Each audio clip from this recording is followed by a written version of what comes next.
If I heard that you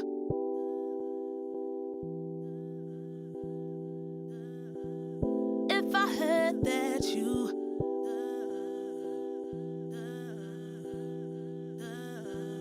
If I heard that you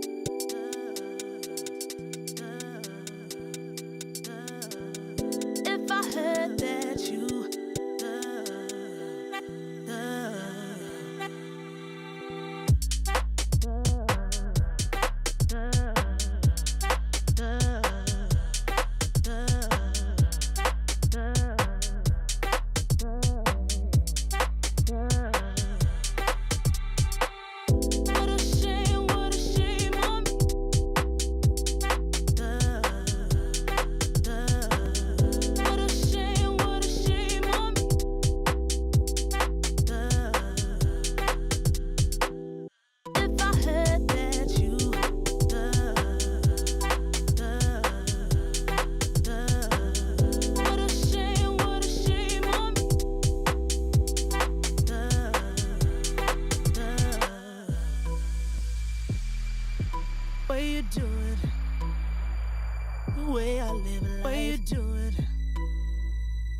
way I live life,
Lately I feel I can't find my feet.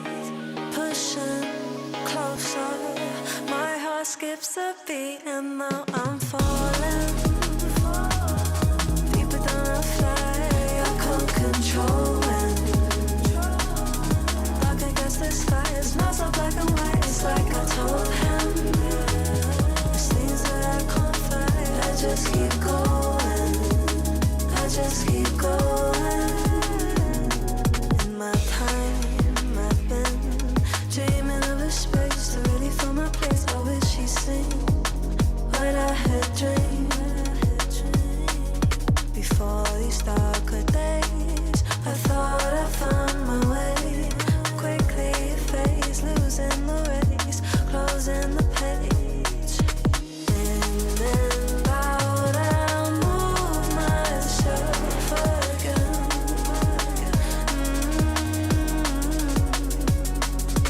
Time moves fast, I feel my heart beating.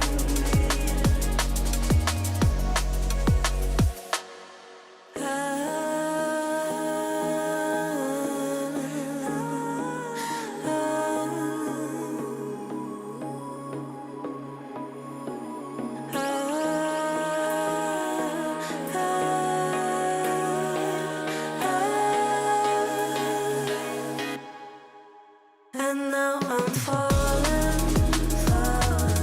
deeper than I fly. I can't control when dark against the sky. It's not so black and white. It's like I told him there's things that I can't fight.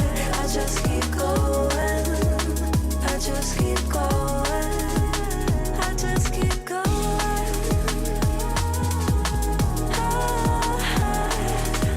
I just keep going.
is the Esports World Cup Club Championship, the ultimate cross-game competition that will crown the best esports club in the world.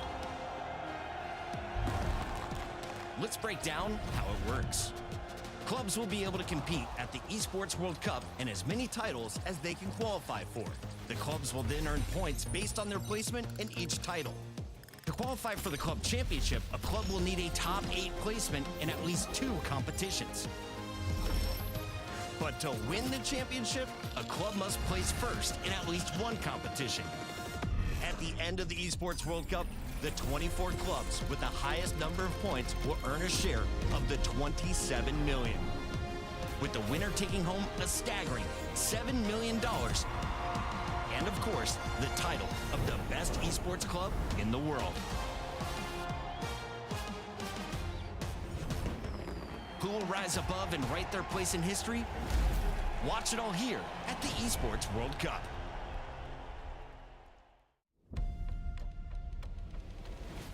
No competition is as ruthless as the Esports World Cup. Its trophy system is no exception. The Club Championship Trophy, awarded to the one club that rose above the rest and reigned supreme across all EWC games. The Game Trophy, when a competitor closes their eyes, it's all they see, and it's not complete until it's sealed with a champion's key. Every participant earns a key engraved with their name. That's their right to compete. This year, returning champions hold a key unlike any other. Only one can place their key into the Game Trophy and become an EWC champion. The frame of the champion's key is embedded into the totem, a stone marker of legacy displaying every champion of the year. The keys of the eliminated will be crushed. The champions select 3 broken keys as a personal token, a reminder of who they have humbled. Beneath the totem, a resin block holds the remaining keys, a graveyard of fallen contenders. Will your dreams be broken or your name carved in gold and stone? At EWC, nothing is granted, everything is earned.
I've always said that once I kind of lose that fire, that passion to compete, and that's kind of what's pushing me.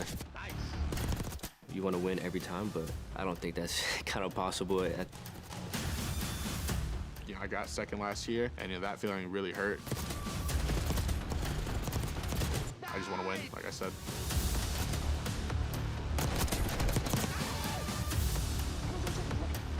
I worked really hard to get in this position, and I'm not going to let anyone take that from me.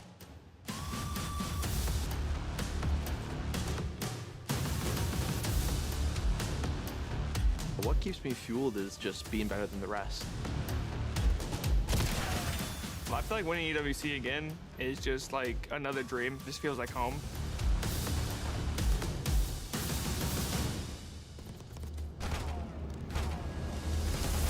For us, the year's not over yet. This is how we're gonna end it, by winning.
Hello, good morning, good afternoon, good evening from wherever you're watching in the world, and welcome to the EWC live from Riyadh, Saudi Arabia, here for your Call of Duty Black Ops 6 World Cup. My name is Lottie Van Prague. I'm going to be desk hosting today, joined by two amazing human beings who not only are experts in their field, but they're also casters, analysts, you name it. You could do whatever you want. Got Seymour and Brycey on the mics. Fellas, what a day number one we had in store for everybody. I would not have guessed some of the things that we had seen coming out of it. We had 100 Thieves, we had FaZe already knocked down. They're fighting for their tournament lives. We have some Challengers teams who are looking really promising. Seymour, day two. Reckon it's going to be just as spicy? I imagine it's going to be. I mean, we got big ones. War versus Falcons. That's going to be hotly contested. I imagine Omen are looking to fight their way back to get a rematch against FaZe Clan as well. On the B stream, it's going to be fun because we get to crush some keys today and eliminate some teams. So that's what I'm looking forward to. Crushing some keys, crushing some opponents as well, Brian. Well, I'll be honest with you. We missed a little bit of it, but I'm actually more interested in what's happening with Team Orchid right now. They're going through their warm-up thing, and you may have missed it, but they were swimming in the background. There was hip rolls. There was everything. I think they're still doing it. They're still doing it. They are. I'm trying to get out the way. Just it is a very unique warm-up, team-building exercise. You don't get to see much. We missed some of the because there were some big movements going on back there. They were warming up the shoulders. I don't know what they're doing, but it was fascinating. This, you know, just getting, I don't know, just getting pumped. Trying to get loose before the game. Yeah, they are. I'm trying to get loose before we get through this this mega kind of stallion of a day here. You can see them. Okay, the thumb warm-ups. I see Beans. Oh, yeah. The thumb warm-ups. Is he wearing the Crocs today is the question. No, he's not. Oh, gutted. He's not wearing the... Maybe that's the problem. Maybe that's the problem with this team. You need to put the Shrek Crocs back on, and that's when we're going to be seeing them in prime form frying again. Exactly. So much to look forward to today, though. And, of course, we're probably going to be saying goodbye to a few teams as well. Yeah. I want to know about, you know, some of the teams that have been attending and how we feel that they have performed so far throughout the couple of days that we are going to be here trying to crown a champion. Here are all of our attending teams. You probably got your eye on some of the favorites that we've had from this season, 100 Thieves, FaZe. We also have Optic as well. And I've got to say Heretics, they're one of my favorites, and rightfully so. They've also proven yesterday how clean they can truly be at the game, especially on the kind of familiarity that is day one and day two as well. And they got the biggest fan base here too. They do. You know, well, I will say the second biggest fan base. Team Falcons unfortunately beat them out for that right. Team Heretics, they showed up yesterday. Rancor was our MVP after day one as well. He had a fantastic performance, and I'm excited to see what they can do during the playoffs. But they get a day off today. A couple teams get a day off today. I'm pretty sure it's Optic, Koi, as well as the Vancouver Surge all get a day off on the Friday. They're waiting for their matches on Saturday. They certainly are. I've got to say, yeah, Vancouver Surge, they for me are the knight in shining armor at this point in time. I think a lot of people were wondering how they were going to fare coming into EWC based on last season and the result at the end of the final tournament that we did have in the regular season. And Bryce, I mean, Surge, they keep getting to that finish line, but they're unable to capitalize on that opportunity, on that moment to really make it their own and to come out on top. And I think they're often kind of buried just under that, I don't know, that monumentum moment and occasion. So it's really difficult for Surge. I think right here, right now would be a great way to put a, you know, exclamation point in the rest of their season. Yeah, I think gold is really just the only thing that will push them over that edge for everybody, right? They just want to get that win, and they haven't been able to at the moment. So hopefully we'll see them go all the way here. It would be good if we get to see it. It would be incredible if we got to see it. I'm also really excited about how the tournament works because it's a format that we haven't seen so often within Call of Duty, but esports for myself as well. We do have our Club Championship, which is another part to this as well. And we have a few of our Call of Duty teams who are in the running here. Team Vitality, they're right at the top of the chart here, 2,400 points. But I'm looking at teams like Team Falcons. We've got Heretics who are also in the running for Call of Duty. Heretics have already got another 200 points from the last time we looked at this chart. Yeah, Heretics are playing well. I'd say I think they're looking forward to not only playing well during the playoffs for Black Ops 6, but when we get to see them on Warzone 2 in a couple weeks to see if they can push even further in that aspect. But I think there's a couple teams on here to also mention, you know, Vitality. They got Gen G to worry about. Falcons, if they can make it into the Saturday and Sunday, make a miracle run, that's going to be good for them, as well as they are the defending club championship team. So I think I'm hoping that we can see Team Falcons do something. I'm hoping to see Team Falcons do something. I'm actually hoping I get to watch Team Falcons play at some point too, because I'm excited about that roster. When you're looking at Team Falcons, how are you feeling about that roster in particular? We've got the likes of Pred on there. Yeah, obviously kind of a superstar player, kind of a weird career at the moment. Yes. We'll come back to that at a later date. But realistically, I'm just looking forward to seeing TJ Halley. I mean, always been a big fan. I remember casting him way back in like 2015, and he was fantastic then. And he's had ups and downs in his career, but I do think he's actually gone from strength to strength in the last couple of years. A more consistent player than he has been before. So, yeah, I'm hoping that TJ's kind of made a positive influence. And it was unfortunate for his departure from the Royal Ravens for sure, but even Brian Sains, he said he went out. He's like, TJ a little bit hesitant when we picked him up originally back in MW3, but he's just been delightful. I think I agree too. He's had a little bit of a rise through the ranks in terms of his performances, especially in Search and Destroy for this Falcons team when they're already a good Search and Destroy team. So it's just, it was the right move. It was the right move indeed. I tell you what, something else that I love in terms of movement is moving on to looking at highlights from day one. And this is the Kadia top plays of the day. Let's take a look now. Well, I've just been told we can actually talk over these, which is fantastic. So we get to have a little say in them. But these are our top plays from yesterday. And I'm just having a little peruse here. But G2 Esports Cloud9, it was our match of the day at the time, before we knew some of the fill-in moments that we were going to see with teams later on as well coming over to this stream. But some big stuff here out of Cloud9, looking so good with Gwyn. And I know the big talk has been Gwyn in terms of him joining this team for EWC, but what really impressed me was Sib and, how much he was able to just return to form for that squad. He looked fantastic. He looked like he was being the superstar that Cloud9 wants him to be. Yeah, I think so as well. I mean, don't get me wrong, Sib has not had a good time this year. I don't know what happened, but yeah, a return to form from him as well. And I'll be honest with you, I am a big fan of Gwyn. Gwyn for the win. I think it's always difficult for any rookie. I think they're always going to be one of the most overanalyzed player whenever they come into almost any roster in the league. And for me, seeing Gwyn do well to begin with, and obviously people say, oh, he doesn't know this or he's not doing that correctly. I'm like, moving into Pro Call of Duty is a different ballpark from playing in your, your bedroom and playing some late night games and stuff.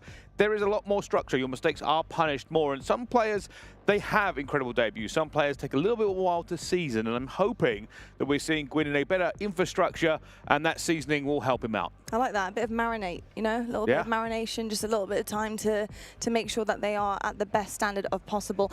We also just saw some Boston Breach, some highlights there as well. Really happy with what I saw from Boston, although a bit of a slow start. And then we also had Team Heretics with their entire fan base who flew over with a ginormous flag, and they were chanting. It really was quite a worship situation in this arena here. It was absolutely incredible.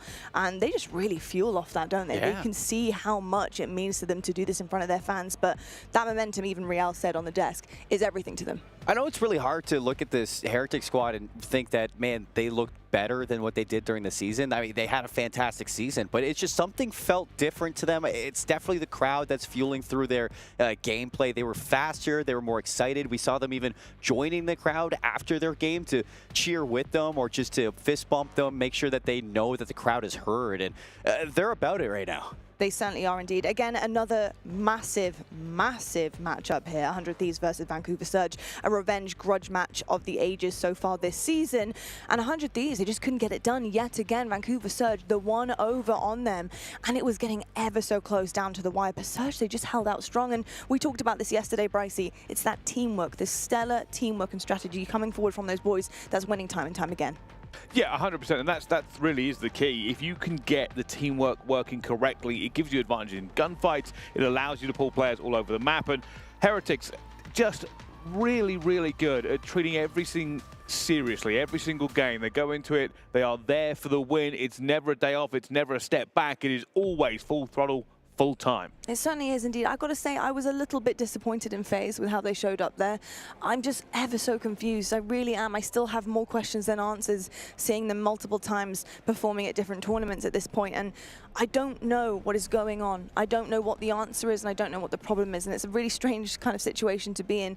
But, that's not me doubting Heretics and not disrespecting them. I think they're a phenomenal team. And I do think that in any series, any given series that they go into, they could definitely win without question. But FaZe just don't supporting themselves. You know, I said it yesterday. It's just we saw the phase that we're used to at the end of that Skyline hardpoint. They just need to lock in for those moments and play as a team. Once they do, it's not going to be a problem. And I said, you know, they're going to struggle today a little bit in getting going, but they will bounce back. I don't doubt that they can still make it to Saturday. They will have to bounce back because, as you can see with the tournament format, it's the GSL. This is 16 teams enter. 8 teams will go to the playoffs. You have to win 2 of your series. FaZe currently have lost 1-1. This is so big for them, Brycey. Everything on the line for a couple of the teams who were in the running to win the most coveted title coming into their regular season of Call of Duty. And a look at where they are now, in a worse position than the majority of the rest of the 16 teams here. Oh, 100%, and that's really the key. I mean, one of the best things, obviously, is that because we are doing GSL groups, you do have a second chance to kind of get through and move forward. Of course, because we have such an enormous prize pool, obviously there is money for the teams that are here regardless, but getting out of that group is an extra $20,000 just to get out of the group. So it's a good time by all. It really is indeed, and it's a lot of money. A lot of money on the line there, as you can see. We're talking millions, people. We're talking millions on the line. But we do have some exceptional groups. And I actually haven't asked you yet what you thought of the groups, not just the individuals within them, but how the groups have actually shaken out. Do you have a favorite group to look at here? I think that I was impressed to see Vancouver Surge continue with their consistency. I thought that they would be good in that group. They usually do play. It's the finals that are their issue. It's never playing the teams in the best of 5s that's really tough for them. But the fact that they were able to get through the group was really nice to see for that team after what was a great end of their year. But for Group A, I think I expected a little bit more from Cloud9 against Optic after what they showed versus G2, but I think that just says more about Optic than it really does say about anybody else. As you remember, they went into the Sunday without, I think, losing a map back at Champs. They certainly did indeed, and it's looking pretty similar over in Group A for them as well. So looking fantastic for Optic fans currently. Group B, though, you mentioned Vancouver Surge and this Group B here, Seymour, and Surge are looking great with that massive qualification match there, 3-2 over 100 Thieves, and then the winner's side of things now waiting in the wings and having a really nicely well-deserved day off after their 2 wins in the opening part of EWC. 100 Thieves, though, left to be said here in their qualification match. Looking forward to seeing how they fare in day 2 and whether or not their tournament consists of winning a little bit more, because that's what we need to see if you're a 100 Thieves fan. Over in Group C, though, Boston Breach, we didn't get to actually speak about them too much there in the highlights. So how are we feeling about Boston Breach at this time at Ricey? 3-1 over Team War, and then they get actually 3-0'd by what is the Movistar Koi team. How are you feeling about this one? Boston Breach are a good team. Obviously, they've kind of been moving up there. Realistically, you got to remember, Movistar Koi are one of the better teams at this event, and they have been. I feel like people probably don't talk to them about as much because you put them in, what, 4th or 5th position overall, really, for most people. So they don't get talked about quite as much. But, yeah, still very much a threat. They really want to show everybody at this event, and maybe not been talked about enough, that they are still a very good team. Obviously, with the roster change that has come in, I need to see more of them before I work out where their benchmark is. So do I, Bryce. I'm there with you. I think I need to see a little bit more from them to figure out exactly how I feel about them and their situation moving forward. And then Group D, Heretics. They really seem to be on top of things. They also have today off, looking great, a 3-0, a 3-1, coming through their qualification match. And then FaZe, again, in a similar situation to 100 Thieves, waiting to see who is going to come out on top from P7 and Omit. And I would love to talk to you about that matchup, Seymour, because P7 versus Omit, time and time again, Omit have got the better of them. But do P7 have what it takes to maybe cause an upset? Historically speaking, P7 might be cooked. They've never beat Omit on LAN, ever, across the year. And they have a lot of matchups in the past. I mean, we technically can call that one the Omit Derby because, I mean, every single time we see them play up against each other, it's always a good time. But, yeah, they've never beat Omit on LAN. And that Omit team, I mean, you take FaZe to Game 5, you had a chance to put it away, 5-2 up in that search and destroy. They are a real threat to that group right now. And when you look at Omit as a team, we talked about it before, is that they're representing players who just do not get the chance to shine, who just are always left out of these teams. A couple of them missed out on a chance to maybe get picked up by a team going into EWC. They got that chip on their shoulder. They're showing that they deserve to be in the league, that they deserve a spot right now. And I got to give some respect to Rafi because he sure knows how to put together teams that can contend against the CDL. And talking about contenders, here are the power rankings decided by the talent. I actually didn't get a say in this one, but that's okay. okay? Over on the A stream, they decide everything. And Optic, 100 Thieves, and FaZe, funny enough, they had in their favorites. Their favorites looking a little bit lackluster at the moment, other than Optic. And then, of course, the contenders, which, funny enough, I totally messed up yesterday. I said Surge, and I thought it was Gentlemates for some reason, because the Heretics logo looks so similar. Like, I couldn't believe what I was seeing, how similar that logo looks. But hey, you know, I can't, you know, it is what it is. You mess up sometimes. Yeah, it happens. I think that today, actually, they changed up a little bit of what they were looking for. And I know that the desk was saying that they actually had Cloud9 as favorites today. And I don't disagree with that whatsoever. They actually said that 100 Thieves looks vulnerable. And we'll talk about it in the, you know, when we talk about Gentlemates. But they did, even against their match versus Gentlemates. Yeah, indeed. I've got to say also, just to let you know, this is today's schedule, not tomorrow's schedule. So remember this, folks. We are starting things off with Team Orchid versus Gentlemates. We have 5 Fears coming up versus G2 Esports. And then we're waiting for our Boston Breach and Cloud9 matchup to see who they will be going up against as well. But yeah, really excited about that, folks. What is your match of the day? I have to ask Brycey, I'll start with you. I'm going to take this one. Oh, the first one again? Yep, I'm going first one again. Well, we still got to wait for the rest of it to kind of populate, so it's a little bit more difficult to get through. But yeah, 5 Fears and G2 Esports. I think that is going to be a wonderful game when we get down to it. It's kind of an interesting one, and for me, I am curious to see how that plays out. Yeah, I'm very interested actually to see 5 Fears and how they're going to fare on a bounce back after meeting Optic as well, because Optic was a tough opponent, I think, for 5 Fears to face yesterday. I mean, Hixie, well known and loved in the community, has been in Call of Duty for such a long time, and you know, has accolades under his belt as well. But I think Optic were just raring to go, and it was pretty clear from their series how good they were. You guys got to remember back at home. I know it was online, but it happened. 5 Fears have already beat G2 before this year. It's a Challengers team that really has a chance to knock out G2 early. They looked rough yesterday in their matchup versus Cloud9, not put together whatsoever. And if 5 Fears can get that momentum going into this game yet again, start to steal away those respawns like we know they can, G2's going to have their hands full with that match. They certainly will indeed. Well, actually, that's going to be a different match. The first match we're going to be seeing will be Team Orchid versus Gentlemates, and you can see them now arriving into the stadium. It's very warm outside, folks, and I cannot believe that Bance is wearing a hoodie. He is built diffy, and he's dancing in what is the oven of Riyadh. So he is feeling himself today. There is nothing that can stop this man, apparently. So we'll have to see exactly how warmed up he is when it comes to getting on the sticks as well. How are you feeling about this matchup in particular? Because, you know, we saw Orchid yesterday, and it left me a little bit, I don't know, perplexed, I suppose. They had moments where I thought they were looking really, really good, and other moments where I thought it was just really lacking fundamentals. Brycey, how do you feel about the team? No, that pretty much sums it up, I think. To be honest with you, S&D, great. Yeah, of course. Respawns, not so great. Obviously, with Beans joining this roster, they are hoping it gives them a better respawn. But truth being told, not really seen as much of it as we could do yet, and if they are going to continue along that path, they're going to have a short event. Very, very true. I have to ask you, in terms of the roster and the makeup of this roster, adding Beans onto it, based on what you saw yesterday, yes, a fantastic S&D. As Brycey put it, respawns not so great. You know, how do you feel like this addition has so far worked out for them? Does it still work out for you on paper? You know what? This is a team that actually came together very early in the Challenger circuit. Like, they've stuck through all year long. That change for Henry into Beans was a very risky thing to do under little practice. And I don't think it's really paid off the way that these guys think it did. I don't see it at all. And I love Beans. He's a fantastic player. But when you have Henry, who knows the system, and he's in there, I would have loved to see what he could have done in EWC. But this is the roster that we have for Orchid. They need to figure things out going into today. They're on elimination. They want to avoid getting their keys crushed, and respawns have to be better. You know, I think the one thing I want to see them take away from yesterday against Surge is to be a bit more aggressive and take a bit more risks.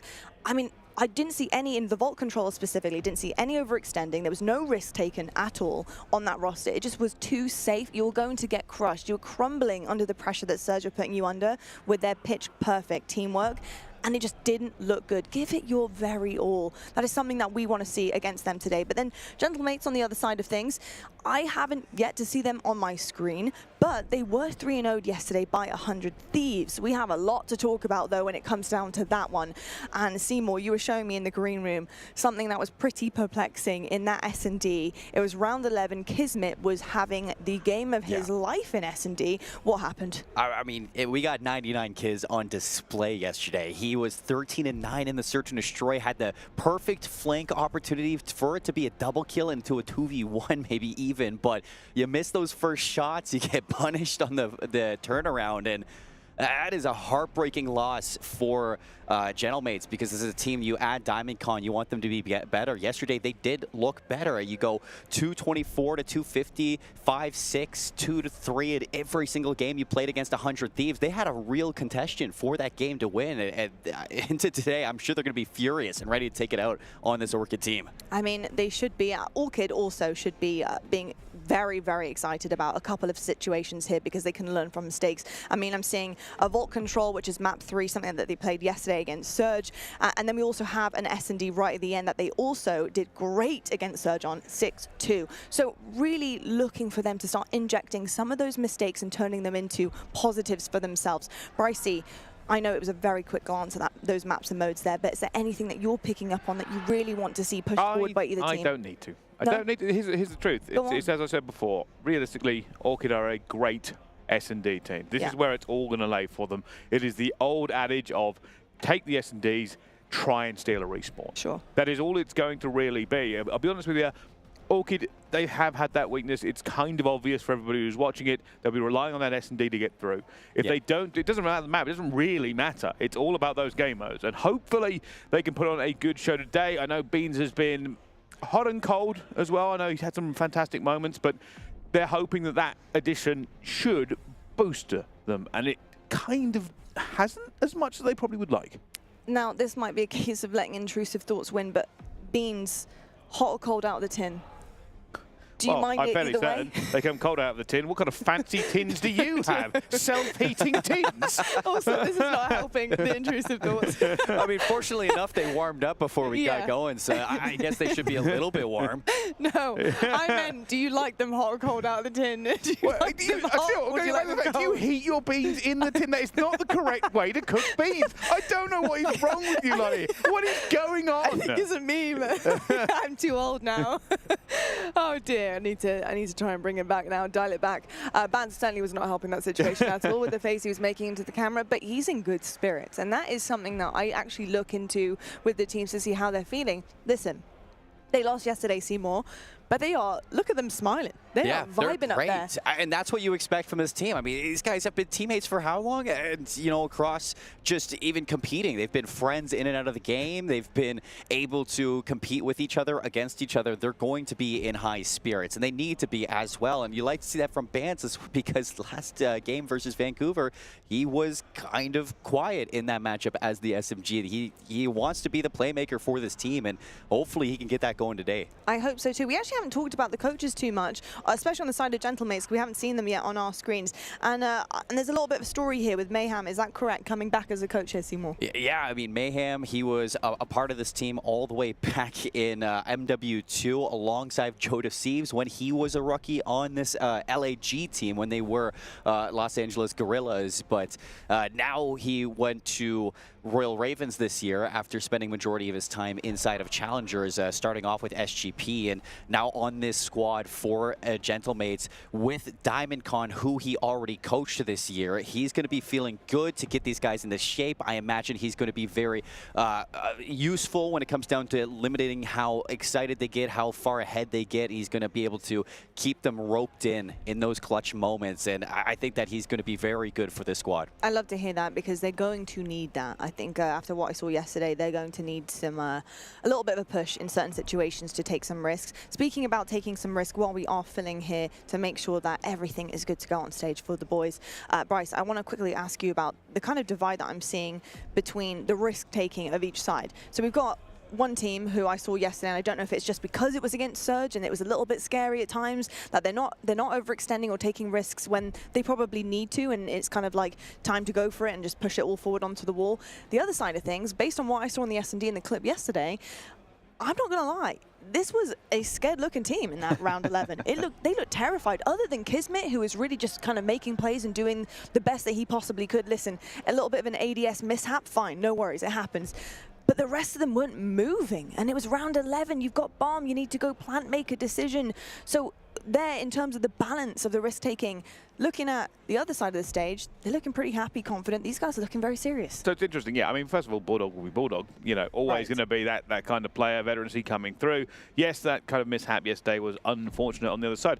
I'll be kind of curious, because realistically, when we come down to the S&D, Vance on the end there is an island player, and that's all he ever does in S&D. So teams, most of the time, will be VOD reviewing where he is. Because if you can catch him isolated, it's a really good time. And for Gentlemates, that probably will be the key when we go into the S&Ds. Find where Vance is, because that'll tell you where the rest of the team are on the map, realistically. Like, he will be playing in a difficult scenario. But what he is good at is doing that and being a troublesome player. So, realistically, that's going to be the chess game. We'll be seeing the entire way through that game mode. And if Gentlemates have his number, then they're going to win the S&D. If they don't, he is going to cause them trouble. I'm interested to know, on the other side of things, is there going to be something that Orchid will look out for, particularly for Gentlemates? Is Kismet going to be in places that they're trying to kind of, you know, hone in on and basically eliminate before it becomes a risk? For sure. I mean, for Gentlemates, I mean, we've been talking a lot about the search and destroy on Orchid, but Gentlemates search and destroy all year was their bread and butter. It was pretty much the one thing that they were good at. And you look at Lunars, where he comes up through search and destroy, he was a very strong player, and his addition really bolstered that. But Johnny, in general, you know, when we saw him in the league on Vegas, when we saw him, on Vegas Legion, and when we saw him playing inside challengers, he was the playmaker. He's got a great mind for S&D. He's going to be looking for those spots to shut down Orchid, make sure that they can make their job very difficult. And when you have a player like Kismet who can back you up, it's going to have the firepower behind it to contend with those spots. Kind of sounds like it's going to be a little bit less straightforward than winning the S&Ds on the side of Orchid now, considering Gentlemates seem to be a pretty decent S&D team, especially going round 11 with It's a hard game in general. Yeah, it is a hard game in general. You're right about that. I want to quickly touch upon Diamond Kong, though, as we're going basically through entirety of each roster. But Diamond Kong obviously being an addition here to the team. And also for pace-wise, Seymour, talk to me a little bit about why he might have been brought on and what he does for the roster. Well, I got to sit down and talk with Diamond Con going into this tournament, and, you know, I love to see Connor in the league, you know, fellow Canadian. I'm always going to root for that. And, you know, in the past, the big narrative for players like him was their pacing and how slow they might have been in certain situations. He said a very big thing that he worked on this year was trying to be a quicker, more selfish player in that sense. And if he's pushing pace for this team, keeping things aggressive to back up somebody like Kismet in those power positions, that's only going to help this team. It didn't look the greatest from him yesterday, but I expect things to take time. And, you know, from day 1 to day 2, he's definitely going to be a lot better. I hope so indeed as well. I'm really hoping for this one to be an absolute battle. Folks, we are getting ourselves ready to go on the stage, making sure everything is pitch perfect for these players. In the meantime, we're going to head to a quick break. When we're ready, set, and go for this matchup, we'll let you know. We'll be back right after this.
Ladies and gentlemen, hello and welcome back to EWC. We are ready for our game. Of course, Team Orchid going up against Gentlemates.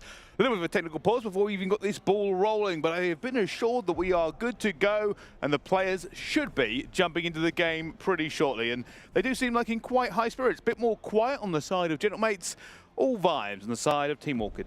Yeah, and you know, I continue to always see the Gentlemates jersey and wonder, how do you get the Lo-Fi Girls sponsor? Because that is probably one of the most just random sponsors I've ever seen, but I love it. I love it. Big fan. But no, I think that for Orchid, vibes are exactly what they're looking for right now. Yesterday, I was kind of surprised that, you know, we expect players like Beans to be very loud. We didn't hear anything coming from that side of the table in terms of energy. And so that's, I think, something that I'd like to see change going into today, a little bit more loud off of their plays, making sure that they're trying to hype each other up, get things going. It's a tough matchup, so I'd like to see them keep in spirit. Yeah, I think so as well. And you can see already, like I said, positive from everybody. Did see the fist bumps come out, and that's always a positive indication for us. The game is about to start, or they're about to lock into it.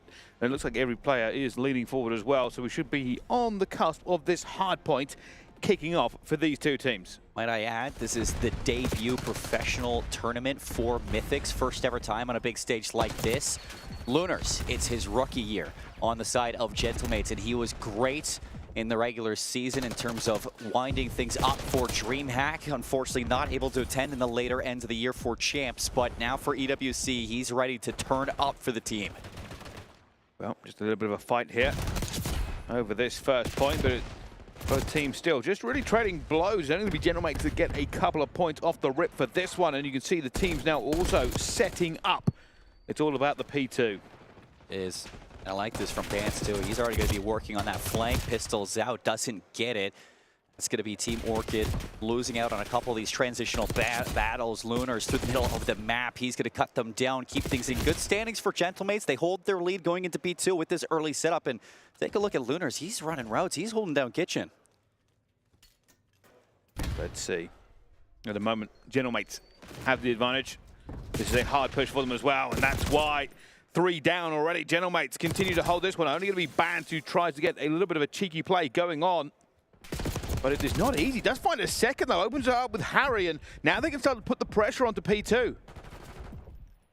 Bancy, he's going to be a big key factor for this one. See if he can play some surprise. He does. Kismet goes down, still not able to jump in. Lots of work to do, and he works alongside his teammate to take 3 down in the back line. Harry finishes it off. It's a good break from Team Orchid, finally getting some time, Bryce. Yeah, that's an awful lot of kills to really just get a bit of scrap time going through. And even then, we've got Kismet trying to take it away from them.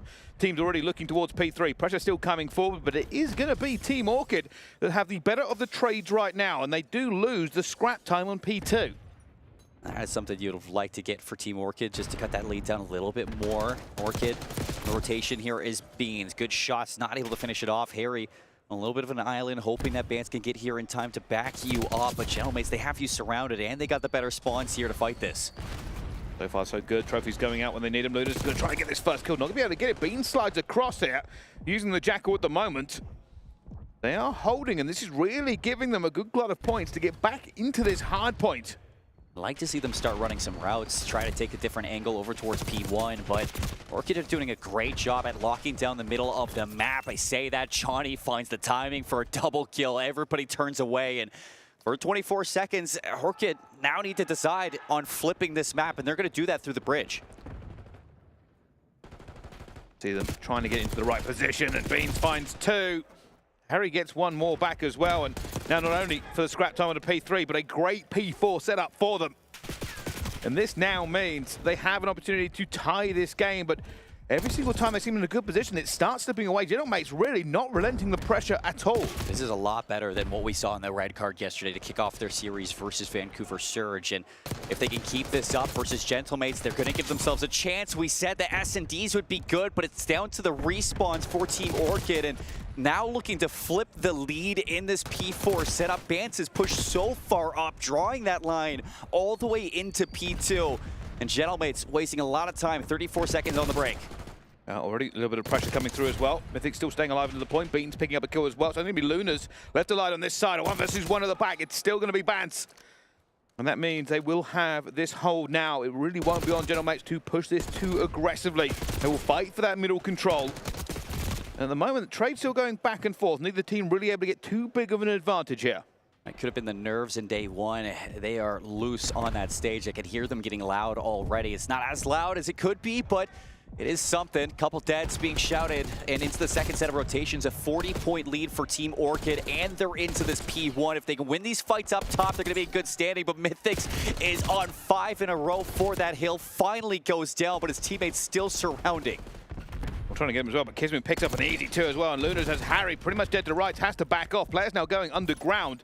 Gentlemates really digging in their heels here on P1. Is this a Hellstorm? Yeah, this is a Hellstorm coming down from Mythics. It's going to force everybody inside. Harry gets a double kill. That's 3 down. They don't flip the spawns, though. They do not. They just gave themselves a bit of breathing room, trying to get back into this fight here at the same time. A couple more kills going their way. You can now see the pressure start to build. They are taking space on the map. There will be a spawn out. It's Kismet who will be calling this. They're trying to get this anchor locked in, ready for this rotation.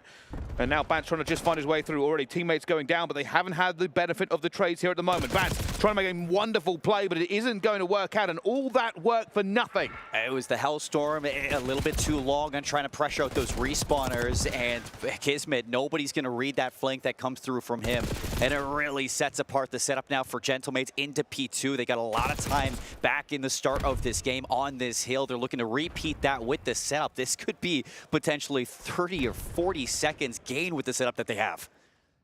Kismet just continuing to lay down the hammer in terms of slaying, just not letting them anywhere near P2. 35 seconds left to go. This does mean that Team Orchid will need to give this one more shot. They cannot just give them a full money hill like this. And now you can see the pressure mounting. Already a few kills going down, but Johnny trying to hold them off at bay, and just a little bit off there on the shooting has caused his team to be pushed out. That's good. I mean, you have to go into any form to pop off, to break that hill in through the elevator. You jump up, you win a couple key fights, and you're stealing away that scrap time, holding onto this lead for Team Orchid. And into P3, Gentlemates are here first. You still have a player. It's Johnny back at Old. He's looking to pull some of these players up the spawn, but a couple go down, and you're a little too aggressive off that. Well, the problem is they're now going to struggle with numbers for a first few seconds. Beans gets 1, but Kismet finding 2 and 3 will shut it down. What could have been a problem is a problem no more thanks to the Bulldog, and it will be a respawn for Team Orchid all the way towards the back. And whether or not they can actually get back into this one, P3 did not go great for them last time. Against 100 Thieves yesterday, Kismet was 40 and 26, so 4 in a row, starting to find some form on this skyline. It was a loss in that rewind in their matchup yesterday, but right now he's going to flip that lead right back, and he's looking to take over. Still just can't get past them. They're just really not winning the trades where they need to around these, and Gentlemates now into the lead. They will have to try and flip this really, really hard. It almost seems like Team Orchid are just a little bit slow when it comes to these gunfights, but they will get a little bit of scrap here onto P3. The lock this time around, though, is for Gentlemates on P4, and while they put a lot of pressure on Team Orchid last time around, now they get to receive it. Still playing on the back, it's Beans. He's hiding away. Kismet doesn't have the read on this one just yet, but the shot's out. Beans gets fried. And Kismet, he's going to create a little bit of discourse when it comes down to these respawns. So a couple key fights on the outside here for Mythics, tagging onto Lunars, finally going to put it away. But it is numbers for Gentlemates. They're going to be able to relieve that pressure and look at the positioning from DiamondCon. He's going to find 2 through the middle of the map. Yeah, crazy fight for the Beans to lose, and that has certainly lost them some time. They now have to wait. They're going to stack this, try to get in here for one last push to not give them any more as General Mates rapidly approach 200 points and already still holding. This is the problem when you have to come through the back. You just have to run into the guns that are ready for you, and that has not paid out. General Mates will probably hold the rest of P4 now, and they're already pushing out towards P1 and looking to flip these spawns. Keep an eye on Kismet. He is going to make the play. Yeah, this has been nearly a 100-point swing for Gentlemates to take this lead and run with it. We haven't seen anything from Team Orchid since the break on P2 in that second rotation. So you go back to the third set of hills now into P1. You have some players up top to fight against this oncoming traffic that Gentlemates are going to throw at them, but it is going to be a pretty plateaued break from Top Cat. Well, at the moment, they know they have time. They can play the positions, wait to get into the point. They have so much spare. All they really don't want to do is give away P2 and theoretically just keep pushing the tempo here into P1. Every single second they get into it, it forces Team Orchid into a bad position, and that is what is happening. They are winning the trades, they are winning the points. Gentlemates are taking Team Orchid to task. And they're so good at shutting down these flanks. Orchid, they have to contest, they have to fight through older. They're going to lose this game on P1. You have to get into this hill right now, Bryce. Only 10 seconds, there's plenty of time. Oh, though that's 3 down, but is that going to be enough? There is only 9 seconds. Team Orchid would have to make a monumental replay there. Bant's already throwing nades behind him, but there is a stack here of players. Bant's looking for the trade, trying to get it down, and he does manage to find it. Harry gets one as well, so they've cleaned this out except for Johnny. Johnny on his own. Bant's going to try and challenge him out as well, but Johnny gets his second. Not going to be able to get the third, but has allowed his teammates to get across that bridge. Everybody's going to spawn up here. Gentlemates, though, on the front line, they're looking for the break. They're going to be into it as well to get this through. Only a couple more kills. Lunar, Bant, it's all alone, and Time Gun's going to take him away. That's going to be it. Nobody's going to get here in time, and it was a well-fought battle from Team Orchid, but Gentlemates, they're just a little bit better on those P2s, and as good as Orchid tried to get those breaks, Bryce, it just wasn't enough in the end, and Gentlemates going to kick things off with a win. I said, respawns for Orchid was always going to be a problem in this series, and so far it looks like that. I mean, there were some big plays for them, but they did give away a lot of positioning. The rotations were not as strong as they could have been. P2s, P3s, even the last P4, they weren't there first. And if you're not there first, well, it's much more difficult to get those points over the other team. You have to push in, and the most you can hope for is scrap time. There was a couple moments that we did see them try, but it was solo efforts. I mean, you think about Beans in that second rotation over towards P4, sitting in the back patio. He gets snapped on by Kismet. If you win that fight, you're in definitely a lot better standing for that P4 setup, but he's all alone. It doesn't go your way, and there's no fallback strategy at that point. Nobody else is there, and I think, yeah, that's where Gentlemates really shine on this one, especially that P2 rotation. Every single time they got the initial time at P2 and P4, and it took Gentlemates or Orchid a little bit to break those. They did eventually, but Orchid or Gentlemates were just able to run up the time constantly. They certainly were, and well, that puts them in the lead here. You can even see Team Orchid were in the lead at one point, trying to just keep that lead going. Unfortunately, after that second set of rotations, it started to fall apart. A break from Gentlemates got them into P2. Then they got P2 to P3, the bounce, and obviously it just continued to get worse for Team Orchid from there. Fortunately enough, you have the Search and Destroy coming up next for Team Orchid, so I'm sure they're not too worried about losing out on these respawns. They looked a lot better than they did yesterday versus Vancouver Surge, and the games that we did see, I mean, it was, what, 114 points on the red card hard points, 76 points on the rewind hard points. So you go to Skyline, it's a little bit better throughout the most of it, but it was the second set of rotations for Gentlemates where they got that 100-point swing going through P3, 4, and the rotation back to P1. They got a lot of time there, and every single time that Orchid tried to make those routes through Van, tried to push through Kitchen, there was always somebody, whether it was Kismet or it was Lunar, somebody was there to watch those lanes and shut down every single flank that Team Orchid threw at these money hills. And I think for Gentlemates, that's going to continue to be an issue for Orchid going through the rest of these respawns. Yeah, I think so. We'll have to see whether or not they can bounce back later on, but a good start from Gentlemates, and that's what they'll be looking for.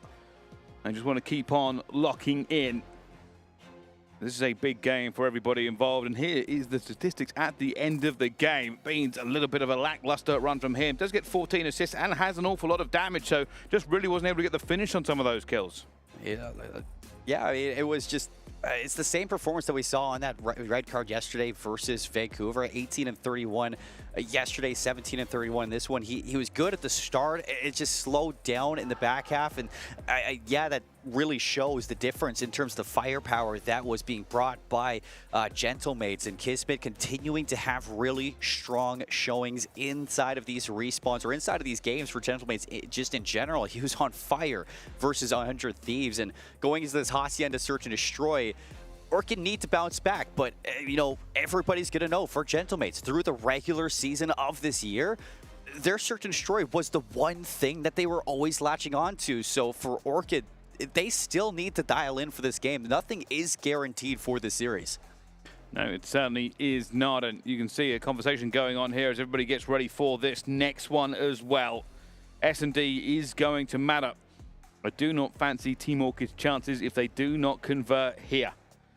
But for Gentlemates, they just want to move past this game. They are convinced they are the better team. They think they should have their opportunity to move into bracket play. And the only people that can stop them right now are the ones on stage across from them. It's got to be a little bit better from Bans from what we've seen is just in general. Or I think for one thing yesterday that we were really excited about is the performance that Mythics gave to us inside of that Rewind Search and Destroy. He was 10-3 at the end. So many influential battles won, but for Hacienda, it's a different beast in general. Starting off in the defense, you have a route for Beans. He's going for the water route all the way to P2, but bombs already planted at A. Well, they get a little bit of a trade going down, 3 versus 3. Advantage over the Gentlemates. They have control of the site. They haven't been compressed too much yet. It does give them options. Mythic's going to go on Overwatch, looking for a player. Sends Lunas, puts a few bullets in, but doesn't mean he's going to have to come out of the window. Still going to wait for Lunas. Managed to pick him up as well as a second player, and Diamondcon alone. 1 versus 3. Down to a 1 versus 2. Not going to find Harry. Perfect positioning. Just unfortunately not able to get that kill. Good trade game. Everybody getting a piece of the pie there for Orchid. And I love the call. As soon as Beans realizes that there's nothing in P2 for that water route to take effect, hops up, makes the rotation through mid, gets into Dark as fast as possible to assist Mythics. Mythics takes the fight over towards Arches, and then Beans drops on down into you to fight the battle close towards that site. And both players winning their fights makes it really easy for that 1 versus 3 to convert against Diamondcon. And that reaction, so quick from Orchid. Things you love to see to bounce back after that hard point.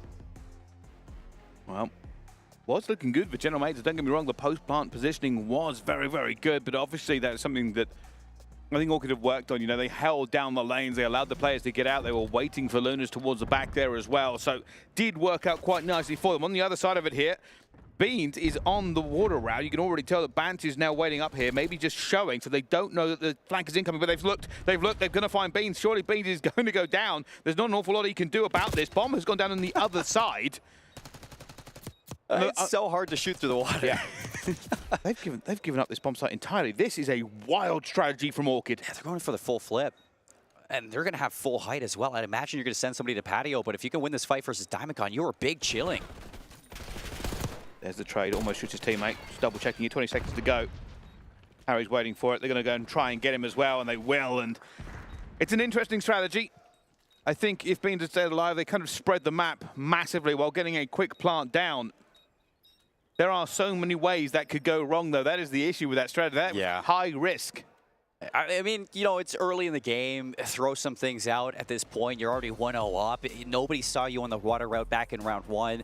You give it a try this time. If you make it to the boathouse, you're in a really good spot to at least shut down the rotations back over towards A. But what really blew my mind is that re-wrap into mid from all 3 members in that post plant to take top Dark.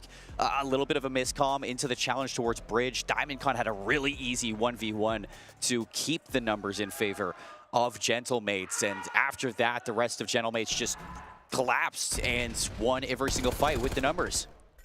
Big fight coming in here. They're pushing pressure towards B. They're trying to get it. These are gunfights they have to win, though, if they want to make the strategy work. And, well, Luna and Kismet get it done, but Ban somehow finds 2, gets around, and now makes it a 1 versus 2. And Kismet will get that B plant down. It's going all the way around. This might be perfect timing for Kismet. It might go so well. Unfortunately, it does not. Mythics is there and waiting. And there's another round that's already been taken down. Bance managing to get on that flank that quickly was kind of wild. I love it. Yeah, it's exactly what you want to see from Benjamin Bance, but I thought for a second Kismet missing the ladder was exactly the offset timing he needed to get up there and behind Mythics, but Mythics doesn't budge. He's making sure that you just get a little bit extra time on waiting. No need to rush that retake whatsoever, and you know, Kismet, he was fantastic yesterday versus 100 Thieves, 13-9 for that round 11 loss in dealership. But so far, he has been capped on the leash. Well, let's find out as we go into this. At the moment, Orchid do have the advantage in terms of rounds. Here comes the push again. Can take this top mid control, and Diamondcon was here before, and now they're checking out all of the angles. You can see a little bit of pressure. Kismet trying to get through. Harry's just going to get away from here as well, but that opens up the map a little bit too much. And a 4 versus 4 retake. You know, somebody's going to be over towards top bridge. Full flank coming out from Johnny. It's being watched by Harry, and now Bance knows. Bance going to be in trouble. Breaks through, 2 down, and now that's going to put some pressure on the post plan. Bean's trying to find something here, but does not find a single kill. And well, that's a complete wipe on that retake. Not a gunfight won by Team Orchid, Gentlemates. Just cut them to ribbons. And I think maybe just that flank that came in earlier from Kismet, it threw the entire team into disarray, and they never really recovered. I think it was the double whammy in that whole sense. You have somebody as well going through P2 all the way in the back, and you know that Kismet stays alive in the top of Spiral, so as soon as you draw that attention back, it allows Kismet to hit that second time flank inside Spiral. You get the kill onto Bance as well. You really take some pressure onto those players that are holding down that site, taking away any help that they do have from the interior of Hacienda. And for Gentlemates, their retakes have been sublime so far, keeping things even. 2-2, defense range Trill. Are we going to see an attack? Gentlemates going to give us a try. Here we go again, squaring up, and just looking for anybody he can. And we've seen this before, Kismet delaying, waiting. Maybe try and make some noise over towards A, and then Kismet will move forward and hopefully get something in towards B. But already, Mythics has been picked. And this really helps out Gentlemates. They can go wherever they want now. They can put the pressure down wherever they need to. I'm not sure if Harry's going to get any eyes on this, but a lot of time has passed. They should know that they haven't heard any stuns at B. It's most likely going to be an A hit, but Harry is on an island, isolated. He's got to be really careful with his next move. Threading the needle, finds one though, stops that plant. Will he be able to get away? No, those fences are not good cover. Now Beans on the overwatch again. Still a little bit of time, but probably too much time here. Beans in a 1 versus 3. I'm unsure whether or not he's going to be able to find it. As Johnny just goes towards the middle here. Beans brings it back to a 1 versus 2. 45 seconds to play with. He just cuts noise. Completely. I mean, for all they know, he could be rotating top bridge. He could be flanking through Spiral, but he's going to re-hit this with a sub. Just looking for anybody. He wants a 1v1. That's what he's looking for as well now, but they're not going to know where he is. Going to try and push this one at the same time, but Diamondcon is locked in and ready. That's the information game. And that puts Gentlemates into the lead on this S&D. It's great composure in the post plan. Nobody's going to break after Johnny goes down. No chances to give up an isolated gunfight. You hold back fences. You wait for Beans to show himself, and you use the power in numbers. Doesn't even come to that. It's a big fight, big round for Gentlemates, might I add. First attacking round 1 inside the map. It's going to give them their lead as well on this Hacienda and force Orchid now to answer back with an attacking strategy of their own. They have to win an attack at some point. And it looks like they're going to be going back for a little bit of pressure towards Bridge to see if they can get the high ground at B. Just looking and being very, very careful.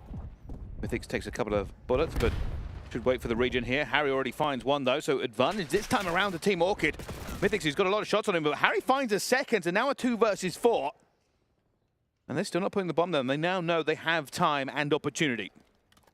Oh, the timing for Diamondcon. You know there's some players over towards A. For all you need, you can just rotate back to B, but they're going to fight this one. Lunars, you know where he is on 3 in a row. You want to shut that streak down. Orchid, off of the back of Harry's first 2 picks of that game. Not sure how he gets the second one, but it is big moments for Harry. Lucifer in this round to answer back with the attack around that you're looking for Orchid. Keeps things even, keeps things all stable on your side. No need to panic whatsoever. And hey, Marky B, he's back there. He's not even saying a word to these guys. Full trust. Look at that. They told Marky to be quiet. But this is the interesting part here. Like I said, this is going to be a bit of a chess game between these two. We've seen some interesting strategies come out so far. I know Callum Swan's probably at home screaming at his monitor right now about how this game's going. But we are trying to see, already seeing a bit of pressure come through the middle here. Bans waiting down by Fountain. They have not really put a lot of pressure onto Way again. And Genomates have identified this. Quick plant, 4v4 retake. I'd love to see some risk on the flank. You know, you're going to go for that quick retake through mid, but no flank pressure means that Genomates are going to be ready to watch this as soon as they jump out the windows. Bans trying to get a bit of a flank on here, but they are burning time. Time they sorely do not have, and here comes the push. This is going to be a flood. They're just going to have to all go at once, and unfortunately all they go is straight into the kill feed, and that is a disaster happening. Beans will find one, but that is going to be it. The push was not what they wanted it to be. And Genomates locked it down, and they get another round here in the S&D. That is heartbreaking, just in general. But that's exactly what you kind of saw unfolding when it's the bunker strategy on that defensive post plant. You have just only a number of areas really to watch. If you see them jump through patio, you just re-rotate on arches. If you see them come from arches, vice versa. But you have no pressure from either side, so all you have to do is watch you and watch that window, and it is Lambs to the slaughter and a team nade in that sense. I wanted to see some more risk from Orchid on that retake, see if you can have somebody get aggressive on those flanks. Here comes the push. Orchid into B. Banned on the island. Not been as affected on this island that he can be in this game, but just double checking, triple checking. Eventually will go down, and Bant has been caught. This is what I said before. They are going to be aware of how Bant plays. I don't think anybody isn't anymore. That has now given them a disadvantage. While they do have bomb down, they've lost one of their members. Unfortunately, this is going to be a small site to hold down. Unfortunately, nobody's going to be watching it, and they waltz right in. Not a single member watching the slide onto Beans, and that blows the entire post plan up. That wasn't even like good to watch. I mean, Genomates just went, all right, we'll just get in then. Just went straight through it. And that may be because, like I said, they lost that member early on. You can't watch as many. You're not sure about your flank anymore. They didn't have mid really secured, and they obviously didn't have the front, and that's just not great. But it's like, what are you watching? There's only 3 areas to watch on that site on the retake. You watch the bomb, you watch the key door, and you watch the flank on garage. And both 2 players were doing that. Nobody was watching the hit on the bomb, and Beans was just left high and dry in that whole sense. It could have been a I gotta scratch my nose moment. Just a half second of COD timing doesn't go your way. But for Genomates, that's back-to-back rounds now. This is the biggest lead we've seen so far on the map, and they have a chance to put it away and go 2-0 up. They certainly do. Ismit just waiting. Patience here from Gentlemates. They do not want to ruin any opportunity to find a first pick. At the moment, just expecting some pressure coming through, but obviously none yet. And if you're Team Orchid, you're probably wondering, where on earth are they?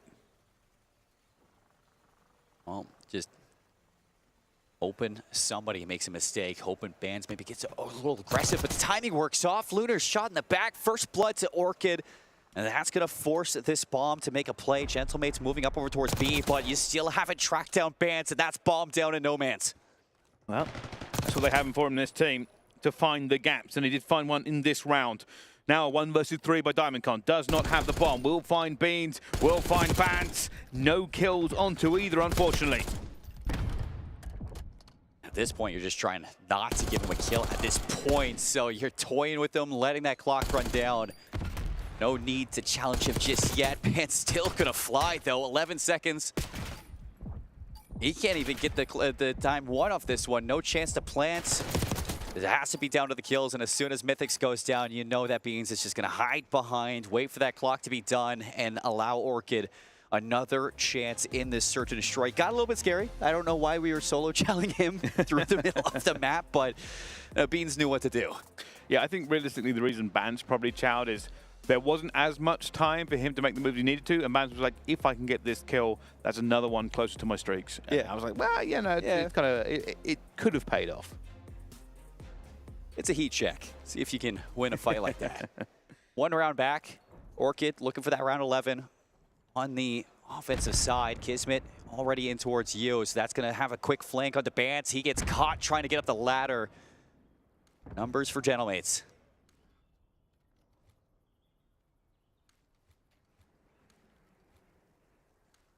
All pushed through middle here, and Lunas will either get great or terrible timing. And it looks like it's not bad. Stays alive, gets out there, identifies where the players are going to be, and that is a massive flank from Gentlemates onto B, and they're like, well, they're not here. Where on earth are they? And Lunas is like, I saw one. Mythic's hoping somebody gives it up, but the timing's not going to work off. Johnny gets there, and you're caught looking the wrong way. 4 versus 2 to clutch up. Everything down to Beans. Beans will have to pull off a 1 versus 4 to keep them in this S&D. Has found the first, but there are too many bodies, too many bullets, and Gentlemates go 2-0 up in the series. Just in the end, a little bit better with those first bloods and working out exactly what Team Orchid were trying to do. And they know now they are in the preeminent position. It looked a little bit like you had a chance there if you were Orchid, especially off of that second last round, but as soon as Beans goes down through mid, what a route ran by Kismet, quickly getting up into mid and shutting down any chance for Bance to make a play in towards the gap. You lose the timing onto Lunars as well. As soon as he's able to stay alive and you have that flank on B, noticing that nobody's going to be there, you know exactly where Orchid are, either at A or stuck inside office and waiting their turn, waiting for a chance. The patience for Gentlemates was really exceptional throughout the entirety of this S&D. Catching so many times Bance on that flank and waiting for perfect chances on the retakes for these site plants. Yeah, it just feels like Gentlemates was probably prepared for some of the shenanigans. And you can even tell Bance wasn't doing an awful lot of what he usually does, where he sent the other 3 out. They were being more cautious in parts of the maps. And you also got to say, there were some breakdowns from Team Orchid. Gentlemates really took advantage of any mistake that was made and basically just looked like a more cohesive team with a better game plan on this map. And that's what you're going to get from the coaching staff, too, from Gentlemates. Even though you're going up against Team Orchid, they're still going to do the preparation. They're still going to make sure that you know exactly how to shut down this team. And the big factor, I'm sure, going into this was study the S&D, figure out how you can really shut down Team Orchid early on, and you win the hard point. That's expected. You go into the S&D, you still steal this one away. That's got to be a reverse sweep from Team Orchid. And I don't remember the last time I saw Team Orchid reverse sweep a team. Yeah, it's certainly not going to be an easy task for them with the control coming up. They will have to find another gear. They will have to work out if they can be better on the day, because so far it's not been a convincing case. But we will find out how this all goes after the break. Don't go anywhere. We'll see you right after this.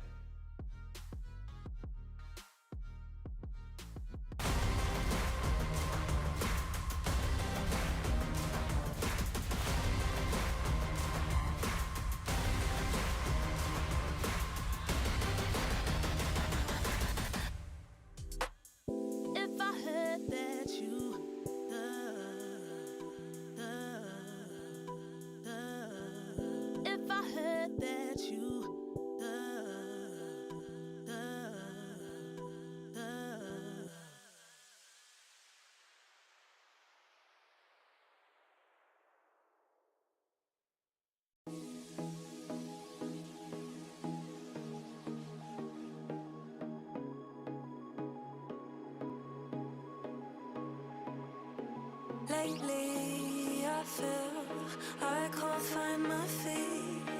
Pushing closer, my heart skips a beat, and now I'm falling deeper than I fly. I can't control it. Dark against the sky, it's not so black and white. It's like I told him. There's things that I can't fight. I just keep going. I just keep going.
not so black and white. It's like I told him.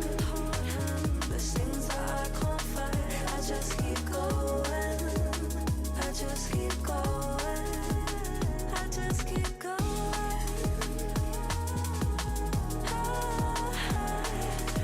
I just keep going. Dark against the sky. There's things that I can't fight. I just keep going. I just keep going.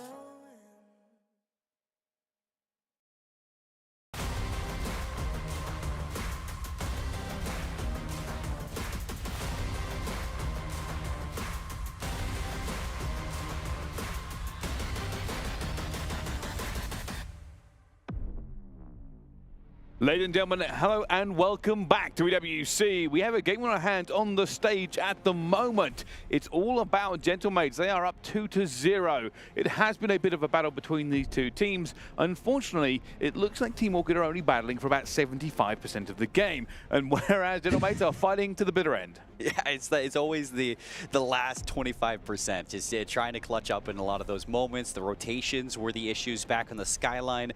In Search and Destroy, it's trying to find those first bloods. 3 first bloods from Johnny, 3 first bloods from Kismet. Really good at opening up those rounds and denying any space from the subs of Orchid. And now that's going to change things up entirely for this team. We haven't seen Orchid really reverse sweep much this season. I mean, we talk about their success in challengers, top 2 at the Dallas Open, top 2 in the DreamHack Open, and both times the big thing was the 2-3-5s, or stealing away one of those hard points and at least getting to that game 5 just in general. Now you have to go into the control with a new look. Yesterday on that vault control versus Vancouver, a lot of poor defensive strategies. They're allowing Vancouver to really open up onto the sites or the zones early on, get that early progress, and a lot of lives thrown away too. Every single time we get to the last couple seconds, it's like a 6 versus 6. But now you go up against Gentlemates, and I think Team Orchid really get to hone in on finding the at least circadian rhythm of this game on how to get through it. Well, we will see. Not a lot of confidence for Team Orchid to make it further, but maybe, just maybe, the dream is still alive. Gentlemates want to lock in this control, get this over and done with. See the stress on Ben Bance's face. He knows that they are now very close to elimination, and that key going away. Nobody wants to get their key crushed early. As you think about it, you get out of groups, you get that $20,000 pay grade. That is a lot of money to walk away with for just 2 Series 1. You get through this matchup, day's not over just yet, still more work to be done after it as you go into that matchup versus 100 Thieves.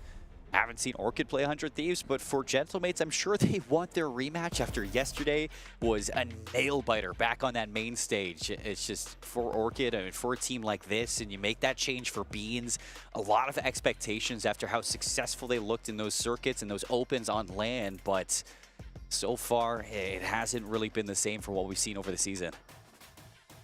No, it has not, and the team's just getting ready. Not quite locked in yet. That means the map hasn't quite loaded in, but we are just on the cusp of it. On the left side, Orchid trying to remain composed, trying to see what is left in this tank, what is left of their year and this tournament. And it's actually funny too, because you think all the way back to Dallas, when you had that second place, when this team was represented Michigan Magpies, and it was actually Johnny who stole that win against them. And now representing the Gentlemates, he went right up into the Gentlemates after that win in Dallas, and he's still punishing this Orchid team.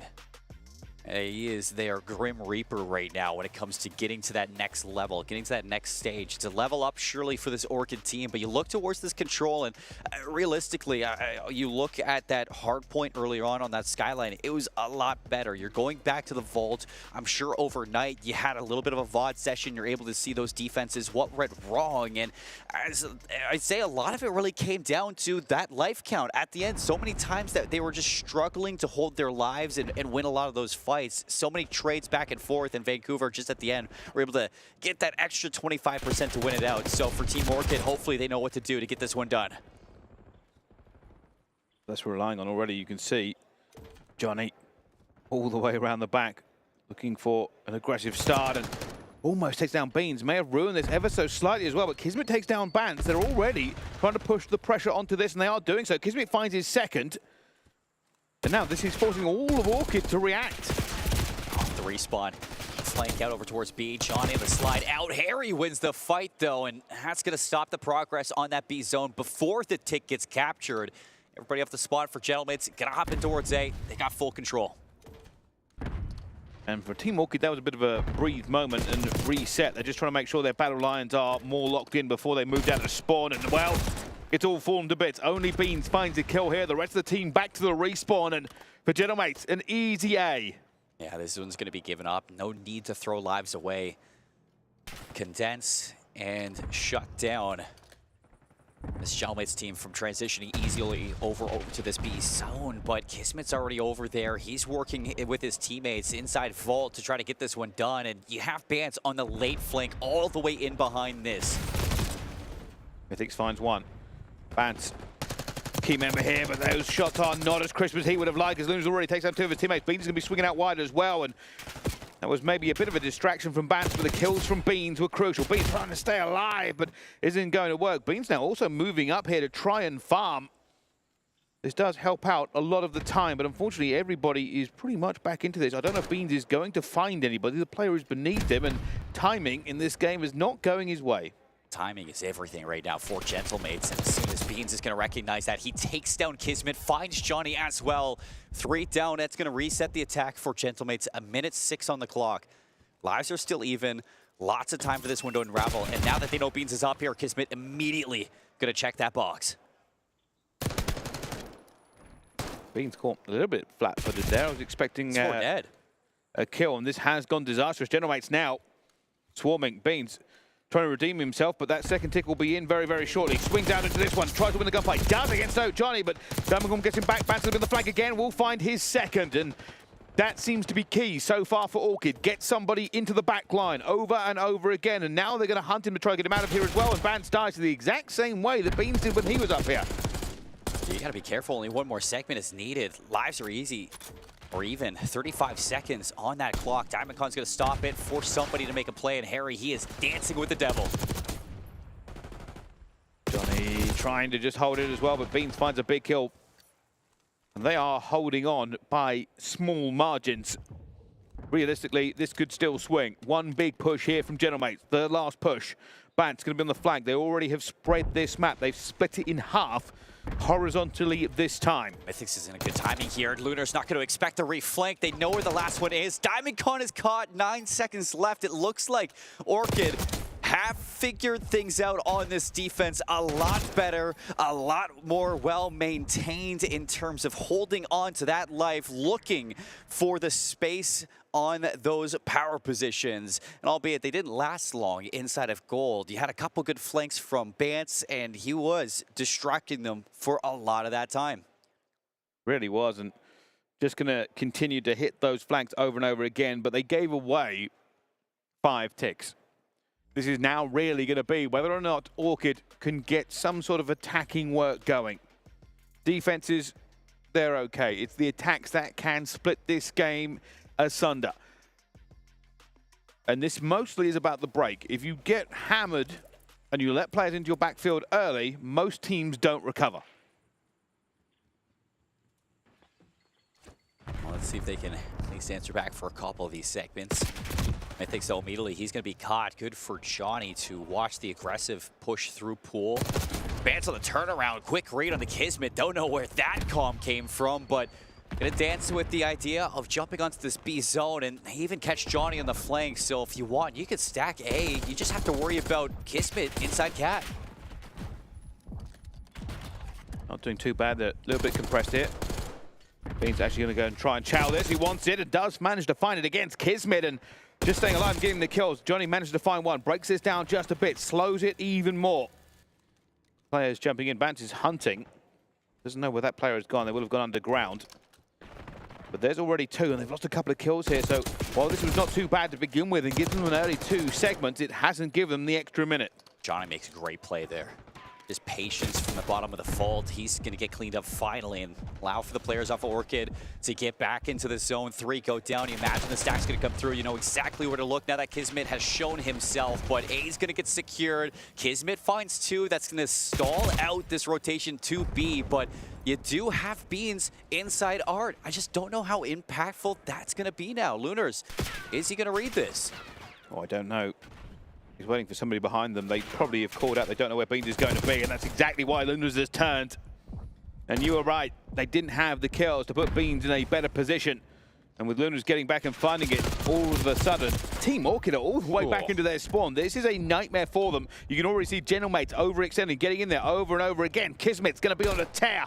He's on 5 already. There have not been many answered kills here. Team Orchid have got to start shooting back. I mean, because you have Diamondcon push all the way up to P2, that's going to force these early fights right into what is the essential spawn trap with that AR lane. And it looks like Diamondcon's been spotted, but this is a lot of time that's been shaved off. Harry's finally going to get that kill. You need more than this, though, and Lunars is holding it down on the streets. Beans, it's his turn. Finally going to remove Lunars from that. A little bit of chance of reprieve with the time being stalled out, but 9 playing 17. That's the issue right now. And looks like it's going to be Kismet on the flank. Just getting another one here, but they have managed to stop this for just a second. Unfortunately, not winning all the gunfights. Harry has to shoot 2 different directions at once. It isn't going to work as Kismet continues a reign of terror. He's now on 9. Bant is trying to take him down and does eventually, but damage might have already been done. It's 13-5 in terms of it. Bant will now move forward. Here comes the trophy. They haven't identified that Diamondcon is behind them. I think they've just turned around now. This could be terrible timing. Diamondcon's going to put some shots down. Doesn't seem like he's been able to find too much. He does take down Beans and no more respawns. Here comes the Hellstorm being invested. That second segment hasn't been secured. Beans off the respawn is going to get dropped by that Hellstorm. You're looking for the second tick, but it's a 2 versus 10 with 25 seconds. This is impossible for Orchid. So you do answer back with the defense of your own if you're Gentlemates, but 4 segments secured. Not too bad of a job there from Orchid, all things considered. You almost had a chance for that 5th segment. If you did, then objectives would have been tied, but you still get 4, and that is manageable. Well. We will see if that 1 tick matters at the end of this game.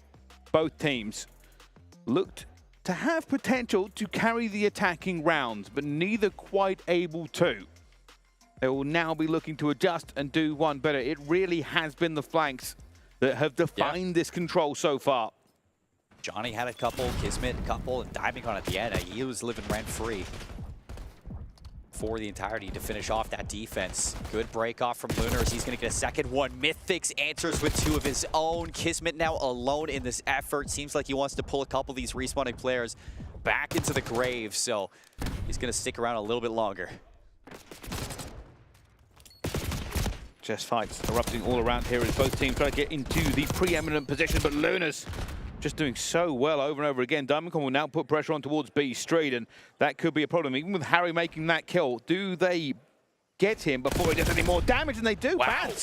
Shoulder barging the door, managing to take him out before he can get all the way through, but oh, Johnny answers back with 2 of his own, and they're on B.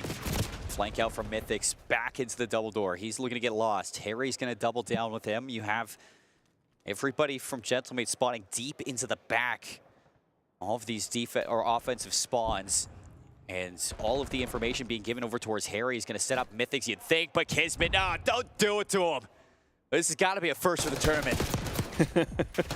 Harry's trying to take it as well and just can't do anything. It also takes Beans out of that rotation for a little while. They're already gone to B here, and this is not a good scenario. Team Orchid are now floundering. They aren't able to get the kills. They're in the worst position you could be to try and contest it. They've sent Harry on the long run. He will try and get something done. That second tick is already in, and Mythix takes down Kismet as well, and they will get off at this point. There's only 20 seconds to go. They will have to commit to A. Yeah, this is going to be an A zone push.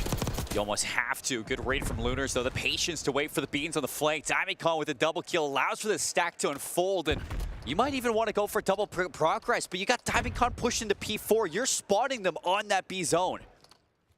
So far, so good. You can see a little bit of pressure now coming through. The players try to get in a position to slow down A. It isn't going to happen. Oh, no. And this is the story we had last time. Gentlemates got 2 ticks onto B, and it was all onto Orchid to hold it flawlessly. One thing they are doing well is getting players out there and getting them onto the flank, but it seems like Gentlemates are just trying to get these trades rocking and rolling over and over again.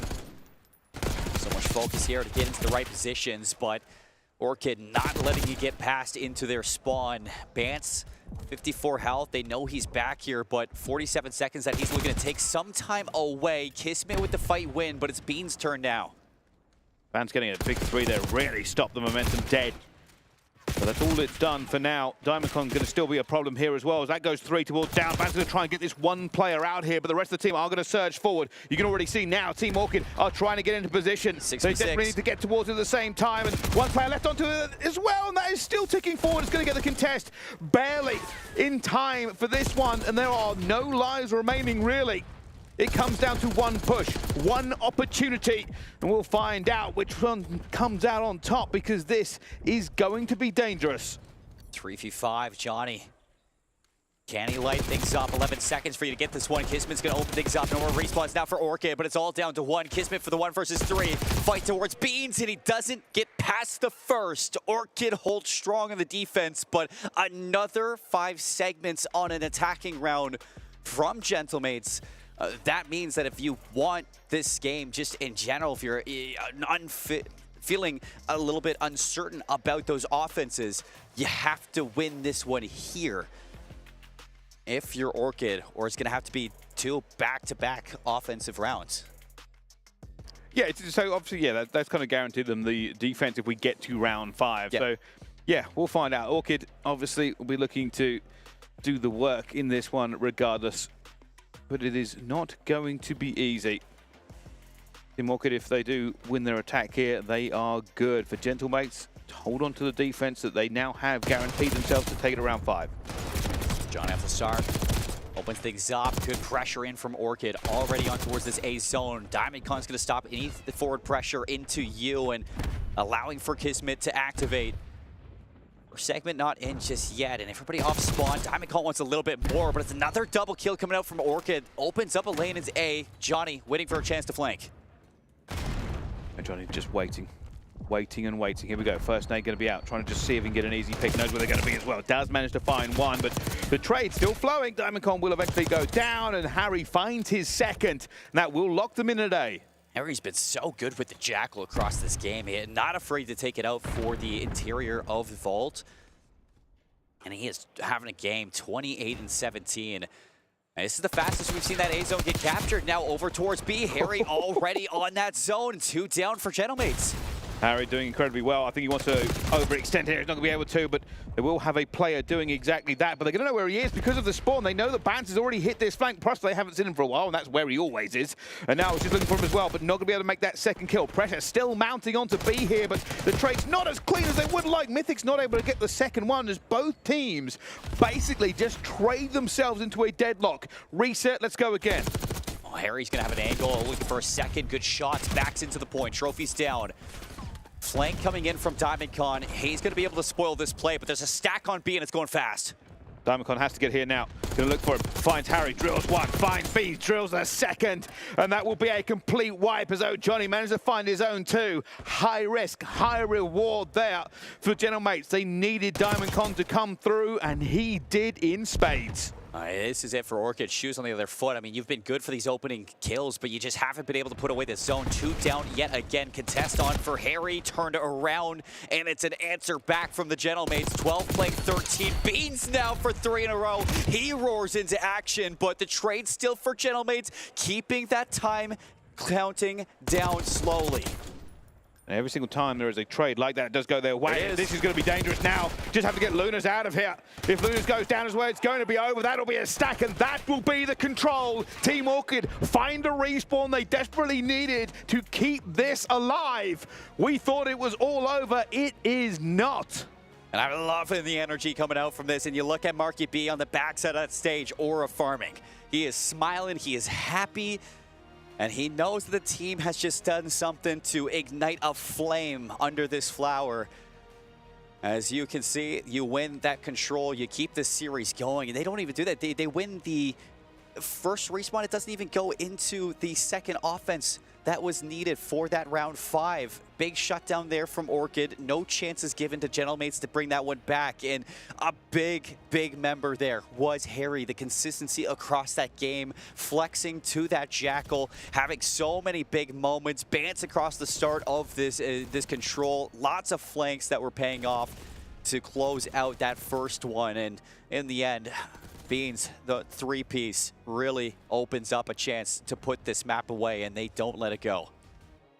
And well, that's one of the maps they needed. They would be very happy if they managed to get that S&D as well right now, but still a long road.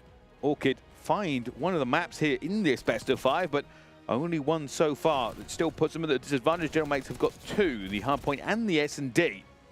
With another hard point coming up, Orchid will hope to be better than the last one. Yeah, I'm going to be looking through this replay package just to double check, but even in that last round for offense, I didn't really see too many flanks pay off for Gentlemates. Orchid really stepped up in denying that pressure. There was the one from DiamondCon where he gets that 4 down with the team, but aside from that, that was as good as it gets from this Orchid team. And now you take that momentum, you move it into this hard point, you're slaying out, you're playing together, you're having those big moments from Bants and Harry, or sorry, from Beans and Harry now inside of those lanes. It's allowing for Mythics and Bants to have a lot more opportunity across this map, and this one from DiamondCon, it was good. It's just not enough to save that map. No, it was not, and does mean we get to see some more of this because these two teams really are treading here. I mean, Beans has been a little bit quiet again this series. I feel like I'm saying that more and more often with him. But you are right. That big 3 kills really shut them down. Was shooting, was confident. We heard the roar from behind us. And now we get to see another respawn, another hard point, another opportunity. 32 and 21 from Harry. Almost 4K damage too. He was lighting it up for the team. For Gentlemates, you didn't really have anybody in takeover mode. I mean, it was good. I mean, DiamondCon had so many good moments on their defenses, but in that last round in general, Kismet was getting shut down. He didn't have those chance to flanks. You never really saw Lunars in a position to set up that spawn trap that we saw at the previous defense that they did have. And you know, when you're hoping to see somebody like Johnny, who is so extremely quick on the map, he's just always fighting from the front of the hill, never in a position where he feels comfortable. And that is a good sign for Orchid that they're starting to figure out how this team ticks, what makes them work, where are their strengths, their weaknesses, and as long as you can shut down that pace, that fast aggression that is being shown from somebody like DiamondCon and Johnny right now, it's going to make your job a lot easier at taking these fights inside the objective. You move back into the hard points. Skyline, a lot better than the hard points that we saw yesterday. The only issue is we haven't seen you win a hard point yet this series or this tournament, just in general. And now you need to win one to keep this reverse sweep going, to push to that map 5. You get to that search and destroy, you have a chance. The game 5 record for Orchid, it is sublime through the challenger circuit. And once we get there, that's when this Orchid team really levels up. Well, still got to get there. Still going to be a bit of a battle to do so, but I'll be looking forward to it if it happens. But it is going to be difficult to begin with. Mythics just trying to stay alive. As we just dance around this P1 point in the opening salvos of this game. Right now, Gentlemate's doing a great job at stopping anybody from Orchid, at pushing deep into the P2 side of this map. Johnny, a couple wins, going to keep Orchid off that time. Now looking for the respawns, but what is that? Mythics, he is gifted a spawn.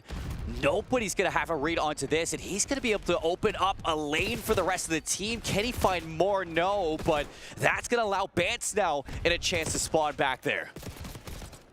Here we go, trying to get this pressure on. Kismet running for his life, desperately trying to get away and not able to win the gunfight. I thought maybe timing would be on his side. Pants crawling for cover. Almost gets his toes taken away from him as well, but will be taken down. Lunas, that is a wonderful shot. Relieves some pressure. You can now see DiamondCon come round the back, and DiamondCon finds the first, but not the second. Spawn to the back now for Gentlemates. They're going to be able to hit this again. Beans, good read, but traded. Kismet now inside the hard point. You know where this team is spawning up, and a teammate again. That's going to slow things down for Orchid on the retake, and now you got to group up, reset, try to do it at full strength. Here they come. It's a difficult one to push here. There is a little bit of cover, but not as much as you would like. You do have to run the gauntlet, and Johnny already finds one. Diamondcon finds a second, and they are not going to find anything.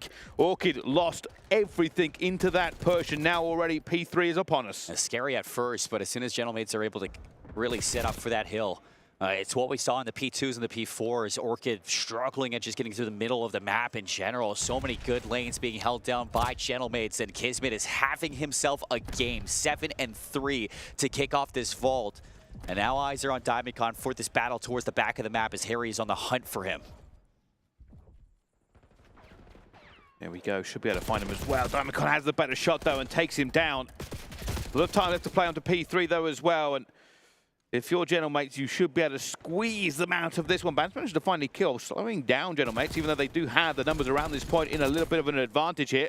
Bean's expecting a reach out, there isn't one. Now Kismet's down, he's going to know that. A lot of teams really comfortable now just giving up that time towards P3, playing for the P4 rotation, but Orchid still making it difficult for you to set up. Gentlemates on the split spawns, they're going to have a chance to flank out a couple of these players, so you'd like to see Orchid work fast, but not fast enough. Gentlemates flank, it works, 3 go down, and it's Beans, again, in an area where you just have to play your life, wait, hope your teammates make something happen for you to pop off. Beans finds one, takes a revenge, gets a hostage there as well and kills Lunas, looking for any more that comes through. And Beans got taken hostage by, I think it was Kismet last time around. Now Diamondcon is going to be out of this game for a few more seconds. Kismet already found Beans, should be an easy kill for him. He's not going to take him, unfortunately, but at the moment it will be Orchid into P4, but slowly but surely they've lost their reinforcements, and Mythic's trying to stay alive up top. Already takes a lot of bullets. He won't be long for this world, but he wins the gunfight somehow. And that may have slowed them down enough, but reinforcements will not be on the close spawns here for Team Orchid. They have not got back into this point. You saw it for a moment too. I think Kismet thought he was going to go for that kidnapping, but Gentlemates get the setup, and it is lights out from there. Still a chance to break in it. Johnny wins the fight for the hill. Mythic's not able to sneak his way in for that scrap time, and this lead just continuing to bolster. 13 seconds still. So you're going to cross that 100-point marker going into the second set of rotations. A lead up by 60. So for Orchid, you're looking for this rotation to be bountiful. They need something to change, something to flip a switch here as Team Orchid are being beaten slowly but surely on this map as the hills tick by. And they are just trying to get some time off of P1, but so far, not so good. They are not winning in the slaying, they are not winning in the rotations as much as they would like, and if nothing changes, it will be the end of their run. Diamondcon's gonna get behind. He's got 3 in a row. Bance on an island. Lunar's off the regen, able to kick back into that P1. Keep this lead growing for Gentlemates. And Orchid, they cannot allow these spawns to flip. You need this early rotation of P2 to go your way. So you want to take this time away, but you have to be careful. Lunar's just trying to work everything he can here, and that is more and more time for Gentlemates. This P2 is everything onto this map. If Orchid can hold it down like a money hill, then maybe, just maybe, they can get back in. But outnumbered. Will Mythics be outgunned? Will be in the end. The trade's going for them, and it's Gentlemates to get into here straight away. This has to be fast, and it has to be good from Orchid. Hey, right away, you're looking for this. Diamondcon laying down. Good for the first one. Second one slides right into the sights. Diamondcon for 2 in the back. Allows Johnny to win his fight inside safely and secure that time now. 100-point lead is growing. Still spawns in the back, but Orchid, they are struggling to win these fights. Just not having any joy anywhere they go, and over again now they're being outslayed. You can start to see the tendrils of frustration push their way into the Orchid team. They are having no fun on this map, and they know themselves. Just a minute from destruction and out of EWC. Silence right now from their side. Have to avoid that key from getting crushed. It's now or never. The rotation of P3 going to be lost. Gentlemates already fast to this one. Is Harry going to read Johnny underneath this one? He's looking for him, and there it is. Kills come through. Nobody inside Art. Harry's got a chance to cross this road, get into that power position, but Gentlemates, they are so happy to just soak this time. That's all they've been doing, approaching that 200-point mark, and for Team Orchid, it would have to be a hard point that gets written into legacy. because they have not given us very much so far into this one. I said before it, the respawns are a problem. They managed to get the control, but their hard points have been anything but good enough so far. Kismet over the top, AR in hand. Lovely help for this hill. 22 seconds. That's going to push them past 200 points. Certainly. Kismet again on the flank. Pulls Beans away. Shots pretty good there from Beans. And Kismet not going to be able to cross that statue just yet. But look at the spawns. Orchid going to spawn out. Split spawn for Kismet. He's not going to recognize this, but he might have seen Harry. That's going to allow Johnny now. He knows that he's got a chance to catch some of these players. Johnny's still alive here, waiting for another chow to come through. It will be Orchid into P4 first. But what can they do with it? Can they find anything from this one as well? Oh, Johnny's still alive. Got teammates backing him up as well. They've already managed to penetrate the backfield. Not doing any more here. Harry trying to hold the bodies at bay. Harry managed to find one, but will instantly be traded out. The rest of them now piling forward every single doorway as a player from Gentlemates slamming down the door. And there's just so little they can do. Bance needs to find a third. Isn't able to. Beans is trying to trade out his teammate. But there are still more players flooding in here from Gentlemates. There's levels to this with Gentlemates. Just constant pressure onto the objective. Beans now slides out. Good shots. No trade. DiamondCon, a second one. Orchid flipped out. You have to go for the scrap time. Maybe a chance for Bans, but everybody else, they are diving for this one. You need to rotate.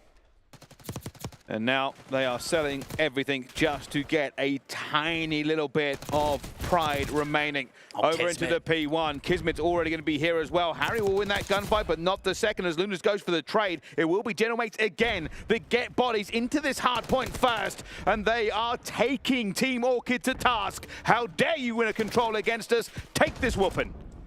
Kismet setting up his team. Now looking to put things away. 20 seconds left for Gentlemates. Orchid fighting tooth and nail just to keep them out of this hill. They need to translate into time, and they're going to be in. A P1 is not an easy thing to keep hold of, especially on this map. Kismet continuing a little bit of a reign of terror. 27 and 18 for the Bulldog. Good amount of time as well as he dives into the point, but his teammates have his trades. DiamondCon almost took down Bance as well, but picked it wrong. Yeah, he didn't see him. Didn't see him go through. They cannot afford to even give away this scrap time. Oh, Johnny will soak this. You can see Team Orchid are going to have to go for P2. But this puts this game really out of contest. Closer and closer to the end. 8 seconds is all you need. Late flank from DiamondCon. They're going to wait for this one. But Kismet, he just kicks things off with a kill. And that might be it. That might be enough here. Only one player really remaining to stop them down. It's going to be Beans. Here's 7 health remaining. Harry backs him up as well. Beans get back towards the point. They have to just hold everything 8 seconds to midnight. And that's all they will have remaining in this tournament if they do not play it flawlessly. A flood in the back. 2 players still here. DiamondCon look for the angle. Mythics, good fight win. Johnny alone at this, but still spawns for Gentlemates. You have to dedicate lives here if you're Orchid. You cannot leave the point. Oh, they're going to be in as well. They've managed to jump through it. Mythics will have to overextend to get into this point. That's going to be 3 down. That's going to be 4 down. And that's going to be the tournament. Gentlemates will continue moving forward. Orchid are out. The key gets crushed, and it is the first one to be crushed on the B stream. We will be saying farewell to Orchid, and Gentlemates live to fight the good fight. They get a rematch versus 100 Thieves. And you look at that, I mean, it is just not the tournament you would have expected from this Orchid squad, especially after the pickup that they did have before EWC. But you had some troubles for the respawns. It was showing when the S&D doesn't go your way. This is the expectation that we had. Yeah, it was. And it's kind of what I worried about coming into this one. I mean, even winning the control for them was, it's not been a bad time for Team Orchid most of the way through, but their hard points have been lackluster most of the time. Gentlemates, they win, they carry on.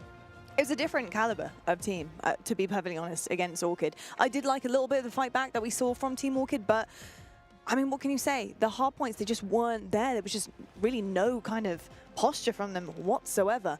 I've got to say, I love the ability of Kismet and Johnny to be able to not only just outslay, but the objective work that comes in while they're doing that, just anchoring down the hill. It is so perfect and opening up every single opportunity and route for their teammates. It was stunning, and it really was a completely different story for both teams. And if you guys really pay attention too, there's so many times when you look at the map and you see Kismet and the plays that he's making and the ability to just recognize where the spawns come in. He's always catching players off that spawn, making it difficult. He reads the split spawns at one point that really sets up a P3 hold for Gentlemates in that second rotation. And on that third hill, you saw Kismet constantly flanking, putting pressure towards Art, making sure that the rest of the team can just soak it closer to the win, and that's the difference. The fact that Kismet's not only slaying out, but it's where he's slaying out, and when he's not needed on those flanks, when it's Johnny's turn, Kismet is happy to sit in the time and win those fights. He is so good at being one of the most dynamic players that you can see with a sub in his hand. I want to say, you mentioned Bulldog earlier on, and it's just exactly what he is, but it's just also the brain that comes with Kiz as well. He's so good. It's almost strange to see him on a Challengers team, but Gentlemates, I've got to say, just absolutely incredible stuff with Diamond Con, Johnny. I do feel like Johnny and Kismet play off each other really, really well. What do you think about that dynamic, Bryce? Yeah, I mean, realistically, the teamwork is something this team has been working on quite a bit from what I've been told behind the scenes. And yeah, I'll be honest with you, I think it was just really good performances all round from the players. You saw at different times they were taking the responsibility to turn this game. And I don't want to judge it off that last hard point. It was all Gentlemates all the time. Orchid just really not able to get a single thing going, but we knew that going in.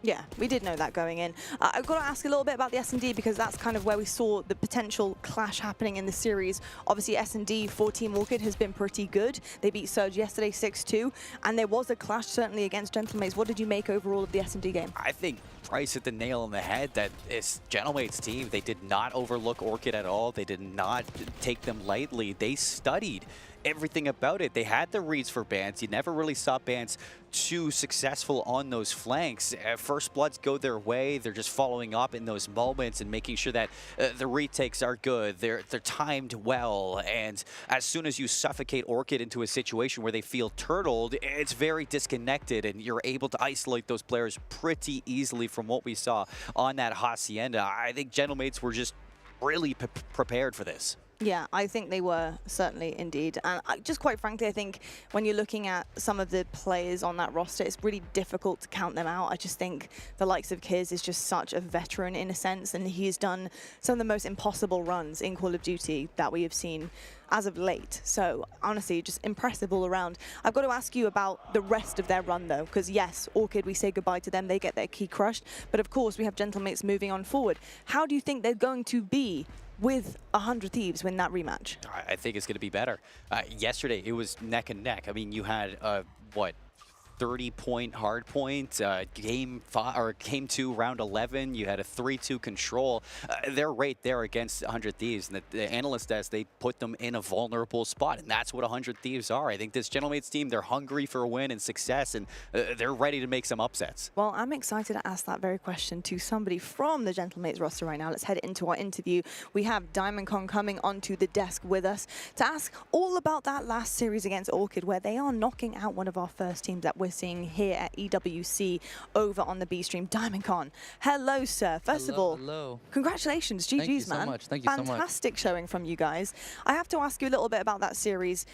On one side, they were so happy, hyped, they're doing warm-ups behind the desk, having a bit of fun. You guys seemed locked in. Is that kind of the way that your team operates? Are you locked in, getting a little bit more serious and just getting the job done? Yeah, I think they're a lot happy because we actually squared up on a lot of their best maps. Okay. We know this information because like Vios and myself came from Challengers, so we actually have like a lot of reps playing against them. So like I said, they're like really happy. For our team though, I think like you said, going into like the warm-up and pre-match, we kind of have like a calm kind of vibe and whatnot. And especially for matches, like a big thing we talk about is like getting hyped and whatnot is important, but also to just like remaining calm, making sure we don't make like easy mistakes on the map and whatnot. Knowing that you're going into that series and that they're seeing a couple of their favorite maps and modes in that series layout, what's the mindset like for the team? How do you then strategize against that? So you're all calm and collected for a clear reason, and it showed in the series. So how did you handle that situation with those vetoes? So for the respawns, I would say as long as we just kind of play our game, because obviously like being a pro team, we kind of get like better reps against playing against other pro teams. For the S&D, we know these guys kind of like to play slower. It's kind of like different how like most other teams play in S&D, so kind of knew like what they did and whatnot. But like I said, as long as we like slowed the game down, make them think a little over and search and destroy, then like, it was a pretty clean win. Love to hear it. Bryce, go on, jump in. I think realistically, kind of moving forward into this tournament, what your expectations are. Obviously, it's going to be a difficult run all the way through. You've obviously already suffered a defeat, but how are you feeling about your confidence in the squad and probably the depth of your map pool? We're pretty confident. Like I said, we played LAT yesterday, and I think like we did get 3-0, but the score kind of shows it. It was a really close hard point. S&D 6-5, even though we're up 2-0 in the Hossie. For myself too, I think I kind of underperformed that series, and it was super close. So I think if I kind of played how I played against Orchid, I think it'll be a good series. All right, nice to hear, nice to hear. Damikon, I have to ask you, obviously coming up from challenges, now you find yourself on Gentlemates. What is it like playing with someone like Kismet? How is that dynamic for you, working with someone like him? Yeah, it's honestly super like crazy playing with the kids, because I played against him last year and I was on LAG, and obviously he was like a top dog, the bulldog. So it's honestly really nice playing with someone like his. I'm trying to learn a lot playing with him, because obviously he's won championships, MVP and whatnot. So again, it's really cool playing with his. I love to hear that. Do you know what? I could talk to you for hours. You're one of my favorite interviews. I'm not even joking. But I have to let you go. I have been told it is time to wrap it up. Thank you so much. I appreciate it. GG's and best of luck, man. Perfect. Thank you, guys. All right, folks, we are going to head to a quick break. But coming up next, we do have another Clash of Titans. G2 Esports finds themselves against 5 Fears. We'll see who comes out on top right after this.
to wait too long. Yeah, you make a wish, you get it. Closest thing to heaven's right in your hands like it's magic. Imagine that happiness can happen all the time. Just look around us. Yeah, everything is right. We don't need four-leaf clovers, luckily to be.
This land is calling.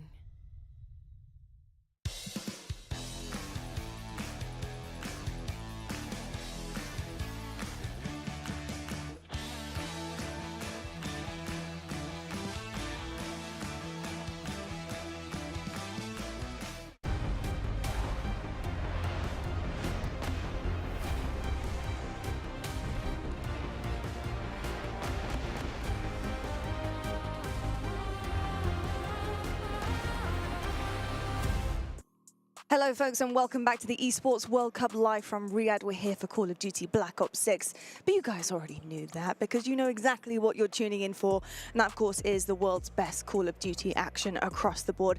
My name is Lottie Van Prague, I am desk hosting, but I'm alongside two wonderful gentlemen who are the experts of Call of Duty. I have Seymour and I have Enigma. Hello gents. First of all, outfits are on point together. Look at this duo, I think you tried to match me. Yeah, I mean, I, to be fair, you came strolling down earlier and I thought not only is that a very handsome man, but we're going to be syncing up good, so we're winning. Unbelievable. Just in crazy scenes all around here today. Talking about crazy scenes, our next matchup, we got Five Fears versus G2, and I don't know, I'm interested to see what you are kind of predicting for this one, because G2 yesterday, you weren't their biggest fan, were you? You know what? I had the vibes going into the EWC at least, but after seeing them, I'm a little bit hesitant on this G2 esports team still. It looked very individual. Yeah. You still saw Kenny who's having the issues with this title, and the team doesn't look all together just yet. Now, from day one to day two, can things change? Of course things can change. You know, you got the jet lag, maybe it's still affecting you a little bit on the travels. You know, you're not all in the right headspace for your first match of the day. You're coming to it cold, things are troublesome, and day two, you just shake all of that off. The issue is, and for Five Fears now against them, it's a team that I said they got nothing to lose. Yeah. You're going into this matchup like you go home, you weren't even supposed to be here. You beat G2, that's an upset. Yeah. For sure. I think there is something to be said about the mentality of we do have nothing to lose. We can go into it and risk it all. And honestly, you kind of need that in Call of Duty a lot of the time. You need to be taking risks and sometimes overextending and just trusting your ability to shoot straight a lot of the time. And I think Five Fears are going to have to do just that. Enigma, I want to ask you with G2 though, what did you make of Kenny in particular, and how do you see him opening things up today? I mean, it's got to be better, right? Yeah. Like, this is weird. I'm used to TK Kenny, Kylo Kenny. I'm used to that guy, and seeing this version of him right now, it's a little bit depressing, quite frankly. I mean, don't get me wrong, in person, he looks fantastic. Clearly been hitting the weights, but like, the performance is out there. This is just not the player that we want to see right now. I think I speak for a lot of the Call of Duty community. We've all got a lot of love for this man. Absolutely. But it definitely has to be better out there on the map. And quite frankly, if you're these three other players, Estriel, Nero, and Geo here, you're looking to him to lead you. You're looking to him to be that veterancy, that calming presence. And well, if you're looking at some of the performances from yesterday, a .79 in that series, that's just not enough. And it's still pretty new, relatively new career for Estriel and Geo in the league. I mean, rookies last year, this year they were supposed to gel, look a lot better, and it's still been inconsistent in certain game modes.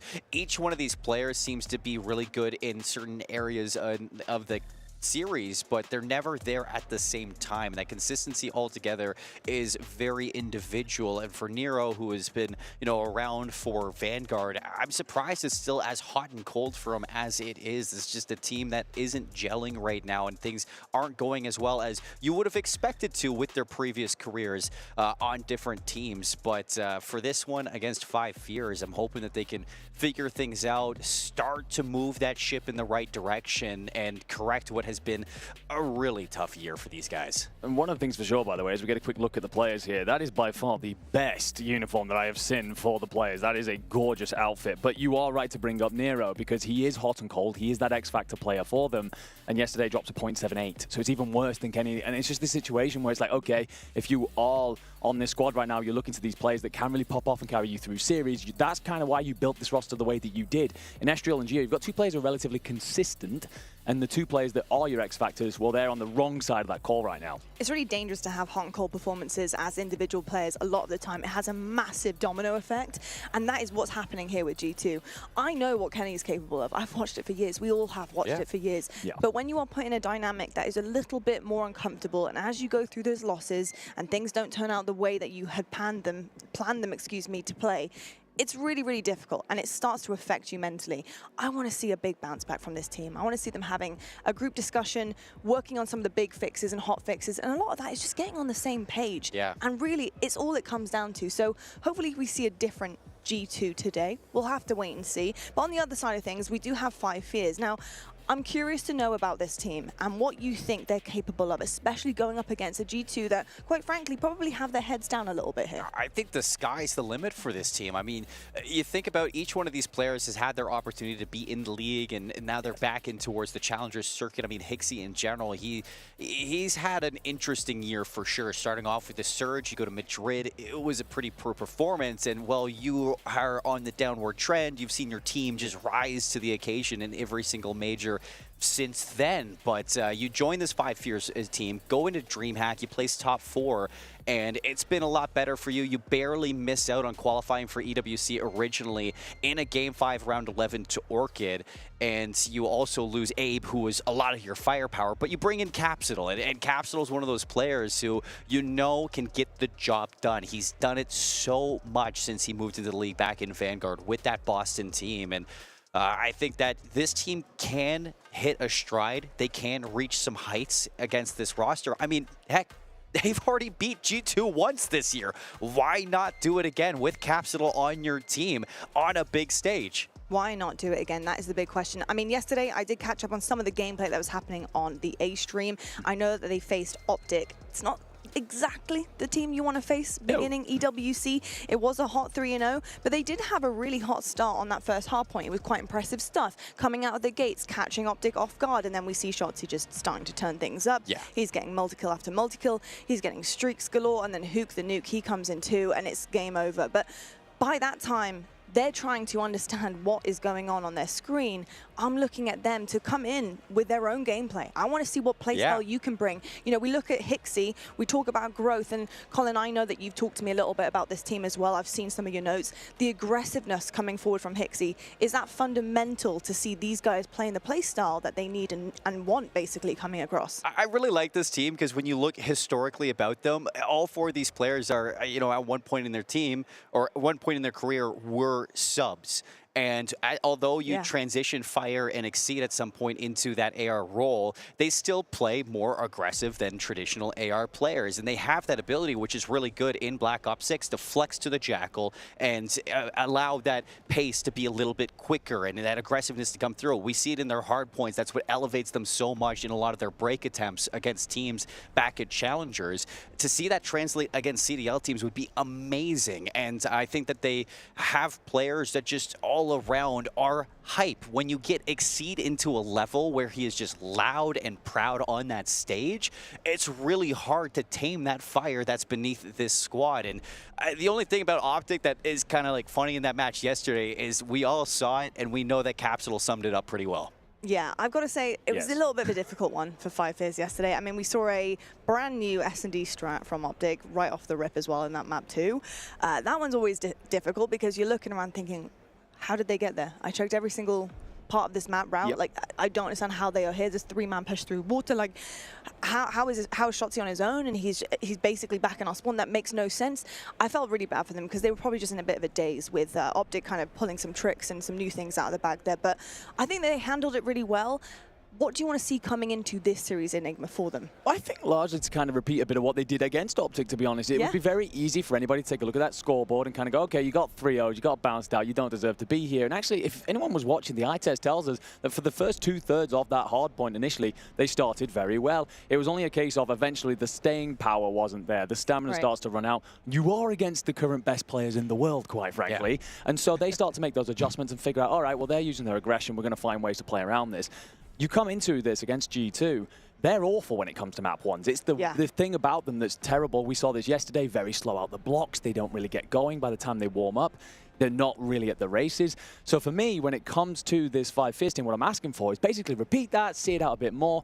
You've got a closer gap between the two teams, and I think you can steal away this map one, and from there, anything's possible. I think to be fair, it's unfair to judge this team by their performance against Optic. 100%. I mean, you look at their performance in their last tournament, they didn't lose a map until they went into their final days. And you go into this tournament, you expect Optic to have a repeat performance like this. I mean, you have Mercules, who's literally being compared to by Dashi about his I'd say relationship with Formal prior to him and how much of just a mentor he's looking to be for this player. That's going to be a good team. We expect them to be a good team. And for 5 years, it's hard to judge them by that performance. They didn't get to play against Cloud9. Now they get a chance to play against G2 Esports. And you have an opportunity to really ignite what is some fire for a team that can make some serious damage. Again, it comes back to the fact that they shouldn't have been here in the first place. And the fact that they're here now, you got to watch out with 2 teams that are very beatable. You're right, Colin. We shouldn't judge them on that performance. We should judge them on the series layout and the maps and modes. Let's take a look at this now to see exactly what is coming their way and if there's anything that we can push in their favor. 5 Fears, when you're looking across this, what do you see? Is there anything we can pick out in terms of the route they might take in this series? For me, I think that you're looking at that map 3. I think that you're looking at the control there because this is something that, typically speaking, G2 don't like to play. They often ban out Hacienda. We're looking at a skyline, high pace, high engagement, so this is somewhere where 5 Fears can use that mentality of we've nothing to lose, throw everything at this straight away, the kitchen sink will come on over, and we'll end up in a position to steal away map 1. If you do drop map 2, it's very important to make sure you reassert your dominance in the respawns, and Hacienda is going to be a great place to potentially do that. So that, for me, is their way to build into this series. Get yourself into the back half, you only need 1 map. Any Challengers fan will know, as long as you avoid a round 11 in Search and Destroy 5 Fears, you will be okay. That is, for the Search and Destroys, one thing you want to stay away from. I'm being serious because when we saw them around Champs, they lost so many Game 5s. They lost 1 to Orchid. They lost 2 out of 3 Game 5s they lost inside of that AMD tournament that we saw prior to Champs in that warm-up. And the Search and Destroy hasn't been good the longer it goes on. As long as they're stepping up early in those S&Ds, they're very capable players for sure. Capsule should elevate that on top of everything.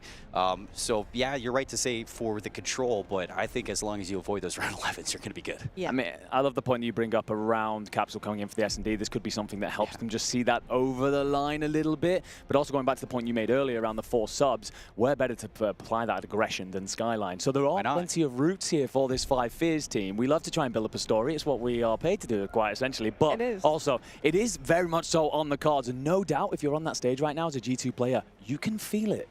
Yeah, do you know what? It's funny. I think this Skyline map is going to be huge. This map 1, how mixy that can get as a hardpoint is insane. You think about Kitchen Hill, it's wild in there. Absolutely crazy. Do you think that we're looking at a G2 that has enough pace and mixiness, just being able to be mixy in that way, to go up against 5 Fears like that? No. Because I'm struggling to imagine it. That's the thing versus C9 that was bad. I mean, Quinn was whooping them yesterday. It was hard to watch at some points. The fact that you had players who you expect to have big moments, like you said with Nero dropping a .79. You want him to be that takeover player, but if he's not the takeover player, history shows that G2 has a bad record. Yeah. And so you go up into this 5 Fears team, you know that there's a narrative circling around you. That's going to put pressure on, you're scared, and you know that in the past this 5 Fears team has had your number as well. Granted, there is an asterisk on it. It was an online tournament, so it's not like it's the LAN setting, but I'm sure Capsule's looking at the series and he knows that there's just one team in front of him to have a rematch against Cloud9, his former team that dropped him going into this tournament. So he as well wants to push through that and get that chance. Well, it's very important actually that you bring up the fact they're in the LAN setting, of course, and also the fact that the coaches can get involved, because who the 5 Fears have stood behind them? Well, it's a very good lineup of B-Sport, Josh, and Exotic, players who have got ridiculous history in this space. So they're going to be very much so putting in the homework, guiding their boys through. We talk about the S&Ds potentially being a weakness if they get to around 11, which, you know, you and me would love. I'm not too sure if they would, considering their history through this year. Yeah. But you end up in a spot where it's like, okay, well, they can make the calls. They can take that pressure off, lift it away, and all of a sudden that frees you up to be those aggressive players that you really want to be out there on the map. It's interesting also talking a little bit more about the coaches while we're waiting to get things started on the stage, because I look back there as well, and then equally behind G2, you know, you're looking at Looney here. And Nameless, literally 2 days ago, was saying that he thinks Looney is one of the best coaches that we have in the game. He would just completely listen to him in any situation. That's a lot coming from Nameless, by the way.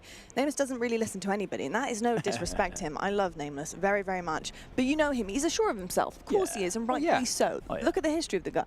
Totally understandable. But when it comes to him playing 8s, and he's doing anything to do with money 8s and money's on the line, Looney's the guy he listens to as his IGL. So that tells me everything I need to know about what Dan is capable of doing for the boys. The question is, I'm just so curious, what was said last night? What was said from the Cloud9 series coming into this one? What's going to be different? Yeah, no, I'm with you entirely on this. Looney is one of the biggest brains that we have had in our space, fully respected by every player. There is not a single player who's got a bad word to say about him, and that says something, let alone what Nameless then thinks as well. And it's also a case of, even towards the back end of his playing career, when it was a case of, can you really keep up in the respawns? Do you really have that technical ability anymore? He was still being picked up for his S&D prowess, for his ability to control teams and manage situations, and basically mold chaos to where he wanted it to be.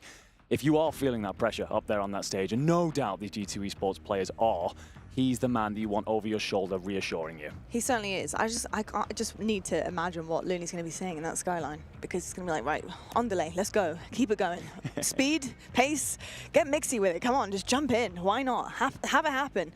Yeah, that skyline is going to be really, really difficult, I think, for G2.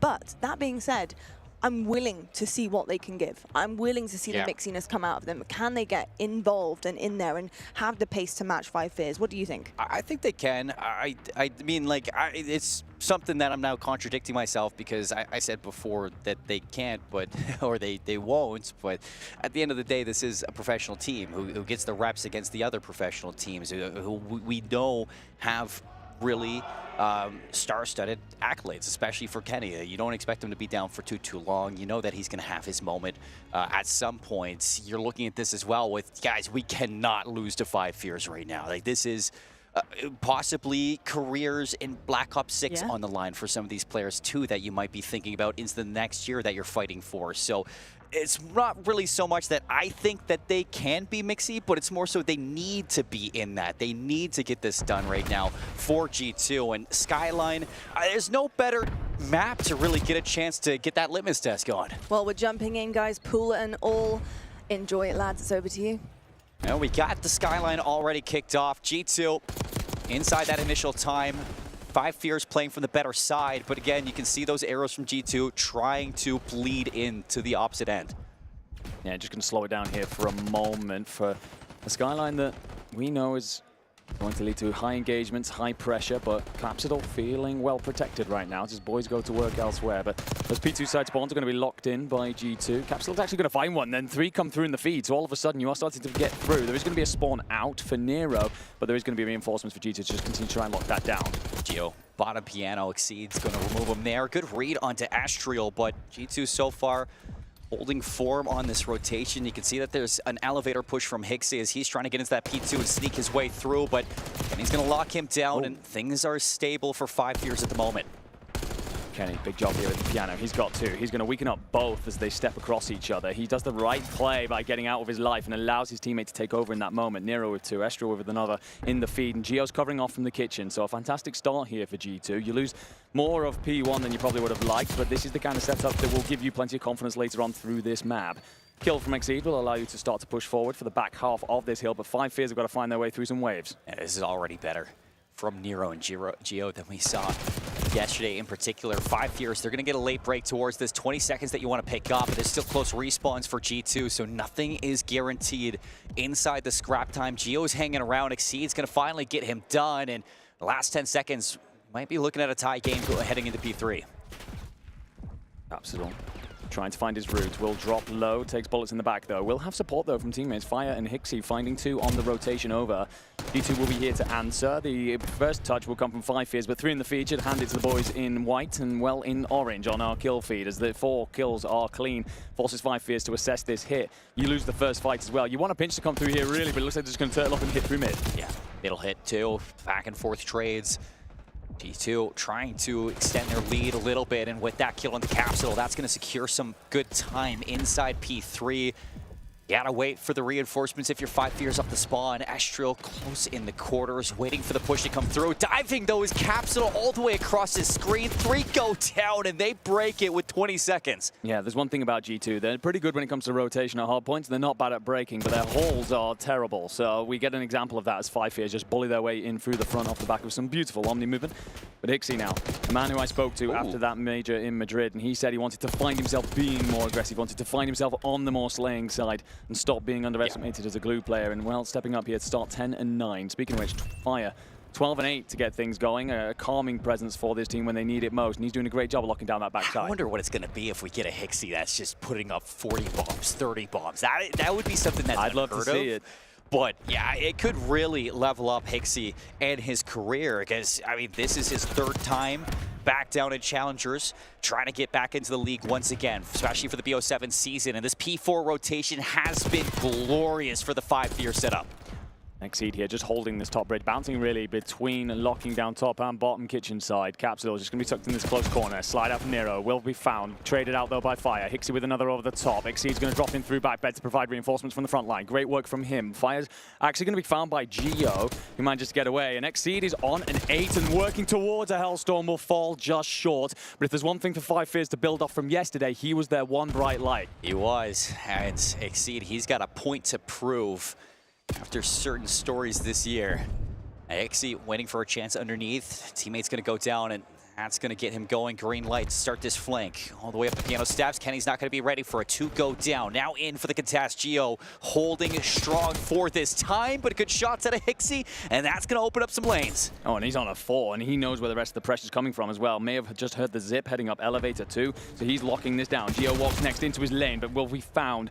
Beautiful headshot to clean that up, and a second then from Geo, just back forth, feeds all over the place, multi-kills absolutely on top. But as we are in our 2nd rotation here, halfway through this first hill, it's still a very close game. Very, very close, but 4 go down for 5 fears. Spawns are going to be all the way on the other side for G2 Esports, and 16 seconds to work through Old and see if they can put some pressure onto these players inside this P2 setup that they're looking to get going. So Astral across this one. Fire and Capsule working on both sides of it. 3 down again, and I am hearing Exceed on stage. He is screaming. Getting loud out there. Setting yourself up. The back half of this skyline requires you to be at your most fluid.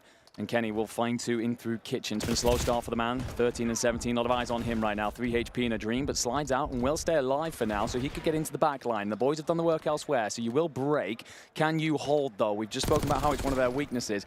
Capsule cleaned out. Kenny into the hill, touches, gets down, but Exceed, he's going to be here. Damages 1, finds the second. Hixie with another. Kenny's going to drop in and will be found as well, so it's a battle now as Hixie gets himself in, and yet another break for the 5 fears. If they clean up this time, Seymour, it could be a 60-point lead.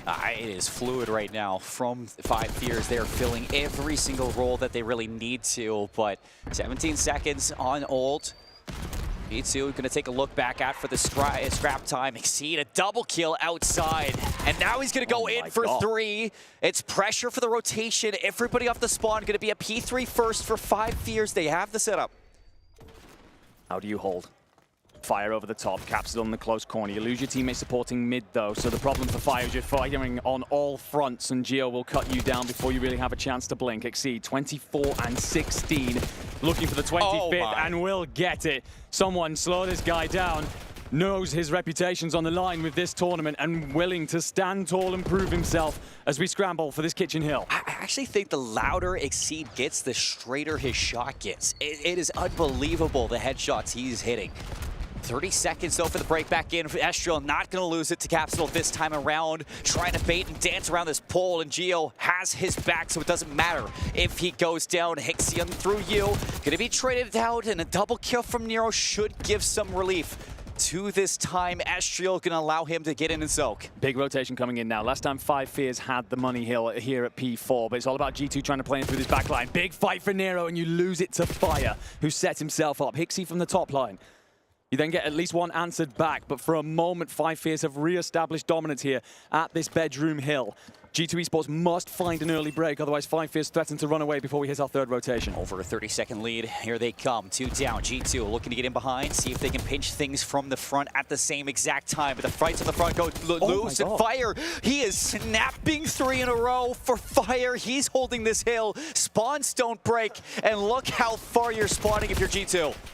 You're still holding. You are still hitting the front if you are Nero here. You don't get the kill. There's a couple of trades coming through, but it's only going to favor the Five Fierce. Estriel now trying to hit through closet side. You've got Geo who falls in bed. Kenny will be there to support, but you've got to push. You've got to send. Estriel, no, he's going to go down. Capsule with the Jackal, and Fire, he is not breaking from this hill time. 5 in a row for him. You can see in moments like that, there's that element of frustration. He wants to fly out of closet. He wants that support, but it doesn't come through. You are over 200 points if you're Five Fierce. You are screaming if you're on that side of the stage. And it's been so quiet for G2 for a couple of hills. When was the last time they had a setup? They get scrap time at P3, shutout from P4, rotating to Nil, and Kenny, he is getting shut down on these rotations. Hixie's flying at you with a pistol, for Christ's sakes. They are not afraid of anything. Not at all. Fire then, over the top. Has a Hellstorm as well, by the way, in his back pocket, just in case. Kenny's going to try and find a way to break into this P1, but with only 25 seconds required, math difficult. You have Fire now. Finding one will not need the seconds. Capsule's there in support. You can technically close it out here, but you also have P2 side if damn well required. But Kenny's now going to find his way in through the back to at least flip that out for now and give you a lifeline, and you damn well need it. I think Five Fierce have loaded their pistols with nukes. They are shooting so good right now. Exceed 32 and 24, looking for the rotation to P2, and it has to be Estriel that shuts him down. The timing's good. Estriel wins the fight, but he is surrounded by blue arrows. Estriel in through the back here. He's got to go massive and finds 2. 1 with the pistol, but there's more numbers here as Capsule finds a kill. You're going to have Geo nearby. Kenny's going to try and apply pressure too. Finds one. This must be a hold. This must be beautiful from G2, otherwise Five Fierce win it here. So what does your setup look like? Kenny's going to try and watch over the back, but Nero's going to be over on at piano, so what do you have in return? They're here. Still fights going back and forth. Kenny, a big win to keep Five Fierce away from this hill, but to succeed, he is unbreakable, unbeatable right now. Geo does not care about it, as he's going to be trying to get as much time for G2. Still holding on to this. 12 points is all Five Fierce need. Capsule's underneath you. I think you've missed him if you're Kenny, so he could get you in the back. He does, but Estriel's there for the trade at least. You're going to hold on for just a little bit longer. Not long now, and the Five Fierce will just chalk this hill, rotate into kitchen. They've been pretty good there, and the very worst, they're happy to try and trade it. Geo, the big, important player in this play, because you've got to watch over from kitchen and cut these players down. He's got help too. Exceed, he is surrounded, so G2, they have the transition over towards the next hill. Sitting inside, this comeback is starting, but a 3 go down, and it's Kenny, he's got to go big in this moment. Slides out from you, Hixie's deleted. Kenny is here, even 32 and 32, keeping the team in it. Talked about him at the top. TK Ken, Kylo Ken, that's the man that so many of us want to see yet again. What a second it would be to turn up as your back's against the wall. You do lose the fight to Hixie, but delay for long enough as Estriel finds 2 inside the hill. Five Fierce will have that P4 rotation on. That's what they need to undo because they've been so good there, but G2 are fighting back. If they don't break this, it's a tie game. G2 might look to flip this. Still fights inside the hill. Nero on 5 HP, not able to get past Capsule. Estriel, it's his turn now, but the trades keep on going. We have 10 seconds left for Five Fierce, and there's 13 at hold. Exceed not able to get in. We're going to another hill. The spawns are flipped as well. G2 have played on through for them, so you have the opportunity to take this away finally from Five Fierce. Fire will find 2, finds a 3rd into the point as well. Has that Hellstorm to work with, could use it to break open this back setup. Will call it in. The boys need to work off the back of it. Late from Kenny. He's going to be behind everything. Exceed, though, traded. 2 go down, 3 go down, and Kenny is going to save the day. G2, they're in. It's the worst case scenario. You call in that Hellstorm. You're hoping that your boys can activate off the back and G2 figure it all out. Nero with another. Estriel up top here watching high. It's 2-1 in favor of the boys in white. You need 20 more seconds and the comeback has happened. 8, Estriel, he's behind it all. 20 seconds, that's what you need, and you are fighting individual fights right now. Five Fierce, they're throwing it away. Exceed in the back, or Hixie is here, has help with Capsule, but slowly G2 are bringing this one back. Five Fierce, they're in, 3 more seconds. Estriel, he's got to fly, but Hixie shuts him out, and they save the day when it was almost a fumble Andrew, I don't know what's up with us casting a skyline, but G2, they almost brought it back. 5 Fears, it is sweat off your brows with a win in the column. Yeah, ladies and gentlemen, if you're looking for a skyline that starts with one team dominance, a big comeback that then falters, don't worry, we've got you covered up here because me and Seymour, apparently we love them. But well, 5 Fears will be absolutely loving that. Yes, it is closer than you like in the end, but you've still taken a very important map one. Looked brilliant throughout so much of it, and it's the composure there at the end. Yeah. Yes, the Hellstorm doesn't necessarily work, but off the back of the moving pieces, you find your progress in through hedges if you are the likes of Hixie, and you end up with just enough to see it out.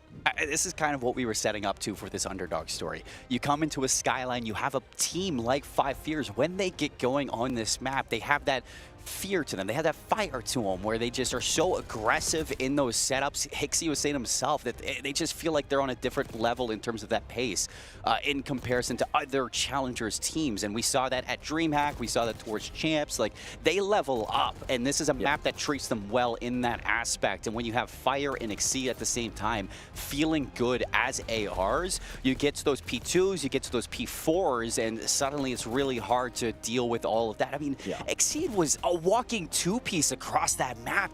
That's probably one of the best Exceed maps I've seen in quite a while. That guy was a thunderclap walking across the map. I mean, you got to remember as well here, by the way, all 4 of these players have been in that top echelon. Their reputations are well and truly on the line. For players like Exceed, your stock's been pretty low for a while now. You've not. It feels almost he's in that kind of situation where he can't win. Doesn't matter how he performs. Sometimes he's still got that reputation of we don't really see him up here towards the top end. So he's coming out here to make a huge point that he can mix with the best, and well, showed up big time then. I will say for G2, I mean, what a chance for that comeback. You had just hill rotations, transitions working out. You flip those spawns over towards P4. You get that P3 break at the same time. And P2 is just an absolute trade fest. They're just like, as long as we get past P2, we have a chance for this. And they did. You know, you saw Kenny was having a great map. That was a big focus for us going into this map. Is Kenny going to perform? He's here. He's playing so well against this 5 Fierce team. And not only that, I think that it's just a high engagement map in general. It exceeds 41 and 35, but look across the board for G2. Nobody was really behind at all. No, absolutely. I think the one thing is just you just get going too late. They make good adjustments to finally rip away that P4 setup and do better on the P2 previously. But either way, ladies and gentlemen, we are off and underway. We are rolling quickly here on the B stream, and it will be off to our Hacienda Search and Destroy. So what do we see? Attack for 5 Fears, defense for G2. Already, Nero's in a really aggressive spot towards top spiral. Doors are closed, so Hixie, he's got to read this one. He does not first blood on Nero. Looking to slow it down here. Look at Capsule on that long wrap. He's trying to find a different angle in towards this, and well, Exceed will be outnumbered. Fire answers back. Capsule does collapse in at the right time to find the 2 players. Central courtyard with support from Fire. Kenny looking out over the top, decides to disengage, will be split from Geo for a moment. And that's where you have information onto where Fire is. You know, Capsule was over towards P4, and Kenny's going to get information onto both of these players. Feeding that back over to the rest of your team. Geo, he's going to know this one. Capsule, he's pinned. You know exactly where he is, and he's out the window. Kenny. He's going back in. Will have completely missed this. Might get hit through the back. I think he's read it now. He understands the timings. Beautiful work from him, and well, Capsule, you will still be alive with only 15 seconds on the clock. You've not got many options, and that will be clean. Beautiful work from Kenny there to read the situation. To be fair, the only reason you're still in that round if you're 5 Fears, great work from Capsule, just hitting that play in through Rock side to clean up in mid. Otherwise, look pretty clean from the boys over on G2. Yeah, it was great timing from Kenny, too, over the fences. I mean, it doesn't get better than that at all. And you saw that Geo was on the other side. He sets up towards Patio, and you know they're going through Bridge. There's only one way to go from Secret. So both of them pinch on either side. Kenny gets the good timing there.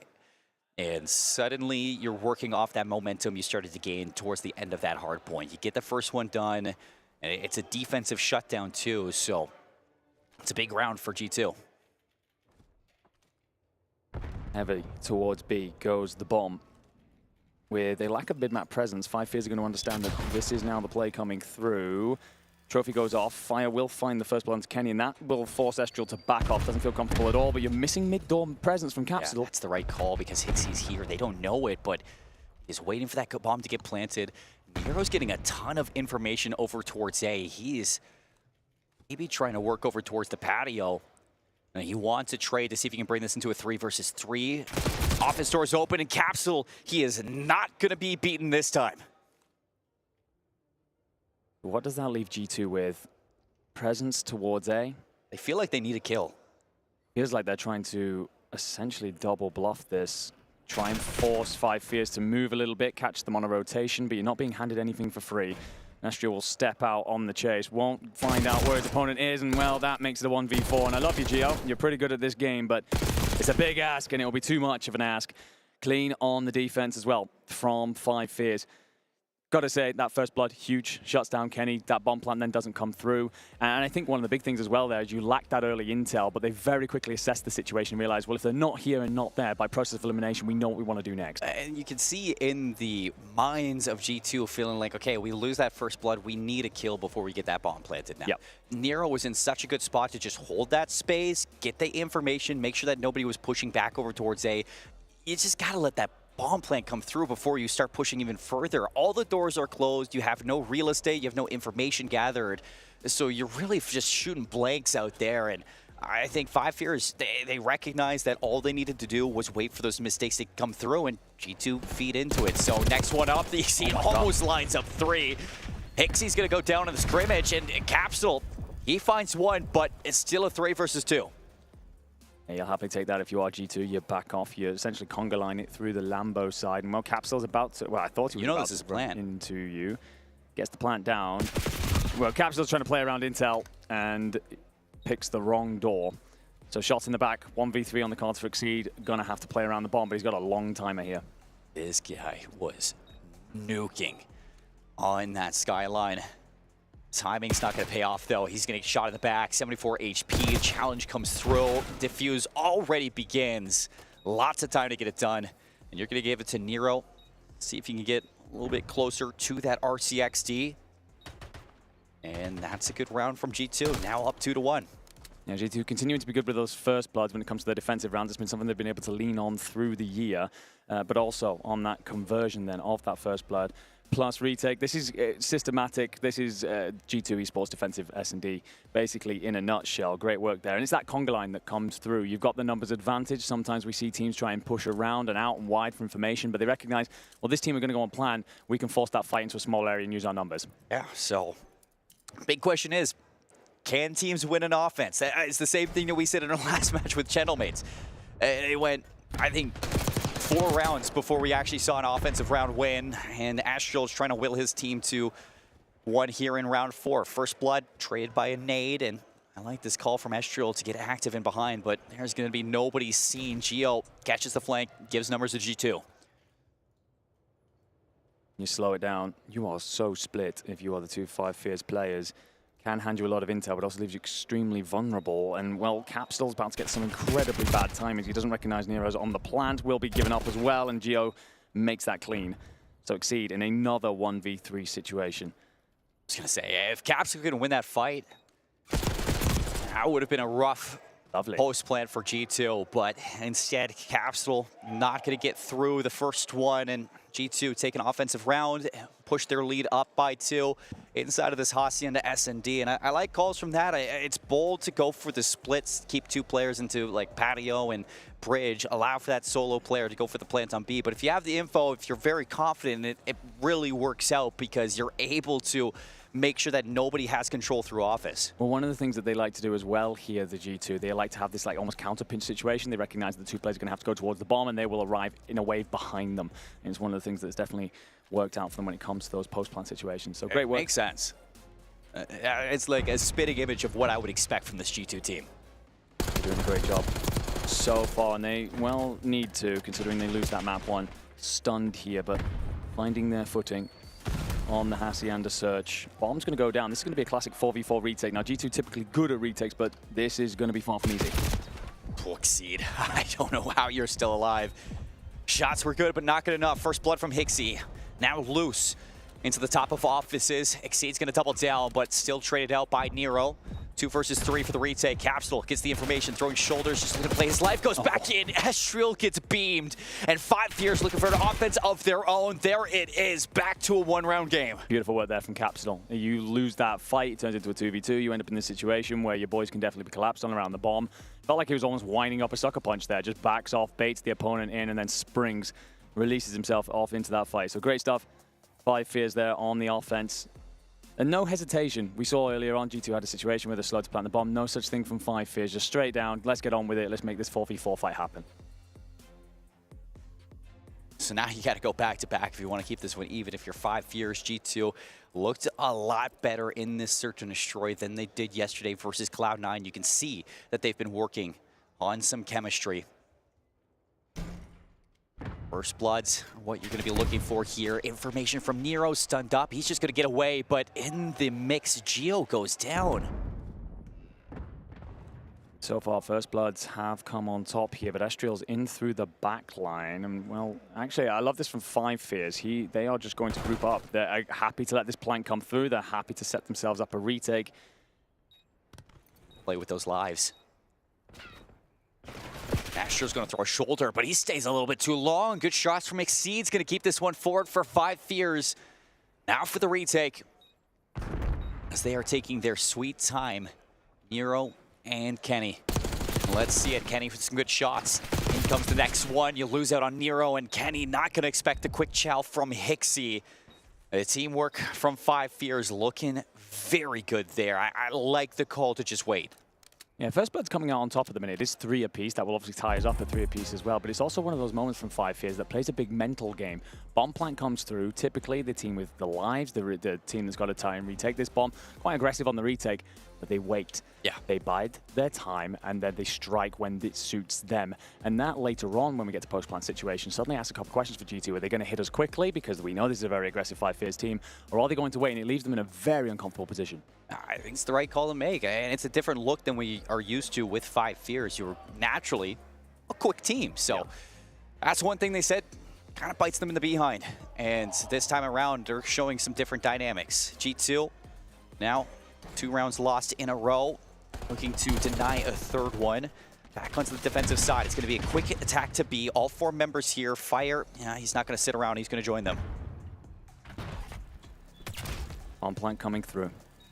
Pixie gets it down. You get backed up if you are Fire, and well, you're pro.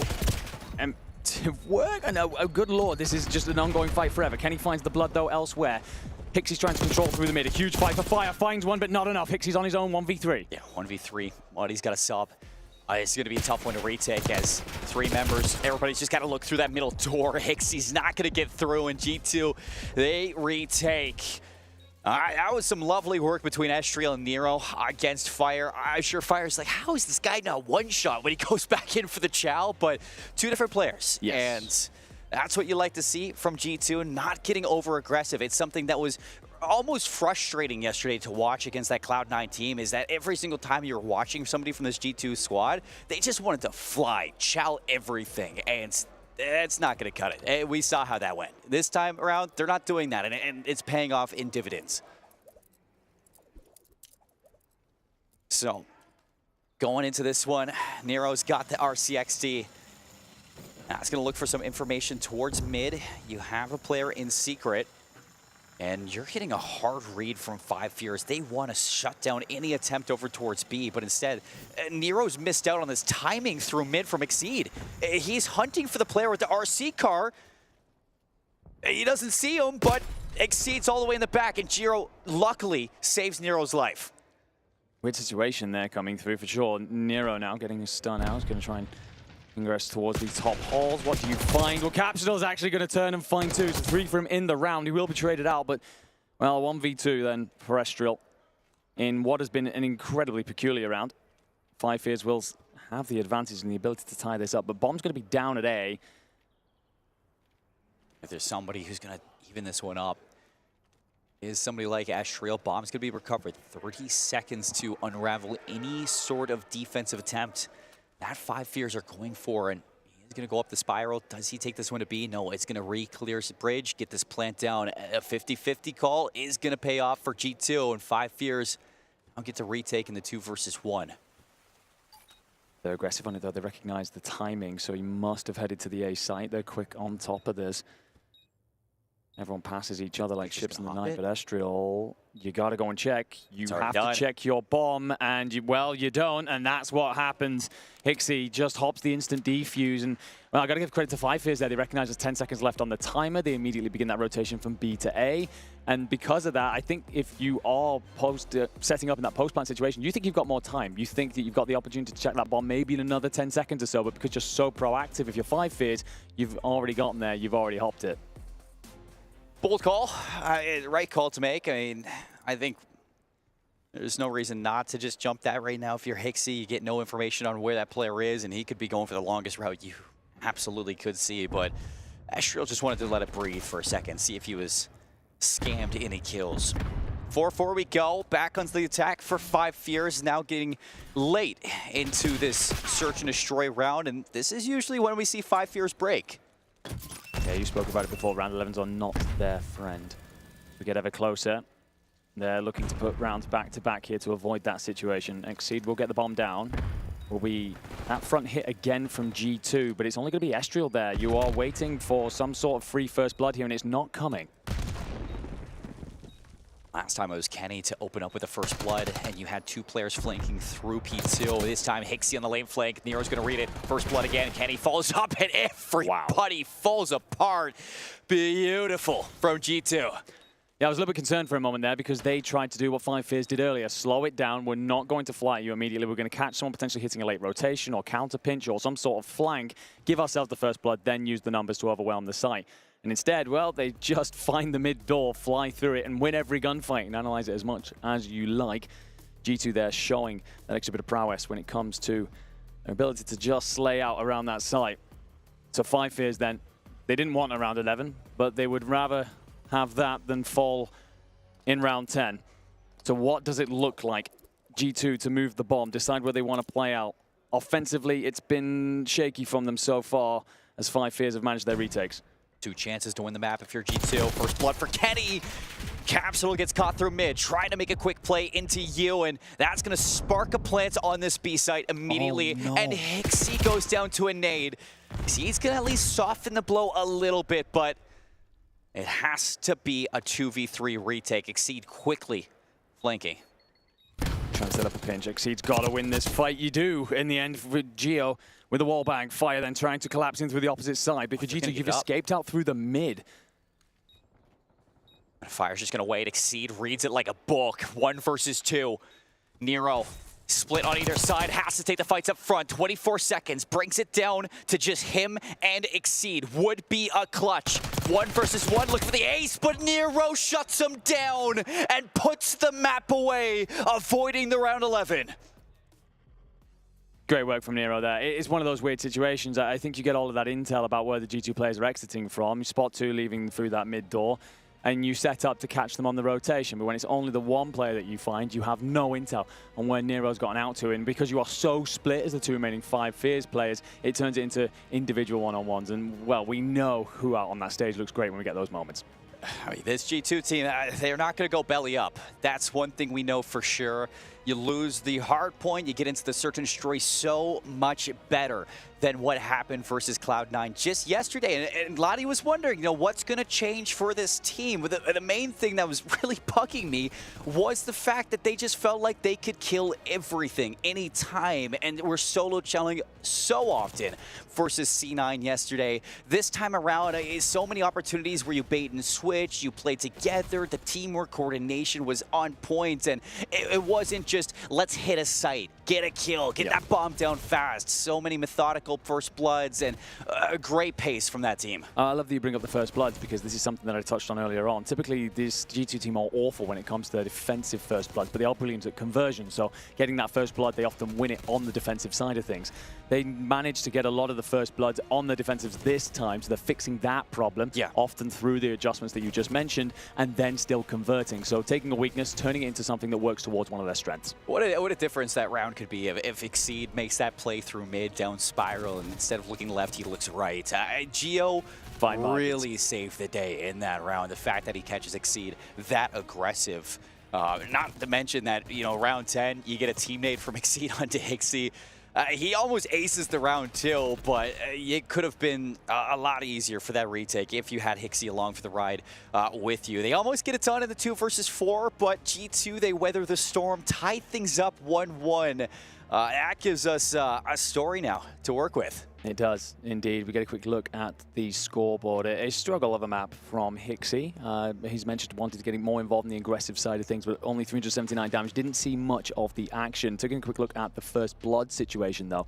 Going to be 3 on the board for Kenny on a 9-7 performance and 3 assists. Had himself a hell of a map. There's obviously so many questions around him right now, but 1,500 damage in an S&D, that's a way to answer back. So much. Kenny's looking good. The team's looking good. G2, they bounce back. Hacienda control coming up after this break.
We got ourselves a battle on the B stream. 5 Fears are challengers representatives inside of Group A. They strike first on the Skyline Hardpoint with A really emphatic performance from Exceed. G2, they answer back in the Search and Destroy. Cool, calm, collected. The team is turning up now in day 2 of EWC. Andy, going into the swing map mode combo. Hacienda Control up next. Give me a little bit of a vibe check. Yeah, so it's a weird one, right? Because typically the team in Respawn fancy themselves more in the control. There's obviously an underdog story, so it's how much that factors in. You come off the back of the S&D win if you are G2. And then we talk about the map as well. It's Hacienda. This is usually an area that G2 like to ban out. They don't want to play around here. They're a very strong defensive control team. They're not very good on the offense. So that's kind of where I'm looking for differences here. Can we see your star players come into this? Well, one of them sitting right at the end of that desk there, that's going to be Kenny. Had himself a good map 1, had himself a great map 2. And no doubt if you're alongside him up on that stage right now, you're saying, look, lead us through this swing map, get us leading into the back half of this series. Just the one thing, if Kenny can really step up for this team in terms of slaying, bring it, this team looks good. The same thing we say about Nero. When Nero's hot, it's when you see G2 winning. It's when he's cold that they really struggle. And, you know, for Kenny, it's been a rough year for Black Ops 6, but you guys got to remember, he is a world champion. Oh, yeah. He is a 2-time world champion.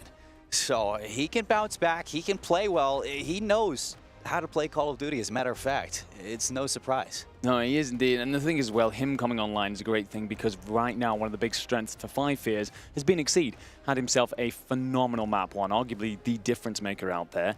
And you need those ARs to be shutting him down. Kenny, of course, looking to see him step up in those fights and be a big part of controlling those lanes and allowing your subs to roam freely. And here on Hacienda Control, again, if you are going to start to fix your offensive woes, you need your ARs over the top providing you that protection. Yeah, you do. It's desperate at this point. Avoid the reverse sweep. That's a big deal. You couldn't see it from Orchid. They got the control, but you couldn't get it into that map 5 situation. The hard points just weren't all there. Now you go into the control, back into the respawns for G2. The teamwork's been fantastic so far today. I got to see that continue into this map. Do indeed. G2 will be on the defense first then. So this is, despite the fact we're on Hacienda, typically their bread and butter. There's a bit of a longer fight than Nero probably would have liked. Does fight Exceed though and turns and cuts down Fire. You are going to have reinforcements coming in above you from Hixie though, so he will clean you out. And it's a bit of a mismatch on the map here, but Kenny turns and finds another. It's only going to be Capsidal who slipped the net for a moment. But in that, he then finds Kenny. So it's a bit back, forth, and, well, all over the place as we enter the Matrix, come back on out, and G2 Esports find themselves a couple of kills. I mean, I don't know what just happened, but that was crazy. You know, I am such a big Nero fan. When you see him click it, it looks so effortless on the reads that he has. And now on the flank, he's looking to do a little bit more damage, not going to get through Fire, but Gio right there to step up alongside him. Spawn trap ensues for Five Fears. You got Capsidal looking to do anything he can over towards B, and at least he's going to give some chances for his team to break out of their spawn. Another hit coming through for Five Fears towards this B side, but the 2 kills go the way of G2, and again, showing their defensive prowess here. So good at opening up with those first couple of kills. Capsule does well for 2, especially that second one, sliding around the back of Shed, but Kenny's going to try and squeeze the reinforcements. The body gets onto A and Capsule. Gio will find one, then try and help out on this A push, give that angle. If he just checked over the top side, doesn't need to because Estriel's there. There will be a little bit of a half attempt from Fire, but that is everything. A whimper of an offensive round out of Five Fears. G2 just continuing to show why they're so good at this. That is probably the best round of control I have seen from G2 in quite a while. They really put their foot down. They didn't want Five Fears to break out at all, even when Capsule gave them that chance to get out of spawn. It's just, it didn't matter. The time was low, the kills weren't going your way. You had Nero kick this game off 6-1, just constantly putting pressure on those spawns and snap into a couple players, make it look easy. The thing is, well, Five Fears were never allowed to be comfortable. There's constant pressure from G2 up in places like lobby. You're never really getting out through fences or towards well at all to support that B push, and as such, you need a bit of a miracle to happen, and, well, Five Fears don't get it. 60 starts 1-6 himself, but now G2 with their chance to go on the offense, and a different looking hit here. Nero's going to go on a wide route and could well be a difference maker as everyone squares up in mid. Hixie's in the other world right now. Seeing if he and Exceed can get things going on this defense. So there it is. Trades come through. Nero's going to hop the point. Working on this first tick. Giro above him. The shot's going to be able to assist this one through. Canary shots from Nero on the headshot towards Capsule, and Fire just not able to get into an area to contest this zone. Nero gets the tick. He gets out of there. And G2 really composed right now. Not really giving anything up for free, but Five Fears still going to rip it away from you. Maestro finds the first there, so G2 will have numbers should they reinforce this, but Hixie's actually got through Lambo, so he could be a big problem. Exceed finds Nero. Hixie will now be in through the back line, but he's hoping his teammates do something out front, and Capsule finds both, so they'll have no information that Hixie's this close. That stun will give it to you if you are G2, so Hixie's position is up. The gig is up, and there's actually going to be a push in through Lambo. They're going to miss him for a moment. This is a full flip from G2. You don't normally see teams do this too often. All three members going to be pushing through P4. See if you can flip this map out. Oh, Fire. good shot. He reads it, but Gio a little bit straighter off of those shots. Capsule at least going to do some damage to the players off the respawn, bleed those lives down even more. As Gio's going to hop that zone, stall this time a little bit more, and put some pressure onto the players around from 5 Fears. They draw away. Can anybody follow up? Kenny going to break through that spiral. Give them a chance here with 21 seconds. Yeah, that's the problem. You've got the timer, so you've got to try and dive this at some point. Kenny waits for the regen to come through, then wants to slide out, but Fire finds 2. Kenny with yet another. Stunned up, though. Will get support in from Gio, so you find both kills. You want this second tick to come through. It's so damn close. 5 seconds, well, 6, sorry, on your clock, going to be available.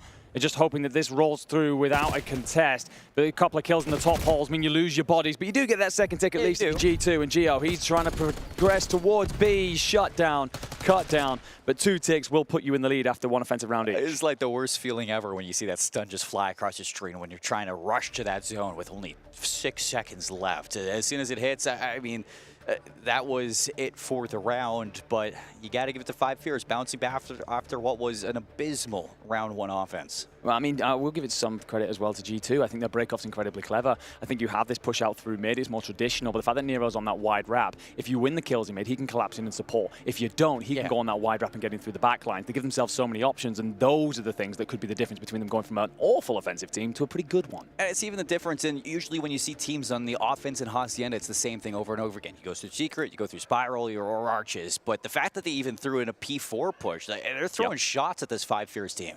They are indeed, figuring things out as they go. 5 Fears now need to figure out how to put some offense together. Capsule's 14-7, so he's doing his part, but needs a bit of love over the top. And well, you're going to lose Capsule in the opening engagement as Nero finds 1. Exceed considers the wide wrap, going to then back up to try and support his teammates who are continuing to try and push this A site. And that's one of the things I think that 5 Fears are struggling with right now. You lose that first blood, you probably want to slow it down, find a couple of kills. Instead, there's still bodies trying to push into dangerous areas of the map. 5 Fears, I'm a fan of Exceed slowing things down for a moment, but G2 Esports, they have a lot of map presence here.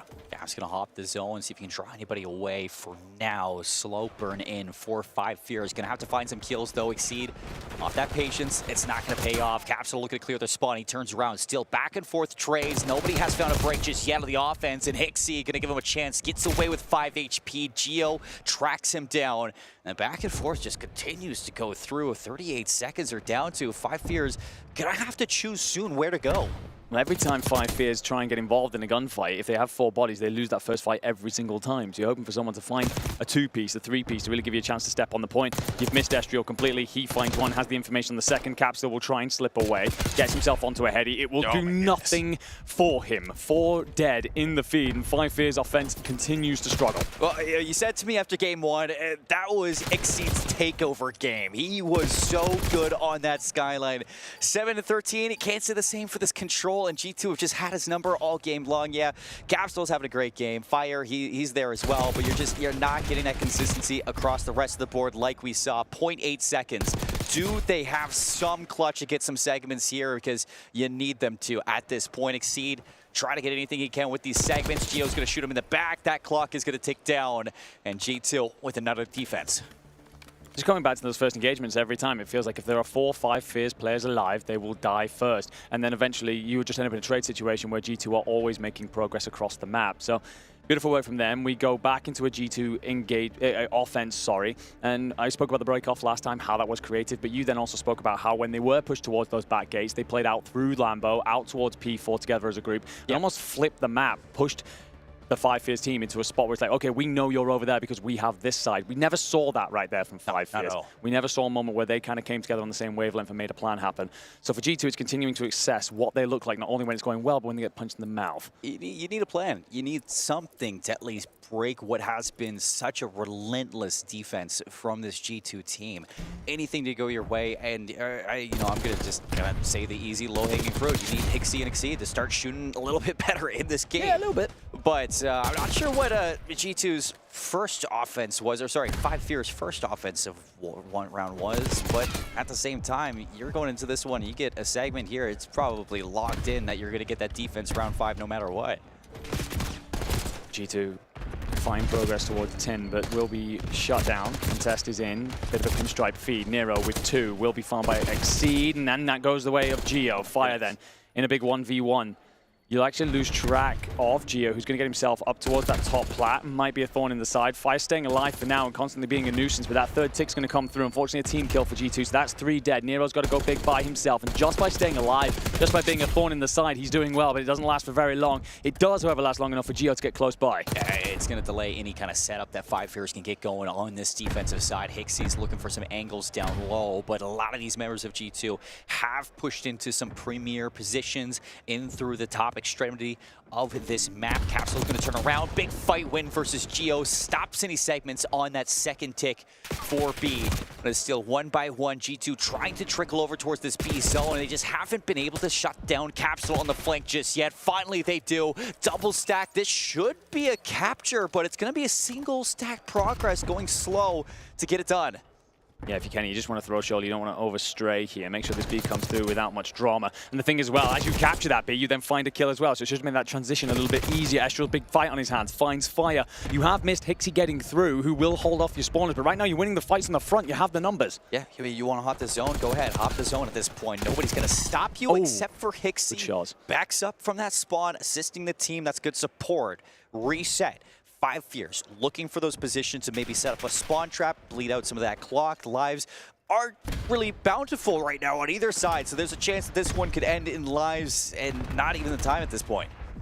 Nero will get the stun and nade come through, finds Hixie, flushes him out of this secret. Geo will also find a kill off the back as well. You're trying to weigh up this hit. You've got a minute 5 to try and make it happen. Only 1 life difference, so you're not too concerned about that right now. But well, every life worth that little bit more when we play control, and moments like that will slow you down if you're G2. And well, Exceed, he finds a big one. Needs to find a couple more. And well, right now, G2 looking to weigh up with 50 seconds to go. All right, Hixie's brought this one back, and you can slowly see Exceed starting to heat back up into this game, which is good for 5 Fears. Looking to push this one into a round 5, but it is going to have to be a deep offensive round win if they want to take this map away from G2. First of all, you get it a break back in, still a chance in a 3 versus 5. Fire goes down. There's a route open over towards A. Surely this one doesn't get thrown away. Exceed falls to Estrel. 3v4 then. It is search and destroy inside a TDM essentially. As Nero finds more progress. You need 2 more ticks. The kills will do it though, and that's a 3v2. Turn it into a 2v2. 23 seconds left on the clock. You don't want to give up a kill here. Estrel hunting for the player up top. Timing not going to pay off. Capsule just waiting in line. Kenny alone at the point. Fire's not going to let it end here. We're going to a round 5. 5 Fears have a chance to take another respawn. And G2 are making it difficult. They're making you use every last ounce of that tank to get through this series. The one thing for 5 Fears, of course, is they did not manage a single tick on offense through their 2 rounds. It was timid, is probably a kind word for it, and so it needs to be better. Yeah. I don't see that happening without Hixie continuing that bit of a run that he's just managed to achieve, because quite frankly, G2 have been a great defensive control team for some time. So this, for me now, all about this break-off. Is it going to be something that you've maybe saved into your playbook that you're hoping to bring out in special moments? Because if so, this would be the perfect time to do so.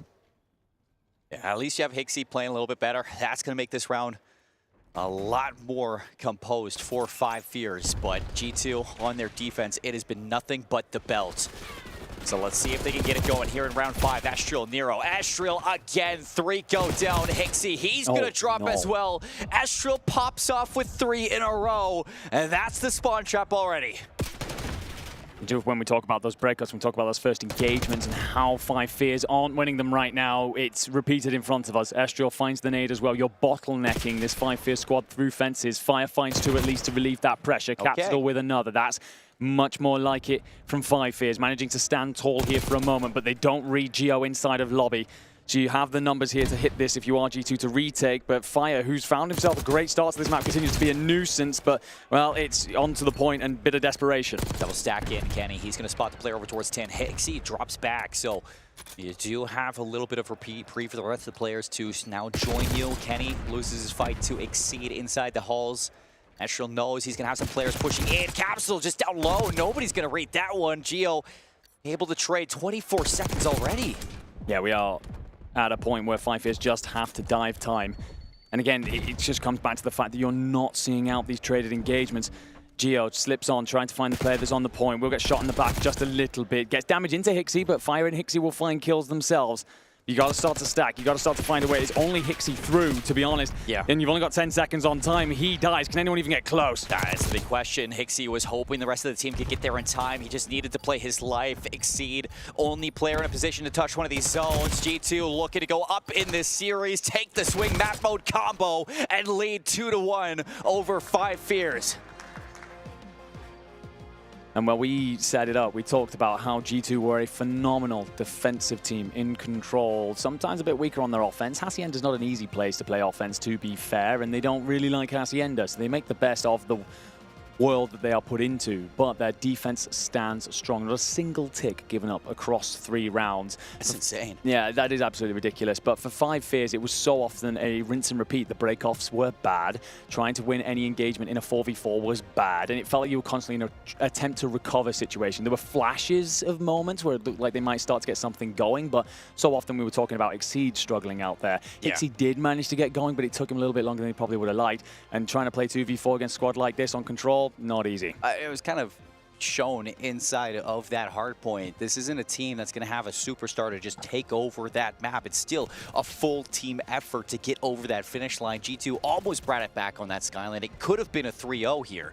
But yes, you have that chance to go to 4 by taking away that hard point. You go back into another hard point, and you're hoping that Exceed can find whatever was flowing through him back in that map number 1, because that was the difference in this team. Capsule played good, Fire played good in that control. Hixie started to pick it up, but when you don't have that takeover presence from any one player on it, good is not good enough against this G2 team, who does have somebody like Nero, who is able to start off so strong, be that presence, and then you have Geo alongside of. Whenever Nero goes down, somebody is there to layer that pressure after him. It was a whooping on the defense across that control, and there was nothing that 5 Fears could do in their attack whatsoever. Hats off to them for bringing it to that round 5, but it didn't feel like they were in control of that map 3 at all, at any point of this game. No, it's a great way to put it. The feeling inside that map was very much a, yes, we're seeing around 5, but that's only because offense is so damn difficult on Hacienda, rather than feeling that 5 Fears actually had a chance. Would have loved to see a bit of an upset, a bit of a surprise roll for an underdog story out here. But G2 Esports remind us that they are pretty damn brilliant when it comes to control defense. And there's still a chance for that upset to happen. Of course. 5 Fears, they're not out of it just yet, but when we did see 5 Fears online beat this G2 team, it was in 4. This time, it's going to have to go 5 if they want to get it done. You're going back into the hard point for that chance to see it, but before we get there, let's break down some of these stats. Yeah, having a quick look at this. I mean, it's kind of what you expect out of G2. There's Geo gets 26 and 20. That's a good performance, of course. Nero 28-23 with 3.5k damage. Very impressive stuff out there. But it's one of those, you feel like this G2 team, when they're at their best, is when they're very balanced between them. I'd be so frustrated if I'm Exceed when you look at those stats. Almost 3,000 damage for 16 kills. Ooh, we've all been there. In the kills for the assist column, you saw it there. It's just a lot of those clutch moments that we saw in the Skyline really come into effect, just not translating here in the control. Yeah, we've all been there in our ranked games, ladies and gentlemen. That's a tough place to be mentally walking into. It's like, guys, into. I'm shooting. Yeah, I am. They're just not dying. Yeah. Am I shooting peas? Like, what's going on here? Like, this is ridiculous. Someone's changed my gun. But yeah, tough times for Exceed. And we talk so often about how when these two teams were squaring up as a 4, it was so often that you'd lose that first engagement. Those tiny moments there, maybe you miss one extra bullet, but that's the difference between being on a pro roster and being a challenger to that pro roster. It's also a representation of, albeit it was not the greatest performance that we've seen, but it's not like he's not being involved in these plays with the rest of 5 Fears. So Exceed wanted to bounce back after this one. You know he's going to be the team player to lead this team into some hype moments. They got to kick it up. Let's see some energy on the stage from 5 Fears. Well, it will be pinstripe, back and forth, 2 each on the feed, and well, Kenny's going to make it 3 apiece. So Hixie and Kenny then last fight over this P1, and he gets the support in time if you are Hixie. So the early points going the way of 5 Fears. Of course, it's definitely a marathon here on Vault. It's certainly not a sprint. And you want to look for that P2 rotation to come through, and Fire catches Estriel by surprise. A lot of kills go the way of the boys in blue. And you are holding on if you are G2, but you can see the nerves here as Kenny pushes out towards poolside. It was a really hot start in the hard point back on that skyline. 5 Fears quickly came out to a lead. It was G2 who were forced into a comeback scenario. They almost got it done, but that's where you really look to trust that this 5 Fears team can do it again. You do manage to lock down these P2 spawns early. Capsule with a fight that looked like he should never have won, and then a beautiful second into Estriel as well. He was flexed on over towards the AR for a moment. You're deep on this P2 side. You are pushed in towards this backline, but the reinforcements arrive. Gio with 2, Kenny with another. And if you are Fire right now, you're just biding time, waiting for your boys to arrive. That is a great start from your AR lineup. Flank coming in from Kenny. See if he can do some more damage to the setup, and he does exactly that. Shoots 2 in the back line. It's only Fire here to see if he can get in and break. Nero shuts him at the front door, and Kenny making some plays for the team. Yeah, Kenny roaming right now. Feels like he's marauding, hunting his opponents down, getting very aggressive on those push-outs, and it's a wonderful thing to see. But well, he starts to try and get that P3 rotation on, or at least relieve the pressure on the front line. Will fall. 5 Fears will get that rotation in. They will start to set up towards New. But that being said, there isn't really a setup at all here. You're simply partway across the map. Everybody spread out for 5 Fears. See if you can look for some clues to the setup onto P3. So far, so good in the kill feed. Nobody can hop the hill right away, but they are going to jump in there. Lots of time off this. You're putting focus onto the P4 side as you're trailing by in and around 30 points, give or take. Kenny still frying in this map. Fire here to try and draw a bit of resistance at all. This is not a spot you want to lose when it talks about that P3 to P4 rotation, and Estriel prioritizes that fight. Comes out on top, scoops the AR, gets himself up into the top balcony. Well, he's going to try and cover over, but Exceed will at least get 2. One off a brilliantly placed grenade. But Nero will answer back himself, who played in through the flank, hit through mid, collapses in, and at least threatens the backline of the 5 Fears. And G2 Esports, you can see what they're happy to do here. They're happy to simply make this a nightmare for 5 Fears to walk forward and set themselves up for this P4. You put so much focus here, and it's not going to pay off. We haven't seen too many players actually achieve breaks on P4 across day 1 and I guess day 2 whenever we go to this map.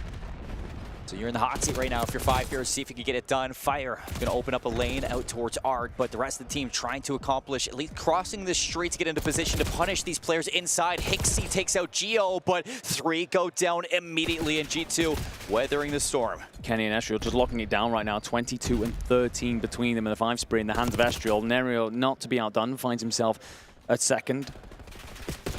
And right now, if you are 5 Fears, it feels a little bit part. G2 just set themselves up for that P4. You had Estriel up in art for so long, and every time 5 Fears try and move forward, they're being cut down by these ARs.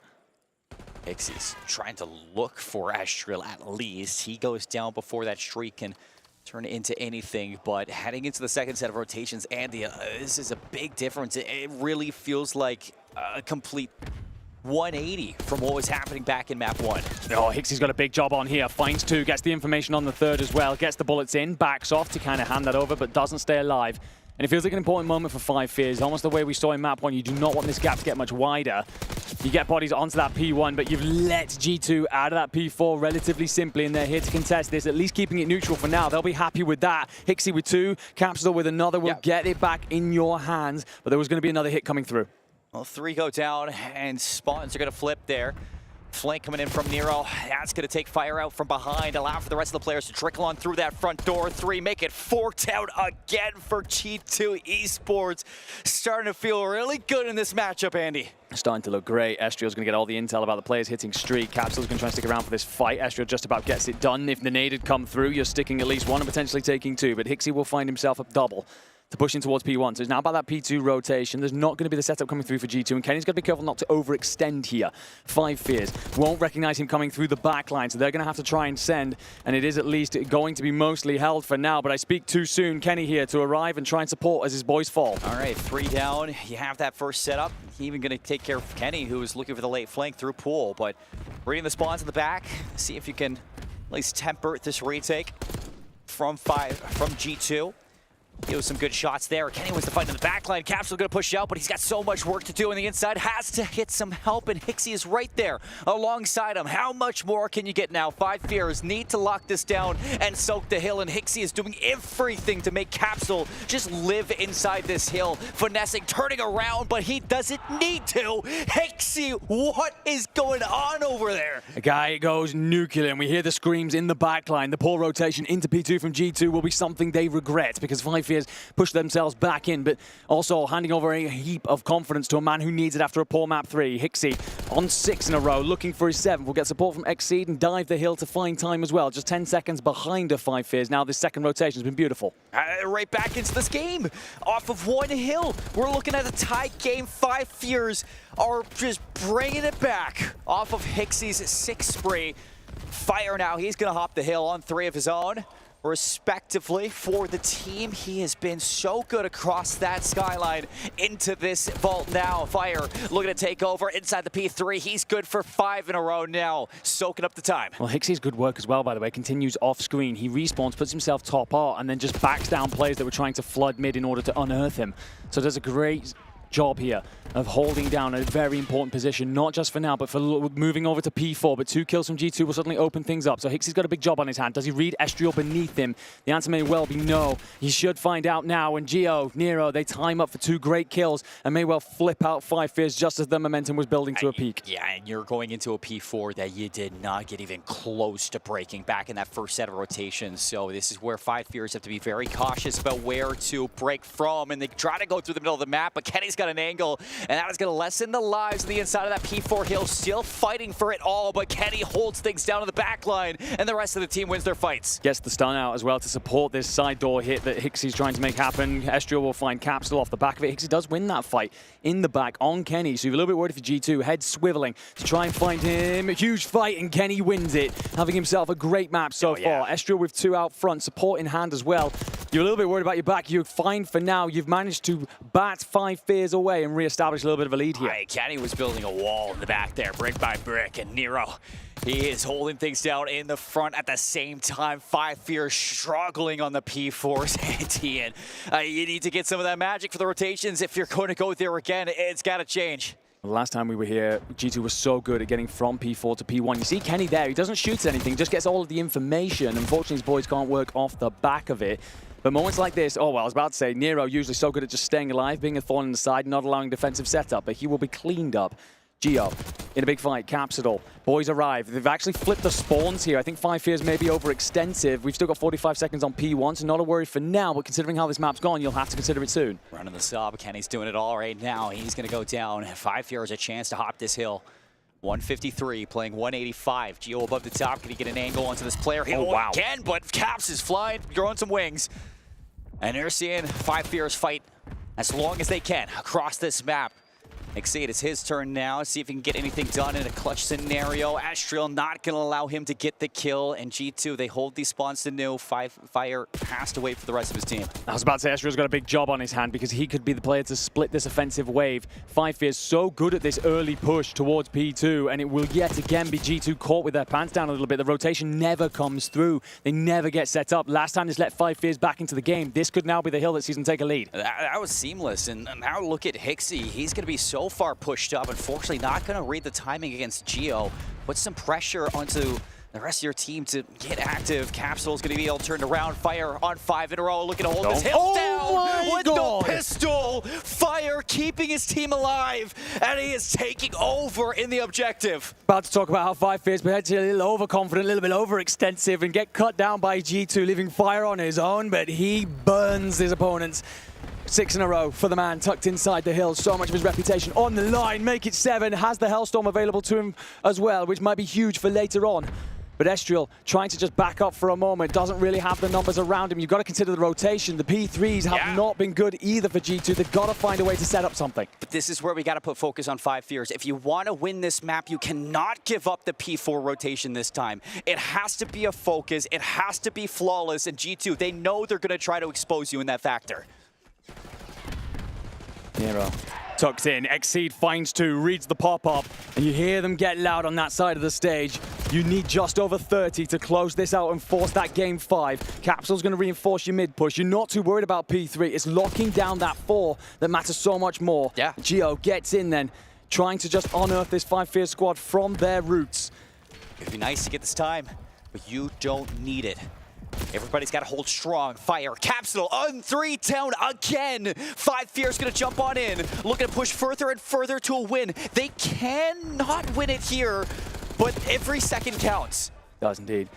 G2 understand the task at hand. Find themselves the early kills to at least start to take away some of the scrap time. What could be huge scrap time, because 5 Fears will still need 22 points. So this first defensive wave has to be perfect from 5 Fears. Otherwise, G2 will be knocking on the door to steal it for themselves and take away the map. Well, let's see if they got what it takes. See if they get the chaps to put it to a map 5. 20 more seconds. Exceed now on fire. You hear him calling dead on stage, non-stop, and Hixie on the cross, keeping his life in art sustained. 10 more seconds as G2 looking to break one more time before we get that map 5. And somebody's got to go. Somebody's got to get in there, but Estriel goes down. Nobody gets in, and say it ain't so. 5 Fears pushing us the distance. Inside this venue, you could feel the shift in the air. 5 Fears suddenly believed. Great rotations suddenly coming through. I was worried at points. We had poor rotations for P3. We had a disappointing performance at trying to break a P4. I thought we were done with this series. But all of a sudden, you come online. Fire finds 8 kills around P2, backed up by his boys. And you took the lead once, and that was all you needed. You never let it go. You close it out. We will see that game 5, and the boys there will be feeling very confident, considering just how they just performed. A troublesome season all year long for Hixie, Exceed, Fire, and Capsule. And Capsule gets his chance in C9. He doesn't really get a chance to prove himself too much. One major, like, you cannot gauge him off of that. And Hixie, yeah, a tough start to the year. He had to go back, figure some things out, but he's risen back into the ranks. He's looking good. Now you come together on this 5 Fears team, top 4 at DreamHack. You miss out on EWC by a map 5, round 11 to Ben Bance. You still get a chance at EWC. Carolina, they fumbled the bag. And here you are. You're proving your worth. You're showing that, hey, other challenger teams, they didn't even get a shot to a game 5. But here we are versus G2, trying to push this Group A the distance, make some magic, and make some upsets. It is definitely a team standing tall, and in 5 Fears, you've got a squad that believe now that they can make this happen, that they can push themselves into a bracket play situation. The thing is, of course, when we look towards the next game, my friend, it will be a search and destroy. They struggled there last time, lost in the first bloods, and G2 profited as such. So that's what they've got to fix up when we look through the rest of the series. Take a quick look at this scoreboard, of course, and it's Fire, 36 and 26, 4,600 damage out there on the map. And so often we speak about these teams at the top end of our challenger level. They're often full of players that have been kicked out of the Pro League, often put in a position where it's like, okay, well, how do I manage to get my reputation back into a position that someone will take a chance on me? Turning up here in Saudi Arabia at the Esports World Cup and dropping that kind of performance, the force game 5 is a hell of a way to remind everyone you know what to do. It was Exceed in map number 1. It was Fire in map number 4. A good old fist pump at the end to get them into that game 5. G2 now pressured out to a dealership search and destroy, something that has treated them so well towards the back half of the year. But can they get it done against 5 Fears? We'll find out soon after this break.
Well, it's a story every single time we get a professional versus amateur team going up against each other. Can the amateur team do it? We've seen it in the past, Raleigh.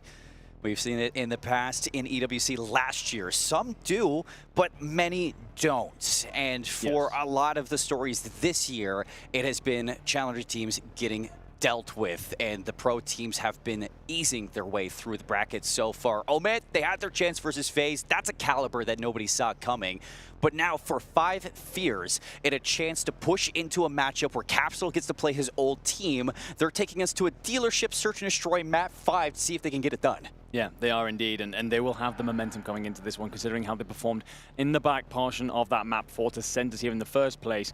But, of course, looking over the other side of the stage at this G2 Esports roster, they won the previous search and destroy. They're great on the first bloods, and fantastic when it came to converting those on the defensive side of things. So that's typical of their play. If they do get the first blood, they're usually ruthless about it from there on, so we've got to see more of that here in dealership.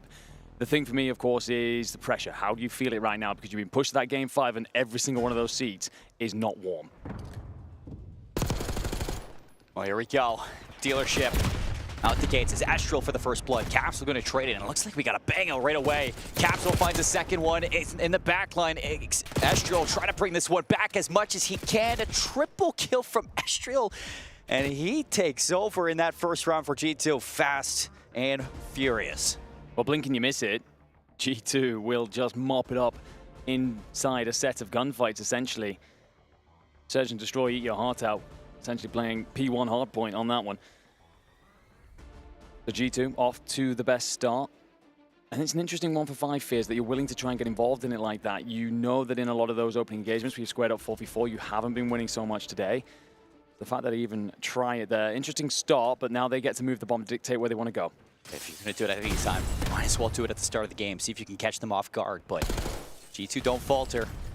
And they're going to bounce back in this S&D, just like we saw in the Hacienda for the first round. A good nade there from Exceed. No follow-up for the kill. And a couple of players of G2 are surrounding in towards the, at least, garage area. Turning around, Capsule, another double kill. 1 versus 2 for Estrel as Exceed's going to get over towards B. Bomb not going down right away. They want to catch a timing against this Estrel play through mid. They see him, tags up, and now the bomb's getting laid. Just don't see the legs poking out from behind the bomb to let you know it's going down. You do have your Semtex available. Could have been used to check, but 4 in a row and RCXD in hand.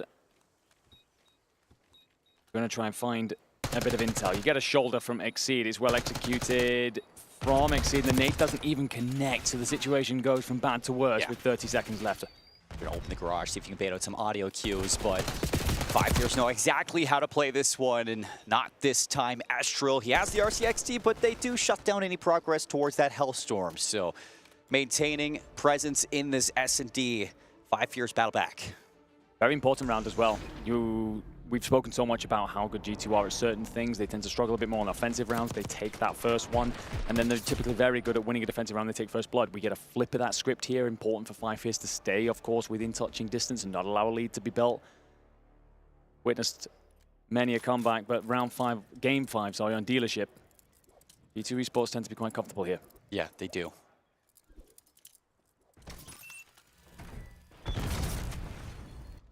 It is a lone effort from Kenny. Watching any presence out towards B. He's going to spot somebody, the information, and a nade from Capsule catches Nero before he can sneak into the garage. That's going to fault any presence at A. Going to find progress towards mid here, wondering if that A death would bait a lot of 5 Fears players in towards the rotation. It doesn't happen, and Capsule's patience pays off. Gets that kill onto Estrel and 2v4 for G2. Taking over, and he's going to see the bomb is down. Nobody has to move for 5 Fears. You just have to make sure that they're not slipping into the flank. As Capsule's going to have some pressure, at least towards that middle window. He knows there's an opportunity, but all he has to do is hold his ground. G2, 32 seconds to retake this bomb and start getting anything going in towards this round. Kenny not going to get that early information onto Capsule, but Geo trades it out. 1 versus 2, 24 seconds to get to A or B and lay the rock. And it looks like he's going to go over towards A, where Exceed is waiting. You chose wrong. We got to look at a 5 Fears defensive round there then. Happy to give up A. Nades go on out over. and ensure that you get that first blood. But an important change on what is tradition there. Typically, if a team finds that, they then flood that A site and use their numbers. They lay in wait. They recognize that G2 are going to try and rotate that bomb, and they just catch them. And for somebody who has something to prove, Capsule's been so good this series.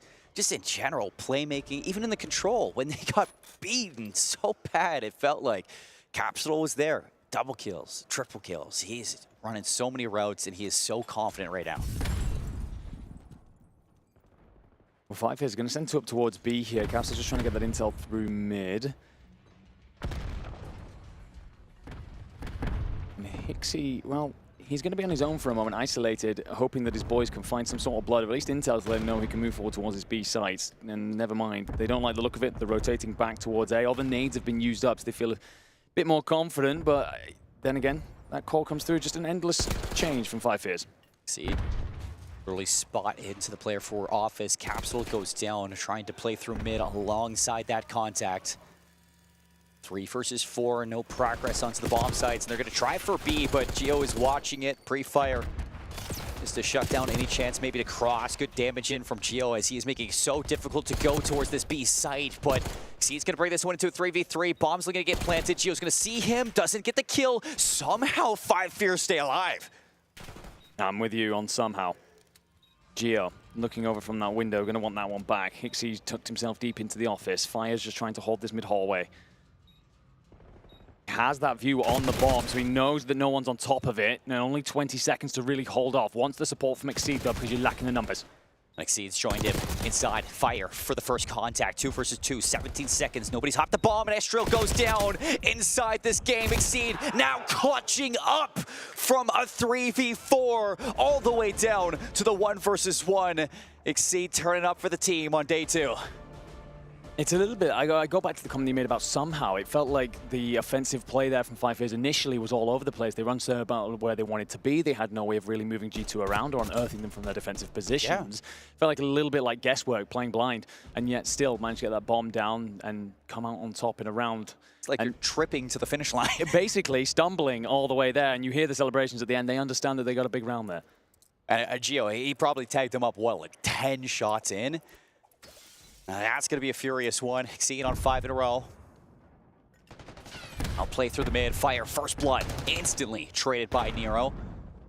Open up the red over towards B. Hixie looking to get it behind. He's at least taking somebody to the grave with him. And that's keeping your team in a chance here. Exceed finds his 6th. Putting Nero in a 1 versus 2. Lots of time to make this work. Exceed's unsure, and the timings could work against him as he tries to pivot and watch a little bit too much. Capsule's just trying to try and hold this close corner, but if you get a 1v1 as Nero here, I was about to say you might well look good in it, but it goes too high while Capsule stays low. So multiple rounds here on the bounce for 5 Fears, giving them 3-round lead. And how that pressure that we spoke about coming into this round 5 builds on the side of the stage when you're the pro team. You're supposed to be full of the superstars. You're supposed to be swatting this challenge away. Capsule is eating today, man. He is on fire for this squad alongside Exceed. Just since game 1, Capsule has been there a little bit more consistent, but I'm so impressed with how 5 Fears are just fighting through this game. G2 still not out of it. Lots of game to be played here. Kenny for the first blood. Kenny finds 2. Kenny finds 3. It's finally traded, but it's all for naught. It feels like 8 in a row for Exceed, and that's where the streak ends. Finally, G2 stop the bleeding. You see the sigh of relief on Kenny's face there at the end as we get that look in the player shots. He understands it's a big moment for him to shut down that A push because so far the play, of course, over towards B. Teams aren't feeling very comfortable there. He's isolated, he's on his own and finds 3 all by himself to yet again put 5 Fears in the position of we can't make this A play happen. You're going to have to continue to send it back to B. What a play from Kenny. I don't think he reloaded a single time. That had to be one clip. In a triple kill. It was so fast. Exceed gets 8 in a row. I don't know if he has that Hellstorm, but would be a great tool if he does get it. Kenny's going to get the information that there is presence onto this B site. Capsule traded out with Nero yet again.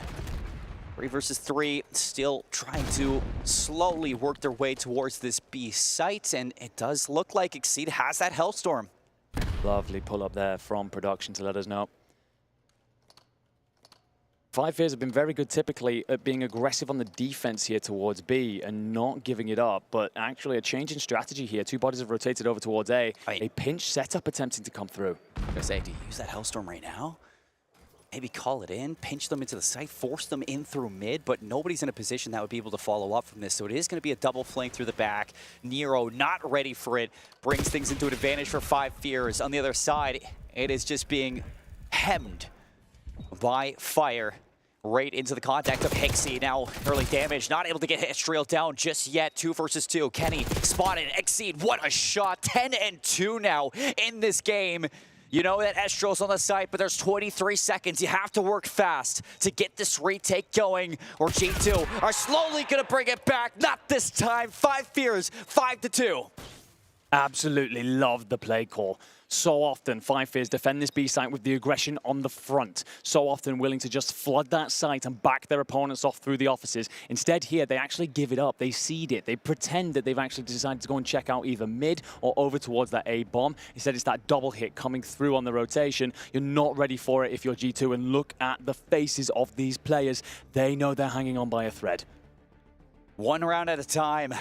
One kill at a time for G2. This is where you test your merit. I mean, all these players, they've been in scenarios like this constantly. They've earned their place in the league. Now, they need to keep their place in EWC. On the attack for Five Fears, everything's going to slow down, and this is where we're going to see Exceed drop the hammer. Well, Hicks is the man with the bomb, so as the cruise comes over, look for him to start to make progress forward. Going to be supported by Capsidol. Hellstorm's just going to take its sweet and merry time to try and force G2's back for as long as possible, and you get the first blood too. They're on side, Nero has to get an angle here, but it's not planted for him, slowly waiting for a chance to strike. Fighters playing so deep in the back, and here he goes. Nero out front, 2 kills, 2 versus 2. Nero trying his best to dig his team back into this. 32 seconds left. Exceed bringing it down to the wire, and it's all on the shoulders of Estriel. 1 versus 2, and it's not meant to be. You go to EWC, you say there's nothing to fear. Well, here's 5 reasons you should fear this team. And they get loud to let the boys on the opposite side of the stage know. It's another tough showing for this G2 Esports roster, but for Five Fears certainly exceeding expectations here.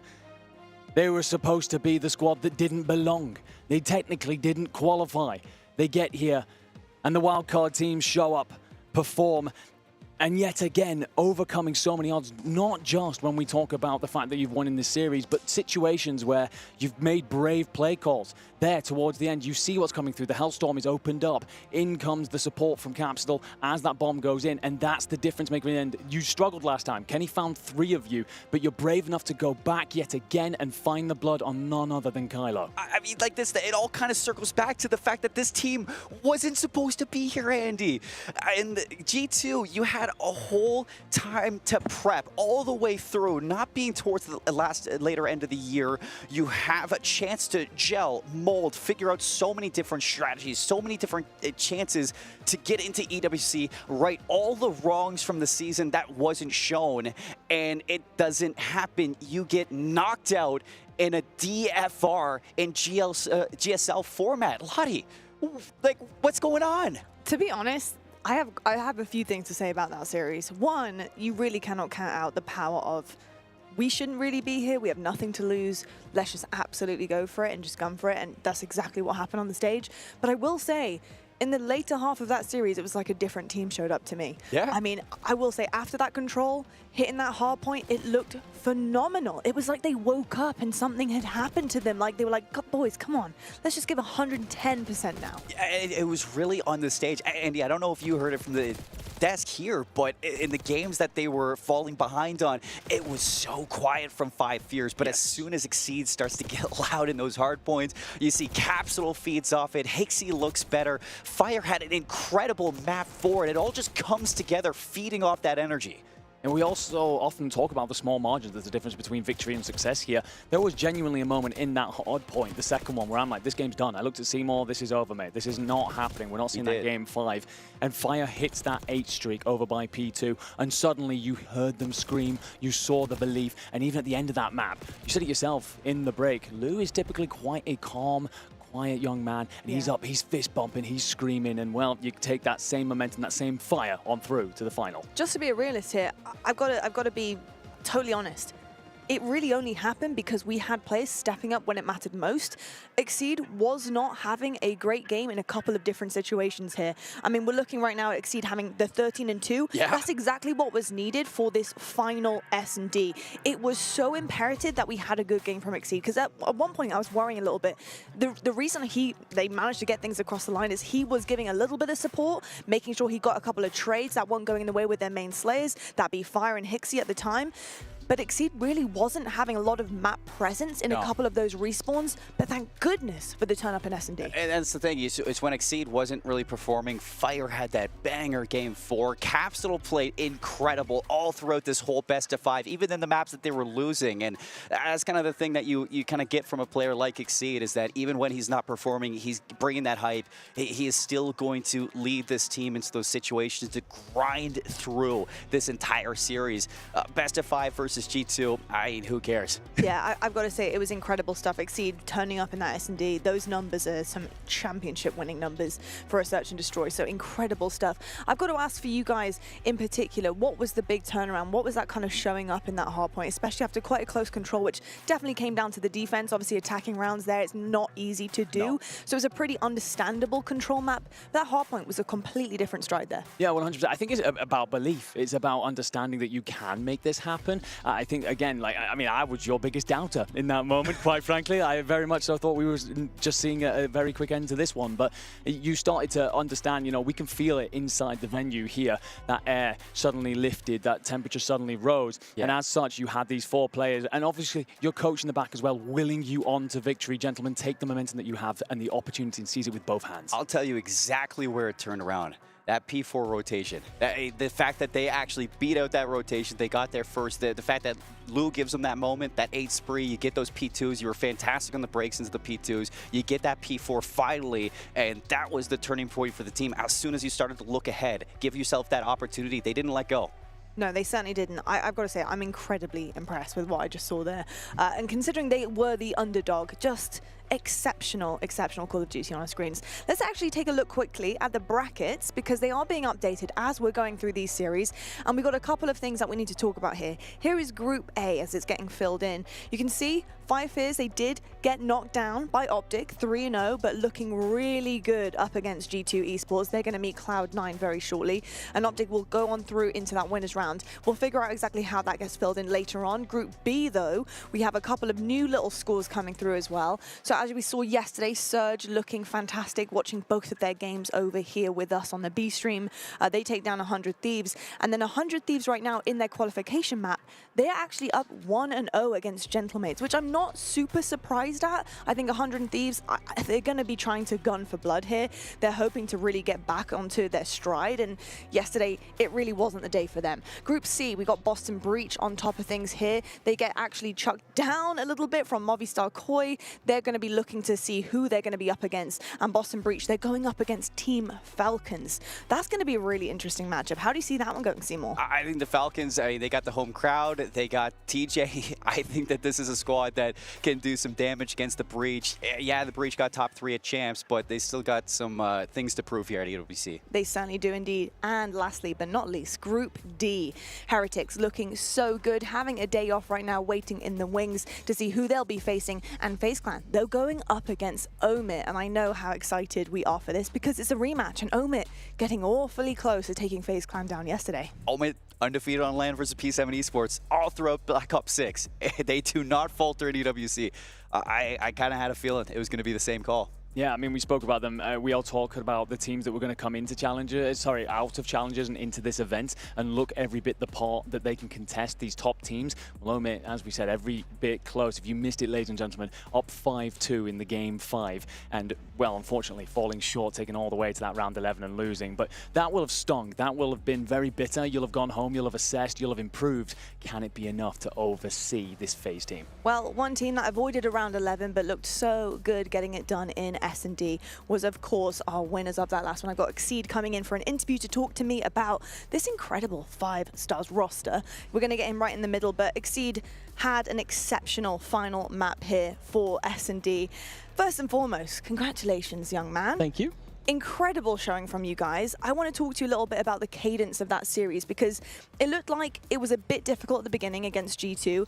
It felt like you were trying to find the pacing and the footing a little bit in the series, but the second we got past that control, it was all you guys. The pace was set by you and they couldn't keep up. So talk to me about the two halves of that series and how you boys were feeling about it. Going into that, we knew that after map 1, going into map 1, we knew that if we won that map, we were going to win the series. We only have 3 days of scrims with Cap.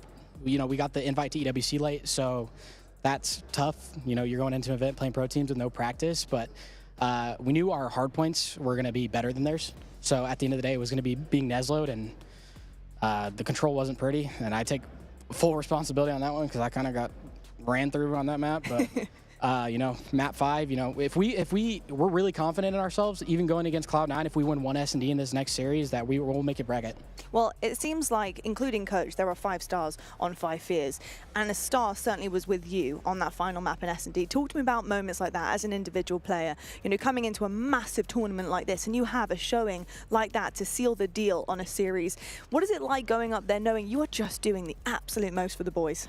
To be honest with you, it was kind of a makeup map out of me because that map 3 and 4 was not pretty out of me, and I was really disappointed in myself. And I told the boys, we went to a bathroom break after map 4, and I said, bro, I got you guys map 5, and we locked in. We knew exactly what they were going to do. We played them in a Toronto Ultra 10K right before Champs, and we 3-0'd them. Yes, you did. And we played them on Dealership, and they did exactly what they did then, too. So you got to change it up, but, full confidence. Cap's a great S&D player.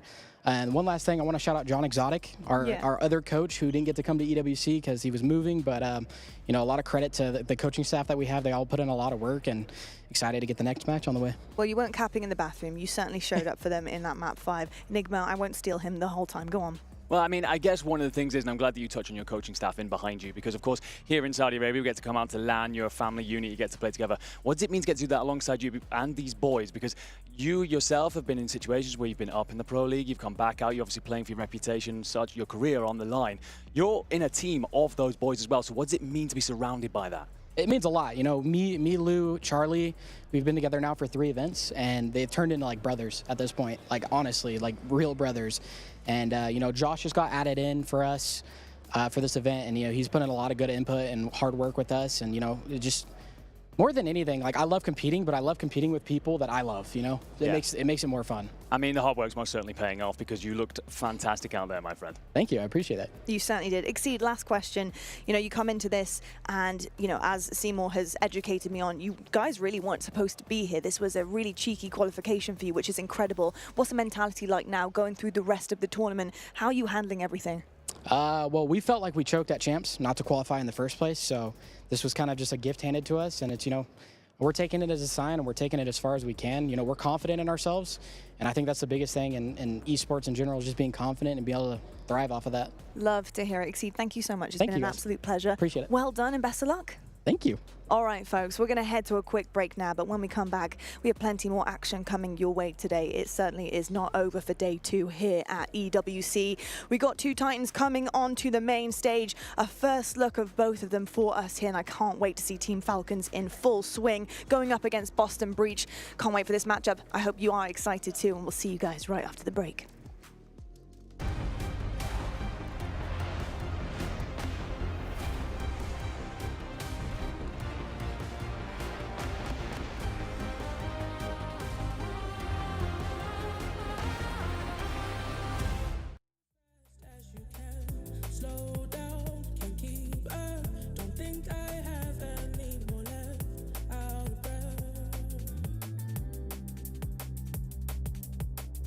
Out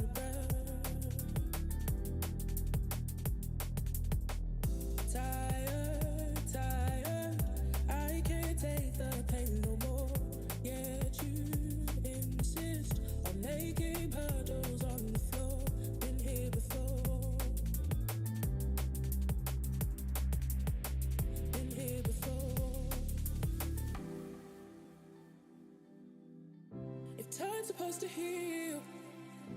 Why do I feel like I've been here for hours and hours? The pain that's in my throat continues to grow. They say it'll get better. How can they know if time's supposed to heal? Why do I feel like I've been here for hours and hours? The pain that's in my throat continues to grow. They say it'll get better. How can they know?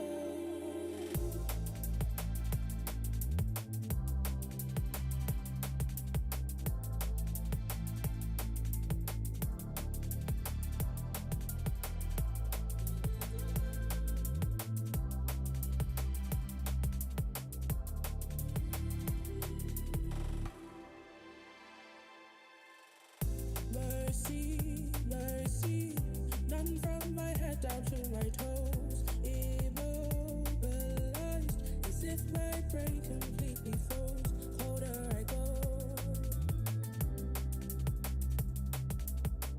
colder I go. So still, calm like the waters at the sea. Silence as if to say my mind's actually at peace to some degree. To some degree. If time's supposed to heal, why do I feel like I've been here for hours and hours? The pain that's in my throat continues to grow. They say it'll get better. How can they know? Water, dry like the cinders in the flame. Bubble, heating, now it's time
Ladies and gentlemen, welcome to Saudi Arabia. We're here in Riyadh and we're in the Players Hotel for the Esports World Cup Call of Duty Black Ops 6. I'm joined by Exnid and by Pred of Team Falcons, and we've got a fun one for you guys today. This is going to be a couple of quick-fire questions. We were potentially calling it something else, but I think we're just going to move on with quick-fire questions. And basically, gentlemen, what I'm going to do is ask which one of you think is more likely to fit into the box that I'm saying.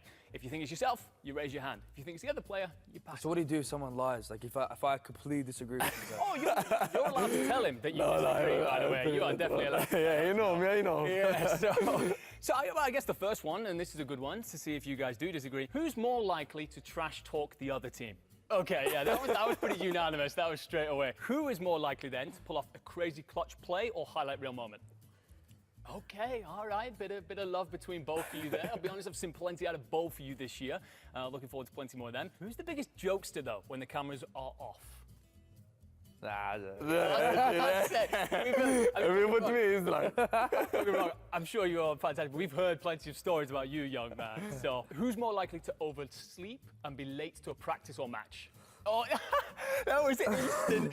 Look on your face there. Who grinds the game harder? I'd say both of us. Yeah, both. Yeah, both. Both putting in the hours, something you love to hear. Who's more likely to ignore the strat and go rogue in game? What? He's lying. He's lying so much. Yeah, I'm lying. Yeah. Examples on the timeline. Who shows more emotion after a big win? Honestly, I think both. Yeah, that's both. Who's more likely to rage quit the game? I think me too. Who carried who in your last tournament? Both of us. Okay. Both of us. Okay. Who breaks the strat more and then says, "Trust me, I've got this"? Okay, all right. So we're going back with the rogue comments. Who has the better food recommendations? Yeah, I've seen your Twitter timeline. I've seen your posts. Absolutely. Who's more likely to say, "We're still in this," even when they're close to losing? Okay, all right. So the motivator. All right, fair enough, gentlemen. I mean, I think off camera I want to delve into a couple of these answers, but we'll save it for then. I want to find out a couple of these stories. But otherwise, thank you very much for your time, gentlemen. Of course, good luck this week. Thank you. And thank you for those of you tuning into the content. This has been, of course, Pred and Exnid of the Falcons here in Saudi Arabia. Thank you. Thank you.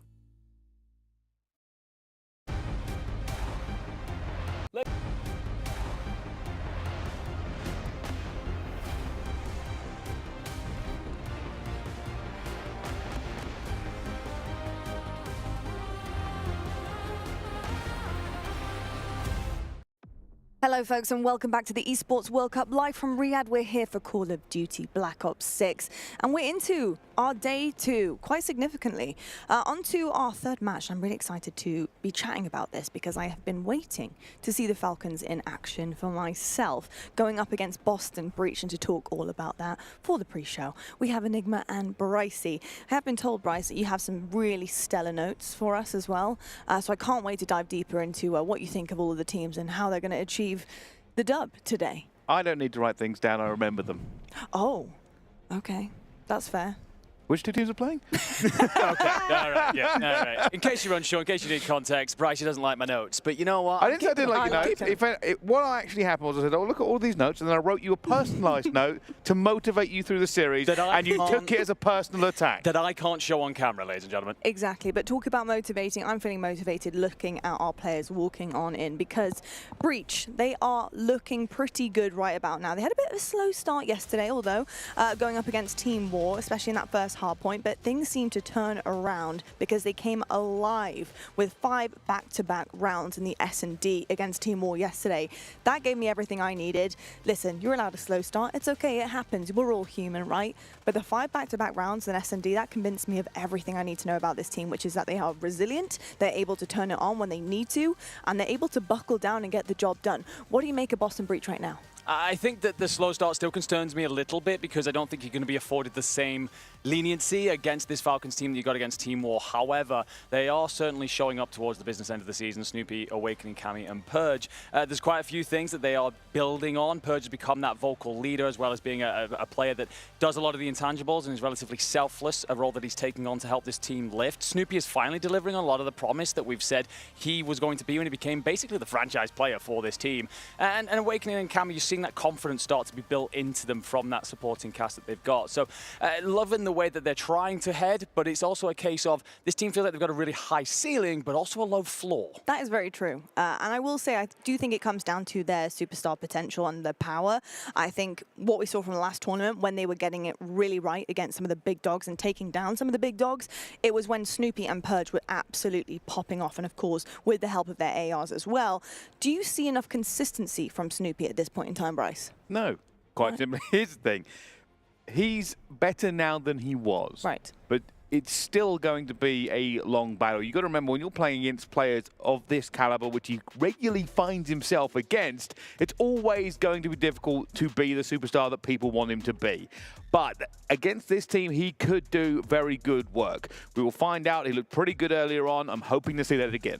Me too. Hoping to see them again, though, Team Falcons and all of their fans, hopefully post this match, because they do need this win to stay into the tournament. And I want to quickly point out, first time I've seen Arcities in a while, not on a Challengers team, and coming into the big leagues here.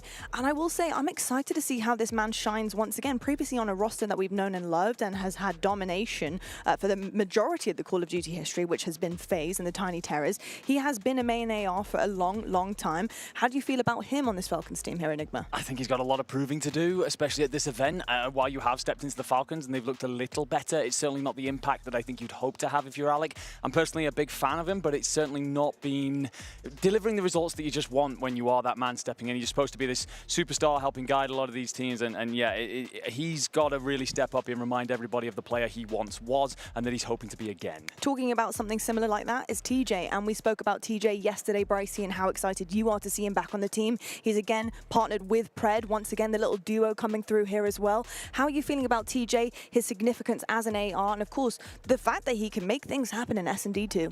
I'm feeling like Tej, and I am a big fan of this player. I'm hoping to see him do well. Realistically, the Falcons, they did need some sort of change around. The team wasn't performing too well at the highest levels, and coming into this event, it does mean an awful lot for that organization. And you got to remember, they're also in the run for the Club Championship as well. Getting out of this group is imperative. Unfortunately, it is going to still be a difficult game. They haven't had a great year. They're hoping to finish it with a flourish. They certainly are indeed, and we've got the maps and modes here, the series layout for you guys. Double red card back to back there for maps 1 and 2, the Hardpoint and S&D. Got Protocol Control right bang in the middle. And we've seen some mixy things on Proto Control as well, so I'm actually very interested to see who's going to be handling what. Have you had any idea, based on that series layout, what maybe this could be looking like? Is it looking Game 5? Are we looking for a quick one for one of the teams? I think it is actually stinking a little bit of a Game 5. Okay. The last time these two teams played, it went to a Game 5. That was won by Breach. There's an interesting map set that we get there, because essentially you've got the red card that Boston don't like to play on, and you've got a whole bunch of maps here that just don't, they really heavily suit one team, basically. So we could end up with this very back and forth series. So yeah, I think that Game 5 is what we're looking at right now. In particular, I'm looking at the control midway through. Falcons often don't like playing there. However, they're going to have to if they want to get through this. Well, this has been a quick one, folks. We're heading into game, and I cannot wait to see the input that you two are going to have. So lads, it's over to you. All right, thank you very much. Let's find out how this one all goes down. Two teams in green, but only one will manage to get through. The other will be eliminated. And one of them's a hometown hero. They are indeed. However, that crowd impact will be lessened being inside the arena here for our Bravo stream. So very much are looking to lean on each other as Exnid finds himself a kill to get some mid-map presence here. And of course, early days here, P1 looking pretty solid for the Falcons, but it's all about considering that rotation as we hit 20 seconds left. Just trying to take every single point that we can, and a lot of people curious about how this one go down. Boston and Falcons. A lot of people would have given it to Boston before this match kicked off, but neither team looking inviolate and certainly could go either way. Get that back off. And we're sat in the venue, of course, and it feels like the Falcons side of the stage getting very loud very quickly, trying to thrive on the energy in the room. So hometown crowd or not inside of here, you do have the players trying to get themselves going. You have managed to get yourself in towards P2, but the backside most certainly not locked down. And this is just a lot of points to keep taking away. Boston finally able to get one onto the board, and hopefully if they get the rest of the scrap time, it will even it up. And that was a wonderful shot from long range. Yeah, how the hell he won that, I don't know, but beautiful work. Wake now trying to just hold the front line alongside Cami. They do enough to send the first wave packing, but we are towards the back end of this P2, so this is when you start to rotate over towards that garage hill. You see numbers for Falcons flooding mid and trying to push through. It's Purge who's going to try and hold the line and set his boys up for the close side spawn, but a spawn out for Boston means everyone's in a foot race across the map to New. Purge will be looking to play his life until he can pick a player.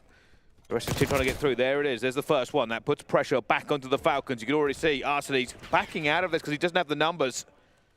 The trade's coming in. There's an awful lot of players now around this point, but it will be Boston Breach with a better position. There is going to be a bit of a split spawn coming in. Keep an eye on Arsene's. He's just spawned out towards the back. They're going to know that this is coming. Beautiful work. TJ gets down, finds another, will have his teammates supporting from the front. So all of that work from Purge to hold on for Boston Breach here. Falcons break in pretty quickly. Exnid looks to protect the backline. He started 9-3, will finally be cut short by Cami. 23 seconds, Pred will fall, 3 in the feed for Boston, so an answer back and an instantaneous reply. That is a full wipe. You can see now those seconds might go over. You can already know, though, with that spawn that they will give it one more go here, the Falcons. Maybe just try and tickle away 7 seconds or so. And Arsenes just look and see if he can pick up a kill or two. His teammates will get in there and get it for him instead. Does pick up Cami as well as we go over. And while Boston Breach are in the better position here, their reinforcements will be coming off of the respawn. Fortunately, not too far away. Alec, though, gets cut trying to cross in towards that bottom side stage. Wake in a very important position towards top steps here. Do you read the play coming from behind? Yes, you do. That's Pred getting found out. Pinstripe feed still favors Boston as they hold on with Purge tucked underneath. Well protected. He's going to go down. While it is a quadrant from you, it's obviously not that great. It's just curtains protecting you most of the time, but still a little bit of a pinch coming through. That's going to be a huge play from Exton if he can get in there as well as now with Arsenes. And they do, and they rip it away. Almost lost the lead here to Boston Breach, but they have not the Falcons. And I don't know how much you can hear at home, but every time there's a couple of kills go down for the Falcons, they are roaring. Yeah, Falcons do well there. Boston were holding on to that from the numbers they had in mid. The AR's watching over, ensuring that anyone crossing through the cars is just unable to get there for free. All the intel as well, just giving them the leg up in the fight. So Falcons flood back. Now it's on towards fighting for this bar. This is the foundation you want to set yourself up for P5. Here they come. Everybody positioning. Everybody ready. And Exnid, every time he gets a kill, he is yelling. He's having a good game himself. 14-8. The confident Exnid is a very good Exnid, and Snoopy has waited for this one. He's going to try and get both. They're going to know here as well. And Pred, probably with one of the slowest reactions I've ever seen a human have, does not even turn. Well, Snoopy's actually going to find 3, make it 4 in a row. He's wiped the team by himself, and he gets shot in the back eventually to cut his reign of terror short. But Purge can be here to support this. Nearly turns and burns onto Pred, but he will just about finish it off. Falcons re-establishing that lead that they had after the first 2 or 3 hills. Snoopy's not very far away, though, continuing to try and flood, but the screams come out again. The Falcons feeling themselves early here in map 1. Yeah, I don't know what comms are being spat by the coach into this one, but probably not a lot. It just seems all hype all the time on the side of the Falcons. And for good reason, they are winning the slaying game. As we look forward into this next set of rotations, a commanding lead as well, a full hill and change does mean that they have a chance to really push the tempo here for their own game. Pred doing a great job here of just bouncing from ticket room to ticket room, just trying to upset these breach reinforcements, so he will be eventually pulled down. Purge then trying to do his best from the mid-map as the contest comes through. And plenty of kills in the feed for Falcons. 3 dead, the opportunity to scoop up plenty more points here at P1, and they did a great job of this last time. Just the points keep on flowing. Falcons finding a wealth of points on this hill. A bit of a scrap time fight, and you can tell the Boston Breach know we need to start turning this around. This is all going to be about the rotation for them. Can we get P1 and P2 clean? Try and get some of these points back. We do not want the Falcons to get anywhere near 200 points first. Certainly not. He was already that rotation in, but he will get spawned out here, so an opportunity for Falcons to essentially pinch this, but you should be recognizing these Boston players are going to be spawning in bar, so you got to go and make sure you clear that out. You do want to eventually flip out for the opposite side, but not this early. Exnib will find Awakening. Snoopy then gets cleaned up as well. Exnib with yet another 2-piece here. 21 and 13 on the opposite side of the stage. They are of Cami, 11 and 19. Very different stories, and a big part of this map and the lead where it sits. Arsene's not able to get that kill onto an Awakening either. And now it's all about this next push. You can see players waiting. Pred is waiting for a kill, finds the first as well, can put the squeeze onto the point with the rest of his teammates. They do manage to get some through at the same time. Awakening will get one back, but one is not good enough, and the Falcons find their way in. Exnet's going to be flooded from the top. Timing goes against him, and Purge essentially lands on top of him. But TJ's over the top for 2. Make it a third, essentially cleaned up by Orsites, and another 4 dead. And, well, it feels like team kill upon team kill right now. The Falcons in full flight. We will get TJ instantly transferred over to mid to pick up that information about the rotation, and Exnet's there to help with cutoffs.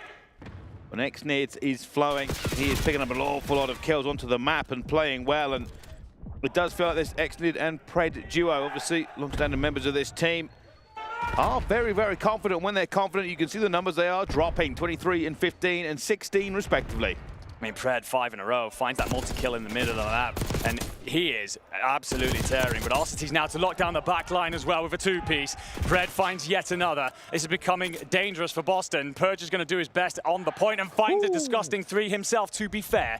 Pred trying to reinforce from the top of the steps, has himself 6. Can you do much more than that? The answer is no. Boston will turtle up and essentially just try and play this around trade fest, and they do enough for now. Can this be the moment that they finally stem the bleeding? Yeah, it looks like Purge is now in a very confident position. You heard the shout out to the 3-piece, but still looking, still snapping, still having a pretty good time. The problem is they're still behind. They're looking for even more on this transition. Cammy picks up his own 3. 1 player behind. That's going to be Orsites, and now a second with Exnet. Pred is already going to find 2 on the rotation, and he lets them know. Not able to get any more, but safe, sound, and all good from the wipe as his team get into the point. Great work from Pred there, just on that cut-off, stopping that rotation coming through. Last time P3 really hurt you. It was largely from the presence that you had in mid if you were Boston, but this time the Falcons will be flushed out, so it's all about just sitting pretty for now. You mentioned before, it's purely curtains. You can definitely be wall-banged over there, so Orsites got a big job in hand, and he will provide the coverage. Purge will just about stay up for now, and does find himself a 3-piece of his own that helps his team break back in. It does, but they've got to be careful now. Even if they get this next 30, they're still behind going into the next hill. 1 bad rotation, 1 bad break, 1 wipe could spell disaster. Right now, Boston still cleaning up after they're pushed into this point. And Cammy is waiting for the cross. He's going to see Pred, who throws maybe a shoulder a bit too wide. Oh, not able to get it as well. Orsites coming in to help out his teammate. Great teamwork there from the Falcons. And they will have numbers moving over to this next point. It's all on Purge. He's got to find this first fight and does not. Orsites with a huge win that should allow you to set up in this P5. You looked great here last time. In particular, Exnet went off, who's slowed down a little bit since then, but could come online as TJ tries to lock down Bar. Cammy gets himself in with the Jackal. And all of a sudden, that is as clean as you like for Boston. Rotation comes through, all the kills, and still 45 seconds to play for. Cammy still just trying to play around this far here, will eventually be taken down. That is a troublesome kill. They're going to have to leave this point and try and hunt him down as TJ continues to go to work. Finds another player, still looking for even more. Does not turn the corner with a player behind him, but will start picking up some points and wins the gunfight. TJ is everything onto this one. Re-broke the hill for his team.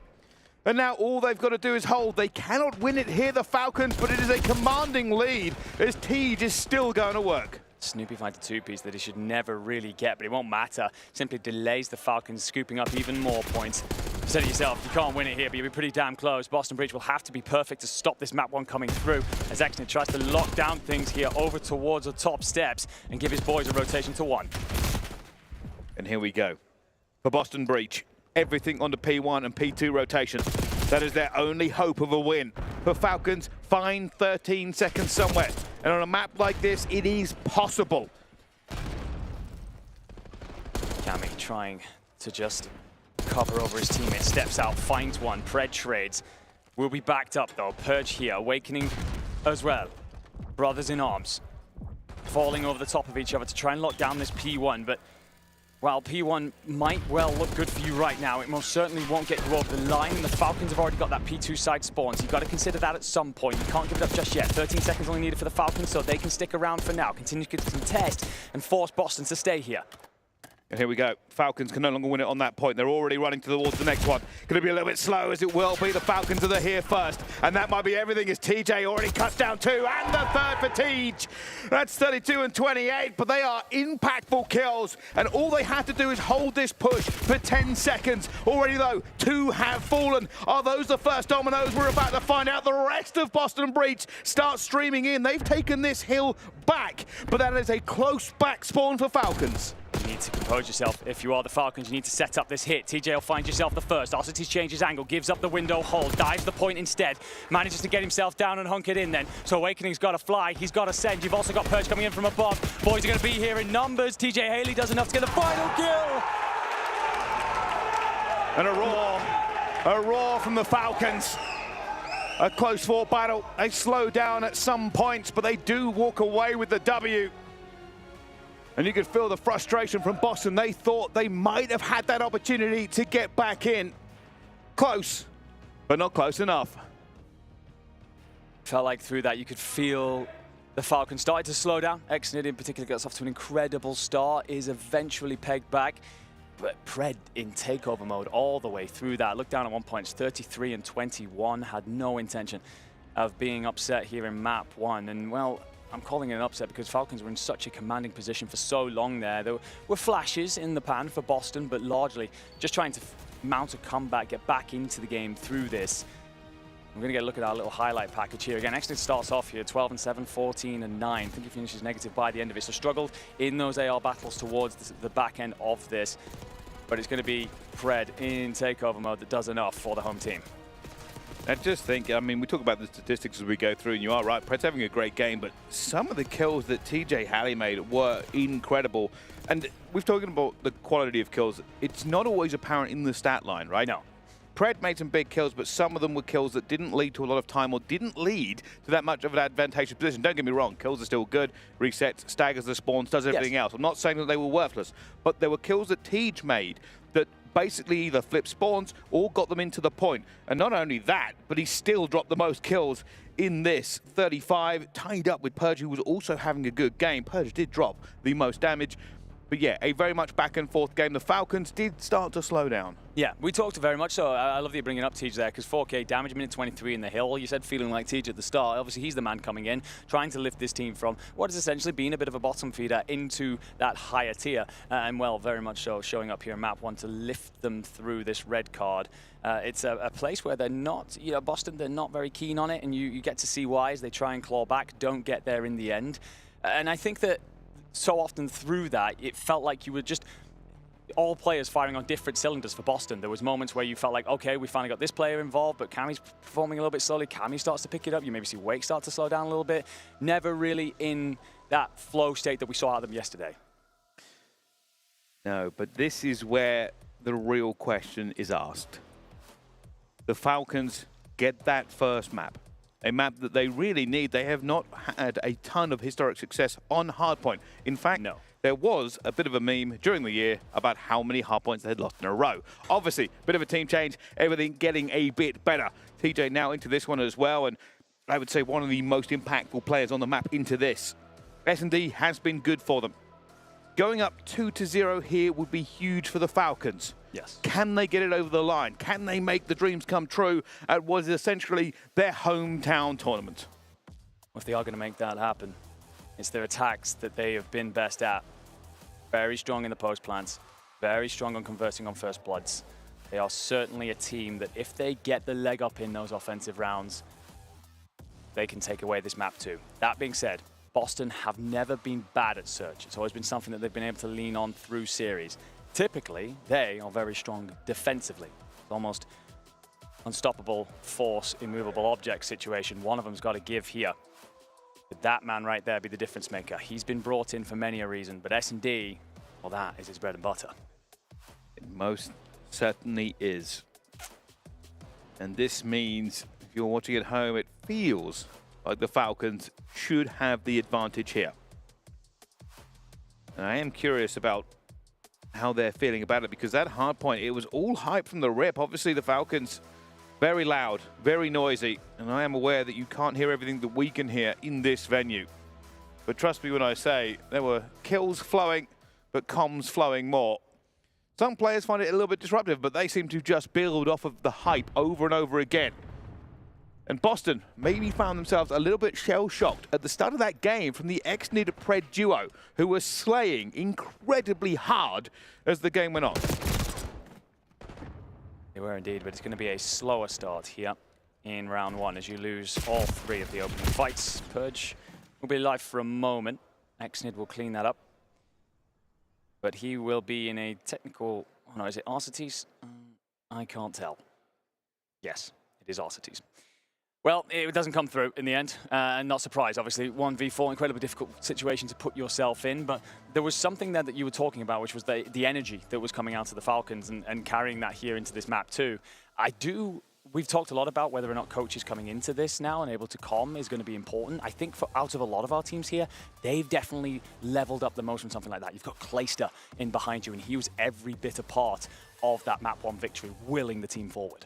Well, I'll be honest with you, I was trying to kind of keep an eye on it as it was going through, and I didn't see a ton of comms flowing out of both of the coaches, and I think a lot of that is they don't need to continuously comm. It's more about, hey, maybe we've missed something every so and again, and also 2 different styles from the coaches. You did see just how much they were coming, but the S&D, this is where maybe a better preparation works out for them. At the moment, Boston Breach looking to get another round.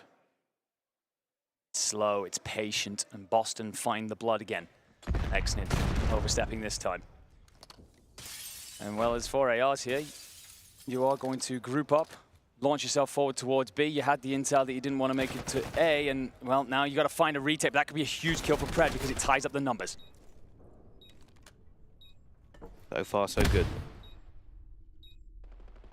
3 versus 3. This retake needs to be perfect, and a few bullets exchanged. Purge finds Pred.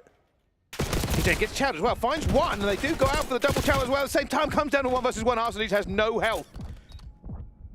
Will have to regain. Eventually, life does respring into him, and he's just going to get back into the bomb here. Surely not. This would be unbelievable if he does go for it, but this might be a chow coming through as well. Purge not going to be here for a second, and timing is going to be everything for them, and well, that's good enough. Narcissus took a risk, took a chance, isn't going to go the way they want to, and Boston Breach now up 2-0. Yeah, I like the idea there. He's trying to bait a fight out, fake a bomb defuse, but Purge times it well. Puts himself out towards back connector and gets that eye on the bomb that he needs to know the defusal isn't coming through. So great work from him, very composed in the moment. Again, a player who recently I think we've all started to pay attention to as someone who understands the intangibles of the game far more than we initially gave him credit for. But 2-0 up now for Boston, the start you needed after losing map 1. Here we go. Let's see how this continues on. Purge currently 4-1 in this. Here comes the break. Already a couple of kills going down there. Now down to a 3 versus 3. An aggressive push here as well from Snoopy. Pays for it. That was what you were worried about if you were a Boston fan. Oh, felt overextensive. Wake here just got an eye on the outskirts of this stage area. Isn't getting much intel though. You may have seen Arcetis slightly strafing, but the last you got to look at him, he was stepping away. Nade goes over. You'll certainly pick up on that. Big fight under the stage. Wake comes out on top. Will be screaming for reinforcement surely. And well, it isn't coming, so he's still essentially in a 1v2. Patience now. Falcons will burn this clock. But Hexton takes down Awakening, somehow gets the bullets through. And this leaves Cammy in a 1 versus 2. He's already seen Pred down to a 1 versus 1. Hexton will need to plant. Time is not really on his side, but we'll get it down. Cammy going all the way around here. This basically resets it. Cammy will have some idea of where Exnid is. Find the AR if you're Cammy. Saw you with Jackal in hand just a moment ago. He's actually played this close and is just going to instantly hop the bomb and Exnid if you don't check it. Oh, unfortunately, that is how that goes down. 3 in a row for Boston. And out of all 3, that one's got a sting because you put yourself in a spot to win it. You find the first blood for the first time through this. And despite all the good that you could have had, and again, how good they have been on offenses, especially once they get that bomb down, especially when they get the first bloods, it all unravels.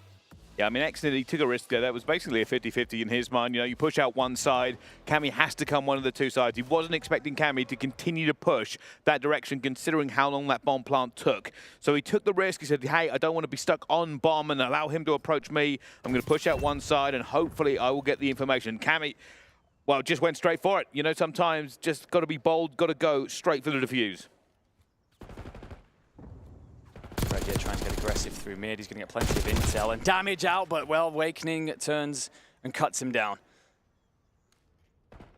Very aggressive defensive play there out of Pred. He was relatively isolated as well, so I wonder how much of that was in the strategy, in the playbook. And Boston, they're doing what they do best, find that blood and then use the numbers to overwhelm the B site. Oh, Teach under some trouble. Trying to get out, isn't going to be able to, and Exnid will get one back as well. The play over the top, Exnid not able to get it, unfortunately. This now leaves Arcides in a 1 versus 3. He's hoping to find an easy kill, and Cammy almost gives him one. But now all they're going to do, shoulder, shoulder, shoulder, wait for the perfect opportunity to take Arcides down. It's a nice look from Arcides here, but it's all you're going to get, really, as nades come back your way, and the frustrating element of trying to retake this B-bomb site from this position makes itself ever present. Boston looking beautiful out here. Again, I wonder how much that was in the game plan for Pred to overextend. He gets the information, you get damage, you understand that you need to... He's really wanting, clearly, to get his team back into this match, but a little overextensive there in that moment of frustration. And Boston, they rarely give up a first blood. That was a frustrating end for the Falcons. Arcides knew, he's just like, unless they make a serious mistake, they will not give it to me. If I commit to a gunfight, then I'll get double teamed and it will be the end of the round regardless. But 4-0 is not what I was expecting from this S&D. So far, Boston beating down the Falcons. Nades will go out. Connects with little here, but it's aggressive out of Boston. Purge gets very much so up in the face of TJ and finds yet another blood for the boys. But it will be now. We'll look at this wrap coming in. Purge just continues to push through. Exnid doesn't read it at all, isn't expecting it. Now you're isolated if you're Pred. Arcides trying to get back towards him, but he's stuck between a rock and a hard place, and it's a 1v4. Well, didn't get the 1v3, maybe the 1 versus 4, and actually doesn't get any of them. Cammy must have seen him out the corner of his eye because that reach out came in really fast. And now it's a 5-0. It is not an S&D to write home about by any means. And that said, coming into this, Falcons so often relying on the offenses here in the S&D. For Boston, it's been about their defenses, and they've continued to stand strong on those. No reply from the Falcons. Staring down the barrel here, and all that momentum that they built up off the map one win, that energy that they had. We have got ourselves a small ensemble of Falcons jerseys beneath us, and they are hushed. Well, well, well.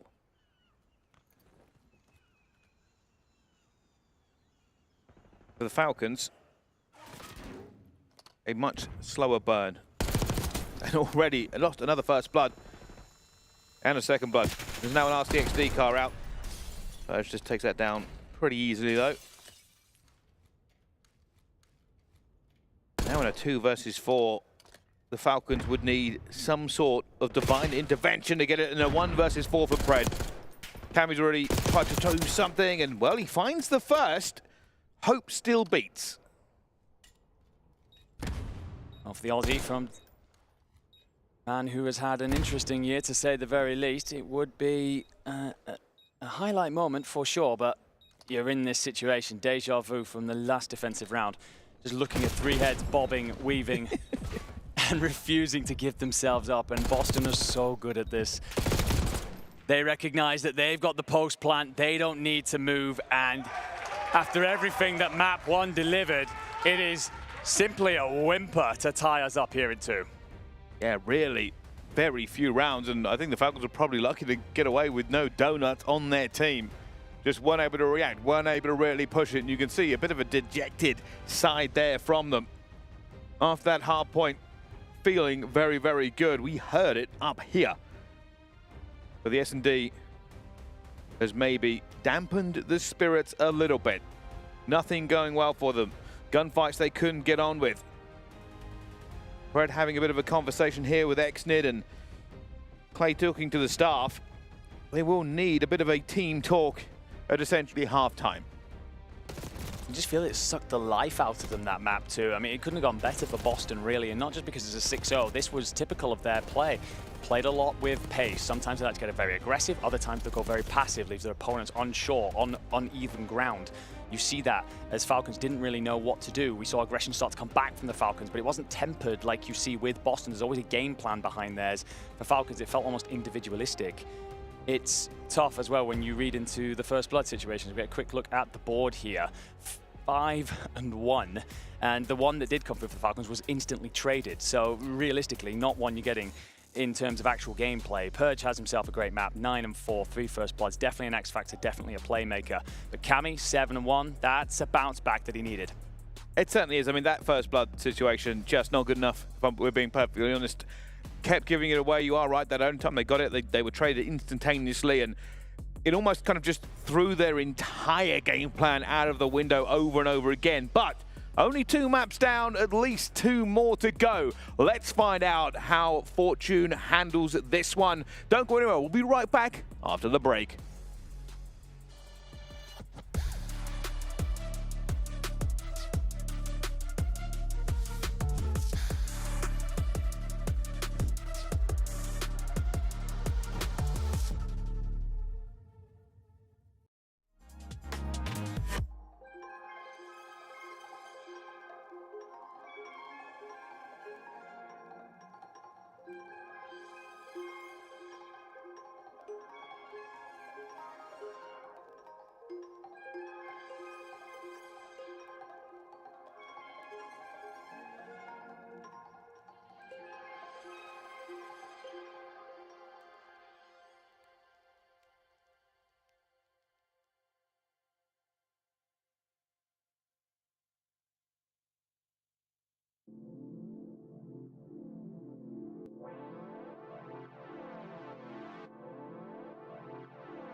Ladies and gentlemen, hello and welcome back to the Esports World Cup. We are live with a game that just got tied up, but not in the best of fashions. Realistically, a pretty good half point from both teams. The Falcons took it away with fire and fury, and apparently burnt themselves out because the S&D was a 6-0. It was indeed. It felt like the air was sucked out of the room, especially on one side of that stage and from the fans down beneath us. But locking in here for map 3, a protocol control. The interesting thing here, of course, is we talk so often about momentum. Often we're expecting that map 1 winner to walk into map 3 feeling very good about the respawn, but you have just come off the back of a 6-0 drubbing, and also you you don't typically like playing on protocol if you are the Falcons. So looking for some changes to your previous fortune. Reminder that the last time these two teams played, it went to a Game 5, 3-2 to Breach.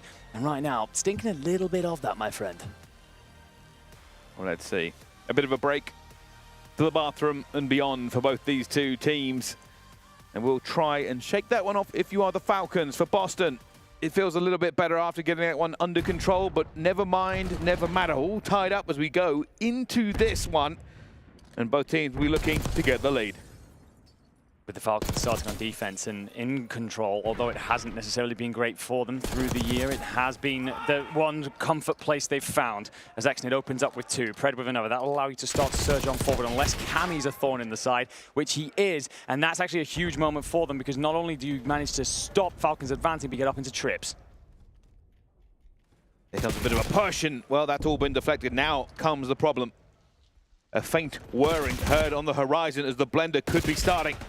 They've got to get out here. Purge already takes down 2. Exnid is super weak, trying to get out of it. But that is a wonderful nade to take down Purge. Gets right back onto the point.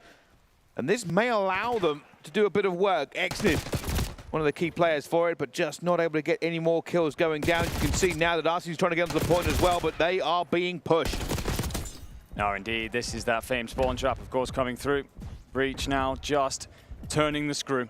7 lives up already, 30 seconds left on the clock. Awakening trying to get close with the Jackal. Put plenty of damage in. There will be a team nade coming on through. Pred at least manages to get one to get yourself out of there. But Purge just continuing to be a nuisance. We've burned through 10 more seconds. There's not much left if you're the Falcons. Exnid with 2 will help you move forward a little bit, but you've got to go and touch a point. There we go. And I said I could feel that blender whirring. The startup going to be there. And realistically, not an awful lot the Falcons could do from that point.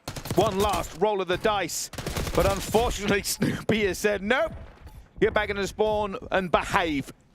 This control has not been a good start. Just 12 kills for the Falcons in that entire point. On the other side, 23. Yeah, that's tough, coming off the back of an S&D just like the one you had there. I mean, you're hoping to come out with a little bit of fury, a little bit of fire. No such thing from the Falcons. Again, defense has been where they've looked great in control. Attack, not so much. So as long as you answer back in similar fashion here, you're not feeling too unnerved. But it's been a good while since we've felt good about Falcons play. Fortunately, it is just the first round of control. And theoretically, as long as the Falcons win this, be it by, you know, letting go 5 ticks or whatever, it should technically tie the score up. So, you know, silver linings and everything else, the Falcons have an opportunity to put Boston Breach back into their spawn. Well, Exnid will open up with the first.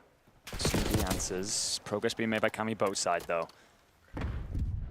Defensive players will be stood on A for now, giving up where they're located. It's a lot on Cammy here. He's managed to get himself into Grandma's, so Arcee's trapped between ARs all around him. Does well to find one. Awakening will trade him, so that will hand over plenty of top-level presence for Boston. Exnid and doesn't get up into trips quick enough. Purge with the knife out.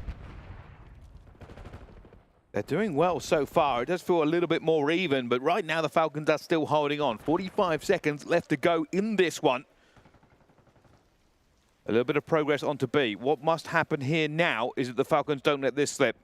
Find the kills, keep on going, and Pred has revealed himself maybe just a second too soon. Only player left on his team as he runs through to try and get some B control.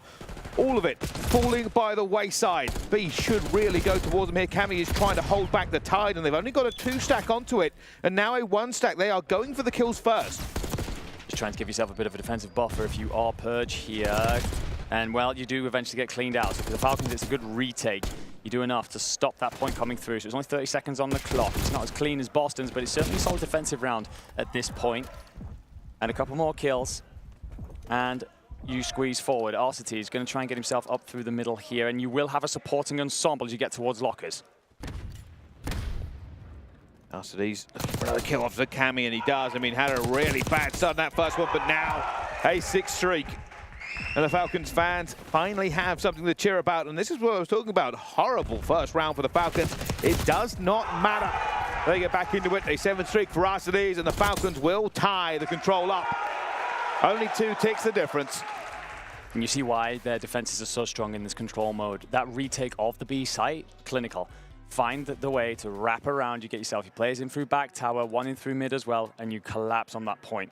Composed, understood the checkboxes that they needed to tick off in order to get themselves into the spot to retake. Boston will be happy in the sense they're up by 2 ticks, but they'll feel that that one slipped away from them. They were in positions to force that deeper. You said it yourself, my friend, there hasn't been very much for the Falcons players or fans to cheer much about. Now they may get a little bit of a spring in the step. So he's hitting the big streak towards the end there. So theoretically, this game tied up. The difference will be 2 ticks. Technically, that puts Boston in the lead, not just on ticks, but in lives as well. We'll try to keep you up with this maths as we go through. But still, we'll find out how this defense goes. Falcons will need to make a bit of an adjustment. Last time was a bit of a bloodbath. Yeah, it wasn't pretty. Awakening here, trying to fight Pred in the low ground, and we're constantly finding these isolated fights where they're, if you are Boston, you're happy to swarm in numbers. Falcons isolated. Arcetes hasn't stopped though. His H spree is still intact, and by staying alive and being a thorn in the side, Boston never really established a foothold. Exnid finds a big 2. That's going to allow you to get forward now, so 4 better this time out, and you do have the bodies here to jump if you wish, but you lose your top mid presence. Oh, Arcetes! So close to getting another kill there, but unfortunately just not able to do it. And realistically, well, I am trying to see exactly how much of that has gone down to the B control. It is not a full tick. So they're doing well. The lives are equal, but they haven't got anything yet. And with every 2-piece, with every quick flurry of kills, the Falcons fans try and lift their team. And TJ now will find 2. Pred with a 3rd as well. So that A progress is coming through, and the 2nd tick is in. If you get this here, you're up by 4 lives. You have a minute 50 to play with. Falcons offense suddenly looking glorious, but Snoopy's in through Spiral. All good. Extra time. Trying to find it as well. More kills echoing for them. Arcetes finds another one, and suddenly Boston and Breach are flailing. First tick onto B.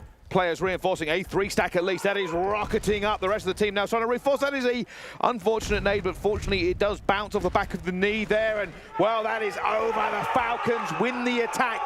A complete reversal from their first round as they take the lead here in control. Felt like there was a moment there where suddenly you just put 3 kills together. And you recognize we can just stack this point, force Boston in towards us. Cut them down as they run. Do a great job of, it sounds like a very easy thing to do, but you may have watched many a pro team not step on that point and simply force the issue. Very comfortable taking those fights once they're in that position. For Boston, you see a shake of a head here out of Wake. They're going to wonder how the hell they're in this position. Oh, here we go. Boston will now need to match that energy. They have to get the win themselves here to take it to a round 5. Purge will get first blood. But it is ordinarily traded out pretty quickly here as we do go pinstripe on the kill feed. Both teams trying to get into this one. Pred, though, takes down Awakening. That's pretty big to start shutting them back into the spawn. And everybody into the fight, into the kill feed. But it's still benefiting Falcons. Exnid can get himself through the line here, so could be a real problem for Boston. But did you just get spotted by Awakening? Doesn't matter, you find Purge anyway. So you do have Snoopy, who's managed to get himself off towards the B point, but otherwise Boston hemmed in right now. Find a couple of kills, but you do alleviate pressure. And that's a huge one from Pred to stop that progress towards A. B is starting to move a little bit, and there is going to be presence supporting you over towards Boat. But look at the numbers come. Pred's got a huge job here top mid, though. Oh my goodness, they are finding everything. Pred just trying to even take it on. Cammy does eventually beat him, just had a better position, but can they find this? Boston are fighting for the kills across the map, but they are certainly not getting any progress where they need to, and Snoopy's going to go down as well. And it's the Falcons fans you can hear in the background. I don't think that's coming from the players, but they are enthused at every fight, and for Boston Breach, time is running short. TJ cuts off one down low. Exnid up top this time. TJ's now going to try and reinforce the gap that has appeared. Scoops himself an AR just in case you needed to cover over towards A from Trips. Beautiful positioning. You have the time here as well. Pred's going to find 2. Snoopy's not going to read that you're here, and that is 4 dead. 19 seconds on the clock. Boston have got a sprint. For Boston, a last roll, a last chance at the dice. They now have to get to a point here, but they are pinned in a spawn and they are fighting. And that is going to be a team kill. Awakening will find it, but it's 7 seconds. All they've got to do is go for A and hope to find the kills they need onto this point. There are too many players here from the Falcons, though, and surely Cammy cannot hold it for long. He will not. Another respawn to the Falcons, and Clayson, the coach, is getting involved. Some beautiful moments out of the Falcons players of composure, and I don't know how many times we've gotten to say that this year, where it's looked like they've just understood the assignment. Take a step back, let's find those opening couple of kills and move forward together as a unit. They do that not only in that round 3, but also round 4 to find ways to just hem Boston in. Never comfortable if you're Boston. You have moments like Exnid slipping the net and just harassing the back line. You want reinforcements, they're going to have to come through me first. My boys will hold you in the meantime. Beautiful work, looking every bit the team that we'd hoped, obviously, coming out to Saudi Arabia. This is their home turf. They're under an immense amount of pressure, but clearly thriving in it. And every time their fans get loud, there's that extra spring in their step, and they're certainly delivering in front of them. And I'll tell you what, the difference was just that attacking round. The Falcons just found the fire. I don't think Boston were ready for it, just losing pretty much every gunfight they needed. Really has been a big turn. 2 respawns now to Team Falcons. Boston Breach, all they got was a flawless S&D, and while that is a wonderful thing to have, if they lose this next map, nobody cares. They absolutely do not. One player who did step up there, and I don't know if the scoreboard's going to fully show it, but it felt like Arcity's had himself a couple of impactful moments. Maybe struggled in the earlier rounds, but when you find that round 3 and round 4, it's Arcity's just biding time, finding ways to slow Boston down. There's a moment where he manages to escape on that offense. He gets himself through the back line, and then he makes his presence known by stepping on that B point, forces those Boston players to rotate over, lets his boys out of the spawn. And well, we do get a look at the statistics. Arcity 16-14, but Pred 22-14. That being said, damage across the board. 3 players there having themselves a map. Well, so far, so good for Falcons. Obviously, a little bit of a close game there on the hard point. Could have gone against them with a resurgence Boston Breach. And here's the truth of the situation. Boston were very good in the second half of the hard point. They really came back into it. Then a decimating S&D. And the first round of the control, also Boston. But all that story being told, it's Falcons who are 2-1 up in this series. They were better in the control over the length of it. Yes, indeed, they weren't. But the hard point, they were better at the beginning as well. And that is what is counted. The final scores so far for this is 2-1. For Boston Breach, heading into another respawn, will need to find their own fire. They have been quiet. They have not been quite at the anvil as much as the Falcons have been. Most certainly have not. And yesterday we saw a slow start out of them as well. They lost map 1 to E, very weakened, team war. But they did come out and look much better in that map 4. They made the adjustments required. Here, part of their homework should have been to understand that the Falcons really struggle when it comes to breaking in hard point. And as such, they should be first on that rotation. They should be in early here. It's a big enough map to certainly reward you with some money hills if you recognize that. But as you just said, not quite being at the anvil. Air sucked out of them, and the looks on their faces says everything you need to know. Last ride for Boston, potentially. And there is a very happy Exnid.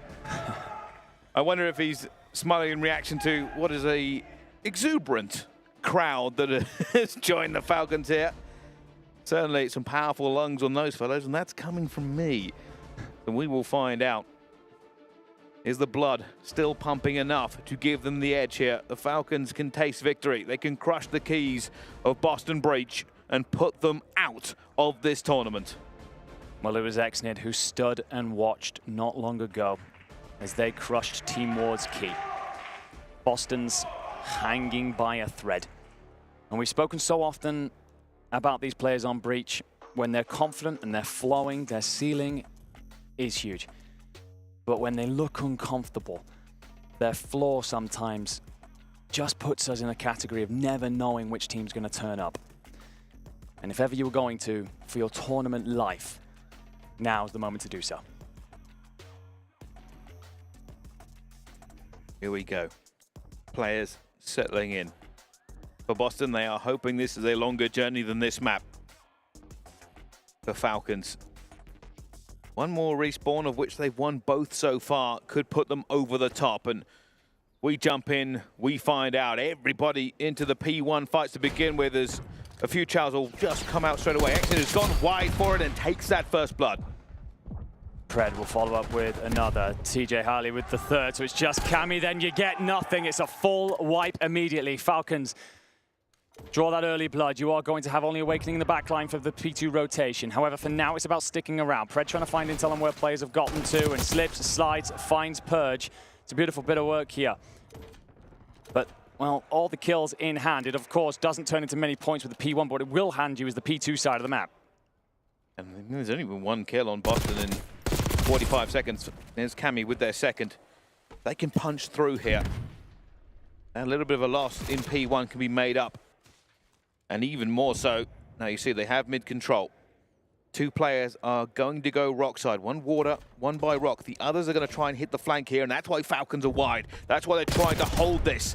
On the Maginot line, they've got bodies everywhere. Purge through the water, though, will get straight to the point. Finds the first, and almost a second, and he does. An instant break from Boston Breach. Falcons almost throw it away. Pred's going to be still alive. And Cammy should be able to clean it up with the first bullets into it, but does just enough to distract. Yeah, Pred does very well there. Allows his boys to get in and reinforce, and it's going to be a bit of a pinstripe feed. It will finally still land in Boston Breach hands by the end of it, but certainly not as clean as you would have liked. You managed to push out for some sort of defensive cordon. The Falcons are going to be here to meet you rock side. Purge, AR in hand, up over the top of Lambo. There's a huge fight going on in lobby between Pred and Cammy there. Falcons hoping that he can activate and find something, but it's slow going. Purge still good here, and they'll take every single second of scrap time they can, though. Snoopy all the way out at here at fences. The problem is going to be for Snoopy is that trades are not going to be good for you in this situation. Maybe you can find a kill and stay alive, but he will need his teammates to do something, but he doesn't even find that one. Falcons now will be first at fences. And a chance to get that lead back. Can they defend this first push from Boston? I think there's a huge problem for Falcons, but never mind. Will be Pred finding yet another. Been brilliant in the respawn so far, 8-2 on this one. Stepping up when his team need him most. No doubt some nerves in those Falcons players right now. They know what they can achieve here. On to bracket play. Xned loses that one. Bit of a trade, bit of a back and forth. We're tied up essentially, and Pred's over the top yet again. Can you clean that? Yes, you do. You put yourself on a 5 spree, and you hand the hill back. Pred looking for any player he can find to pick here as well, and Cammy was ready for him, but not ready for that snapper. 3 health is all that Pred gets away with, but slaying again. 6 streak for Pred, 11-2. They are applying on pure horsepower. They will not give Boston Breach anything onto this. Just need to see a great hold really out of the Falcons. If we take a look at the scoreboard, you're most certainly not expecting it to be a 10-point game. If Falcons can figure out how to lock one of these hills down, Breach are in big trouble. Right now, you expect Breach to find better purchase than they currently are, so you don't want that gap to be this close when you do get there, and that will be one wave swatted away. Stacking up again, though. It's going to be Snoopy who spawns out. Can he get the pinch in time? I think he's going to be caught before he can do anything, and he cannot fight 2 directions at once. Purge will slide in, though. Going to try and make advantage of this. Awakening gets a second kill. Pred will answer back at the same time. Purge does finally find Arcades, and it will be Boston that managed to break this and get back into the point. The lead can swing back towards them. It's going to be a headbutt by the Falcons as they now look to break back through, but they are hesitant to get into it, and Purge says, all right, I'll just kill all of you then. Purge in takeover mode here, 12-8. The rest of his team really struggling to come online. Breaks the hill himself and then also swats away the reply from the Falcons. And the rest of the scrap time here will lift you into the lead somehow if you're Boston. We head into our second set of rotations. There isn't much of a footing here for the Falcons. Suddenly feels like the pendulum of momentum swinging against them. Purge looking to continue this streak. Waiting until he just goes under him ever so slightly at the stairs and gets away with the kill. Just a little bit of camera work there has really defeated him as both teams now dance around this P1. It's not the point on offer, it's the positioning. And the point if you can get some, but it is always a bit difficult as you should go down pretty quickly whenever you jump in. TJ will land open side, that will at least cover you from some of the windows. You do have to worry about Snoopy coming in from wrong. There will be a spawn out for Awakening somehow. That's going to be one that you don't read if you are the Falcons. And, well, that's 4 dead for the local team. So Boston are going to back up here, try and set themselves up for a P2. They haven't been successful at setting themselves up defending it so far. A victory in that column here would give them a sizable lead for the first time in this game. Well, here we go. Boston ready for the first push. Already gets one. Snoopy backing up with his teammates and gets taken down by Tej. And Tej now looking for this kill. This is the opportunity they need. Stay alive. Distract here, but Purge will already gun him. Players all over this map. The spawns are being fought for as well as Awakening can't find it against Arsenes. A fight in the hill at the same time. Pred's going to be in there, but Pred falls, and it will allow Boston Breeze to now at least shore up their battle lines, get some points onto the board, as it's all Falcons that are staggered. Huge couple of wins there in the back that just forces Pred to pay attention to too much at once. Arsenes going to try and get aggressive here. Puts bullets into one. Should be able to get that intel. Slides in for at least one. That's pretty good work, all things considered. It's going to set Pred up for his hit now. Finds one, weakens up Awakening. But another wave swatted away by Breach. Up 25. An opportunity to make that nearer to 50. Should they manage to close this out? But TJ Haley's going to continue to threaten. At some point, you've got to consider that rotation if you are the Falcons. Again, breaking, just not something they've been good at through this year. So arriving second is going to be tough, but the later you are, the better Breach will be set up defensively.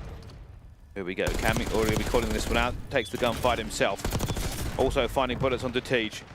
Swinging out wide again, finds the first one, somehow stays alive and gets back into cover. Purge will help him out and take down Xnid, although it's now back down to a 2 versus 2 technically on the point here. Cammy's going to fall as well as TJ goes to work, opening up fences for his team. Wake just trying to stay up in tin here, buy some time. Alsters and TJ find yet more kills.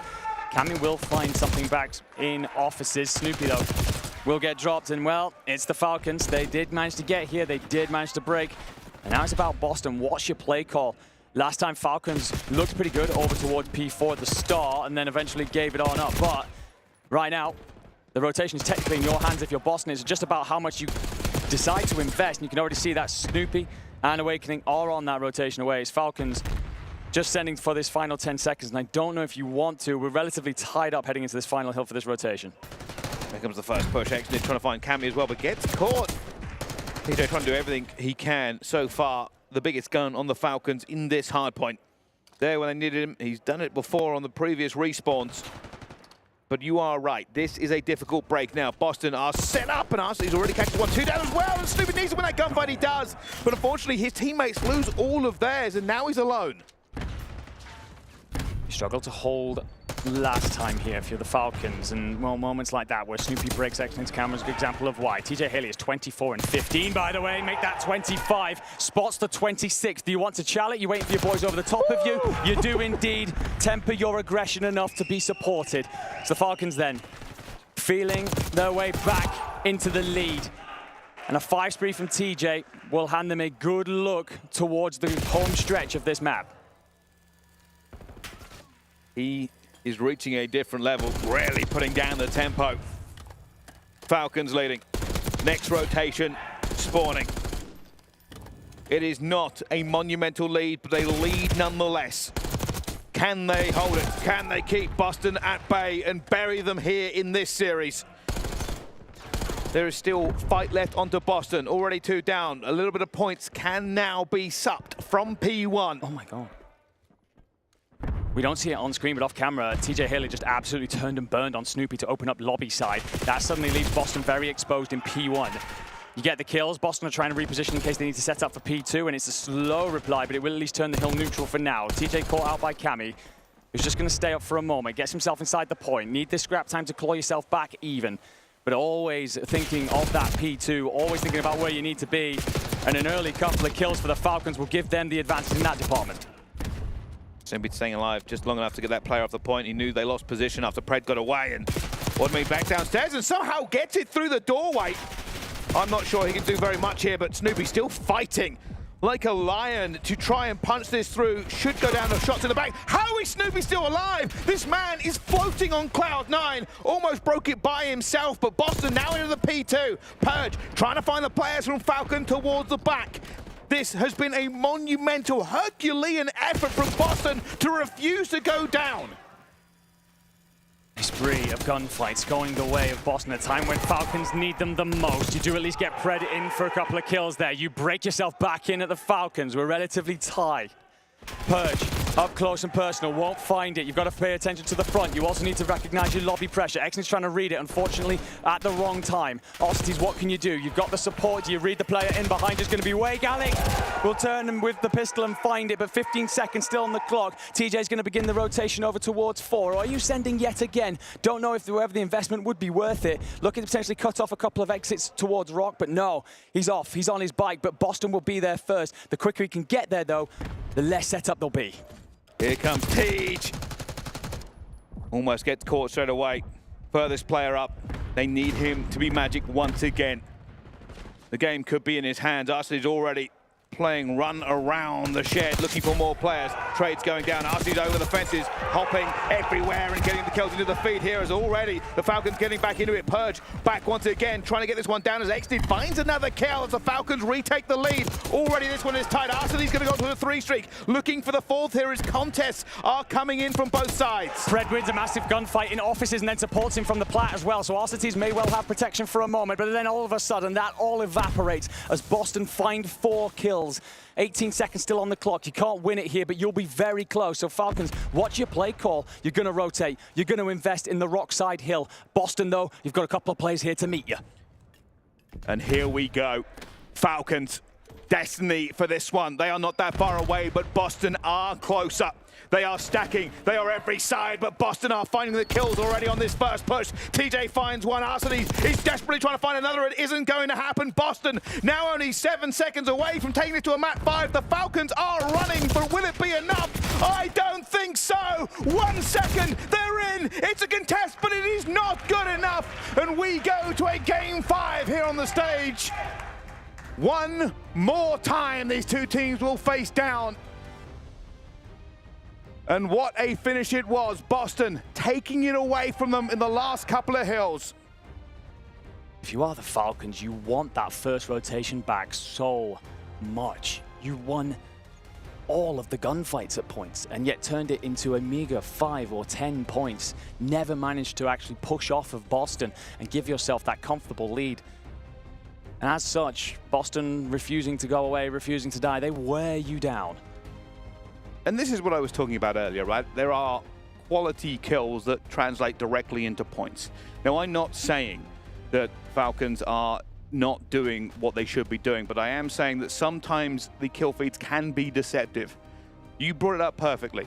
A massively outslaying game, a 10-point difference. And when it comes down to it, those points, well, they mean prizes, because realistically, Boston fought for every single second. They did not let that lead ever get away from them too much.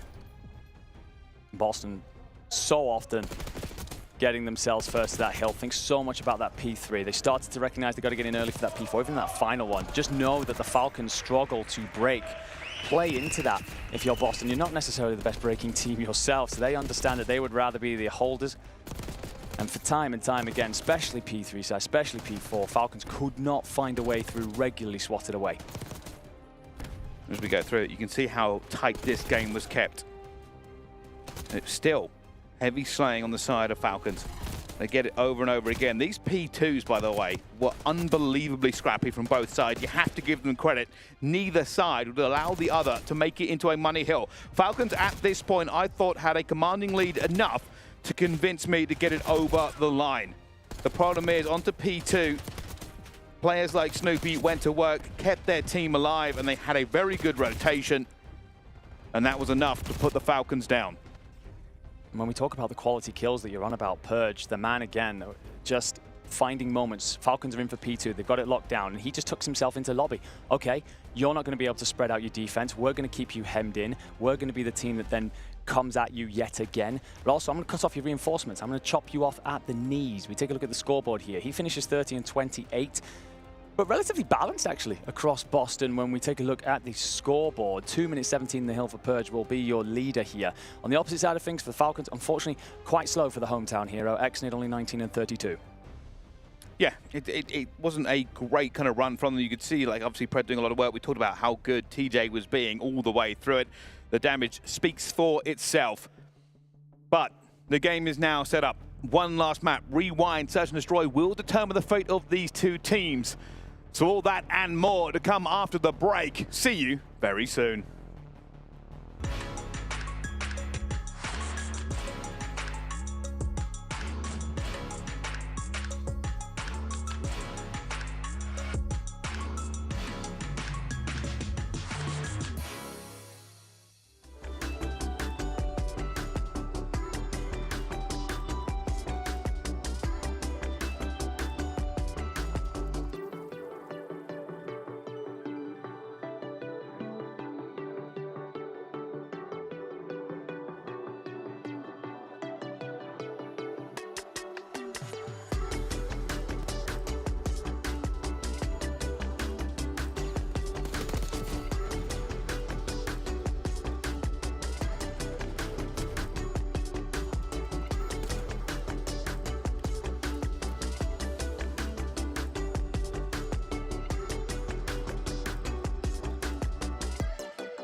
Ladies and gentlemen, hello and welcome back to the Esports World Cup. We have a Game 5 on our hands, and it has been a back and forth series between these two. The Falcons won the hard point. It was close. They won the control. It was dominant.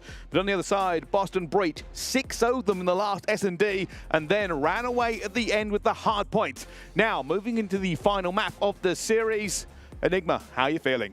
If I'm a Falcons fan, I'm very nervous. You obviously looked at the S&D last time. It was a 6-0. It was nothing good about it. You can't talk. You had one first blood that was instantly traded. That's the very small silver lining I can put in your cloud. But other than that, it is a very dark one. Also, the last time that you played against the Breach, you lost in a Game 5. So there's a couple of things here that are stacking up against you. That being said, that man was brought into this roster to lift largely their S&D prowess. So feeling like Tej is how you talked at the start of the show. Let's hope that he can step up and deliver.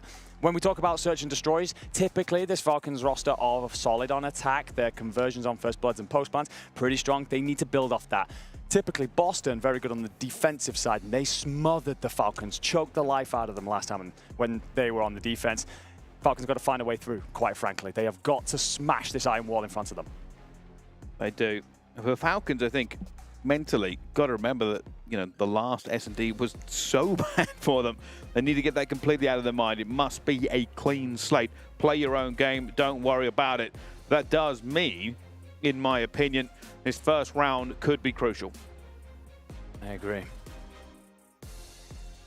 The mental games waged ever further as the players here set themselves up for the decider. One of these keys will be crushed at the end of this map. As the hometown team, the Falcons, we're doing everything they can to ensure it is not theirs, but we're seeing the players step forward, we're seeing them lock in. We're just moments away from settling this one. Well, here we go. A maximum of all of the rounds we have left is all these teams will have left in this tournament. And there's a bit of a first blood going down already. A couple of kills going forward as well. And, well, Boston find themselves with just Cammy left. A good first hit from the Falcons should give them this round. Swarm, the aggression, I think it catches Boston completely by surprise. And Cammy has very little intel on where these Falcons players are going to be. Spots one, takes a little bit of damage. And it will be cleaned up tidily by the Falcons. And well, if I was feeling nervous as a fan, apparently you weren't as a player. They flooded that A site to ensure that they took over.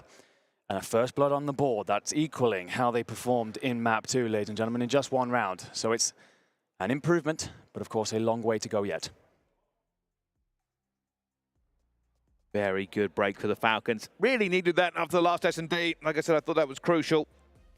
Keep themselves in the right headspace. Play your own game. You've practiced this map over and over again. You know what breaks you need to make. You know how to manipulate the bomb sites. Just play it like it's any other game, even though it's way more important. You're actually going to get a bit pushed through towards B potentially here. The bomb is being moved. It's in Gens right now. Snoopy just on the other side of that wall could be the difference maker. And actually, Boston are just going to try and consolidate themselves here inside of Courtyard. So the Falcons recognize this. It's a counter push. They flood back in. And right now, just exchanging glances with each other. But Pred will find another first blood. Snoopy trying to find something back here as well, and he will. They get their lives back on their side. And there's another one. Snoopy finds the second, now down to a 1 versus 3. Arsenal's left alive. Was not in the gunfight for that, and all he got to see was his teammates dropping one by one.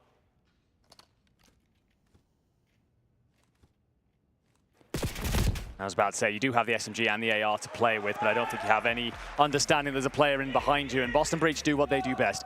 Spoken about it before, so often they play with tempo.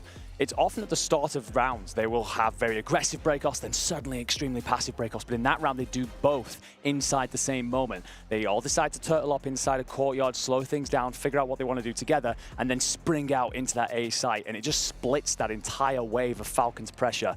Gives them the blood, well, not the first blood anyway, but it gives them the kills to at least put them in a commanding spot. Wow. I tell you what, I am looking to find out who exactly is going to be the catalyst for these two teams. At the moment, Pred seems to be the front runner with 4. They've already gone for an aggressive defense here. You can see how far they've pushed up, taken map control completely away.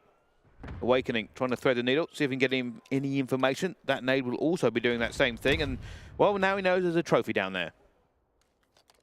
Going to be aware of some presence. That's actually going to be Exnid over by the B-bomb site. Snoopy's going to slip inside of Elephants here. Keep an eye on your minimap here as Ossities and Cammy get close up towards street side, but still nothing gained yet for either team. Oh, it's tentative. Nobody wants to commit. Nobody having the gunfight eventually goes down. It is a trade, though. Down to a 3 versus 3. There have been some second burns. Snoopy gets another one. And Exit looks to get it back into a 2 versus 2. Now everybody flying around the map. It's sliding galore. But with 30 seconds left to go, it's on Boston Breach. They will have to commit. Exnid throws a shoulder, gets a little wide and overextensive, somehow stays alive. Cammy will want that one back. Nade will take out the cop car, and you just about slip away off into blue. Still a 2v2, 15 seconds on your clock. Snoopy finds Exnid as well. Cammy is checking the flag. He's sure somebody's going to be there, but the timing, it might be good enough. Here he comes. The big gun. Pred 5-1 so far. Can he get this 1 versus 2? Timing is everything in this scenario. Finds the first. Bomb is going to go down. It's now a 1 versus 1, but Cammy had the heady, and Boston Breach walk away with the round. Pred going to want that one back. Somehow doesn't finish his food in the fight. Don't know if it would have been clean from there anyway, considering the wide swing that doesn't result in a kill. Some good there out of the Falcons. They managed to buy time. They got themselves back into an even standing. It's going to be interesting to continue to look out towards that street side. It's a very clear battle between Cammy and Arcity's building there. Cammy comes out on top in that one. It just gives Boston enough to see the round out. We talked about Pred 4-1 start. Snoopy's there to match him.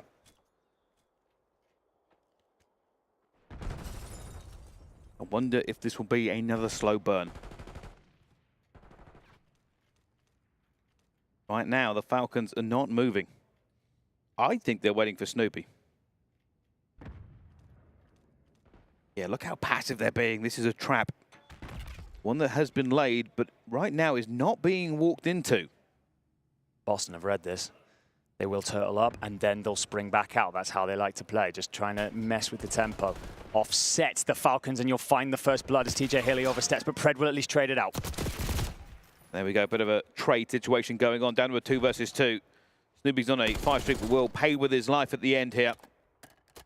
A lot of time has been burnt from the Falcons here, so they're going to start running out of options. They know where Awakening is going to be. It's why he's dancing around so much. He doesn't want to get caught. He will have seen Arsenal's crossover as well. He's going to be putting that on to Cammy. Cammy needs to win this gunfight. He's in trouble. It's going to be taken down as well, but Arsenal's now down to a 1 versus 2. As Awakening will have to find his way now into this fight. Wake might get some timing here, though. Actually, Exnid does turn back, and once you release those shots where you've given up your intel, and Exnid's going to be there. So we tie it up again, 2 apiece. And if you could ever describe this S&D, I think tentative is the correct term. Boston tried playing with the aggression there again, but this time they stray a bit too far, land themselves in the Falcons' nest. And they ensure that the trades are coming through. But these ARs at the minute, they're trying to set themselves up, whether it be street side, whether it be around your RV and your 18-wheeler, they are so deep. Very worried about getting blooded. All on those SMGs to open up the mid-map.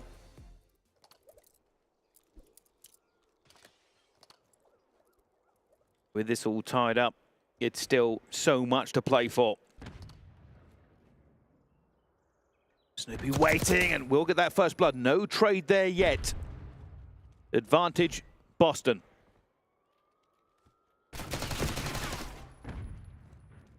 And you just back off if you're TJ, and honestly, I don't mind it. But the man currently sitting 0-4, needs a couple of kills to get some confidence back in. Players are going to pass him on the outside of gens. Exnid does well to find one, then softens up the second. Plenty of intel, but Purge trades. So 2v3 in favor of Boston. Make that a 1v3. It's all on Arcites. And the bomb's going to be rotated over towards A, and this is going to be a difficult hole to punch unless you find the timing on one. Maybe. Unfortunately, just not able to get it. They were waiting, they had enough angles to hold and get him down here. Obviously, the Arcites holding the other side of the map most of the time. Long range does not put him in these fights, so he's going to be left alone more often than not if his teammates go down. But we get a slight swing towards Boston as they take the lead in this S&D, but they still need 3 more rounds. Well, last time defensively, we got a good look at Boston's set nades, and they caught a couple of Falcons players flush. So curious about if that forces the Falcons to become ever more passive, back them off, can't get in through those choke points. Or if they just reply with instant aggression as they did early on. Well, they've sent TJ in. He's not in a tradable position at the moment, though, but this is going to be a big stack from Boston. They are all together. TJ is going to see Awakening. That's been called out. He's going to try and catch him here as well. Now, bullets coming through. There is a play going to be close, and Snoopy takes down TJ before he can do any more. And now trades come through as well. Awakening finds Arcites. There was no trade there for Falcons. And now a 1 versus 4 Exnid gets cut down as well. Boston finally open up some daylight in the S&D.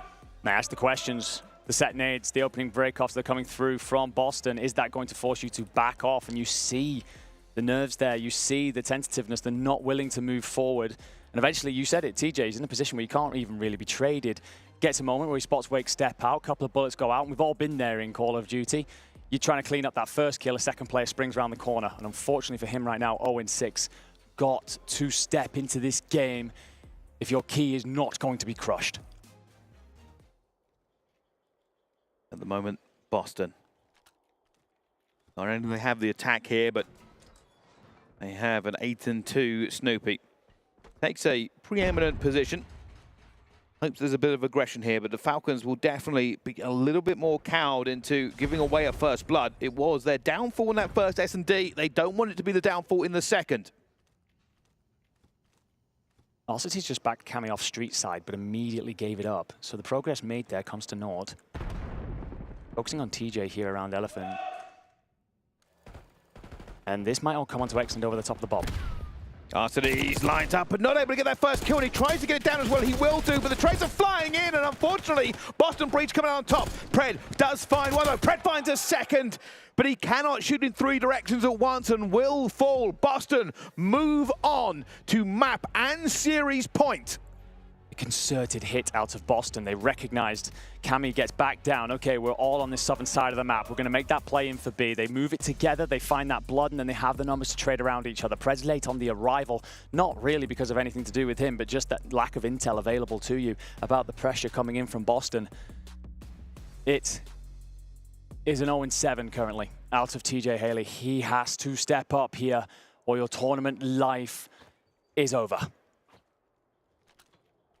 Well, here we go. Falcons hold destiny in their hands. They will have this attack.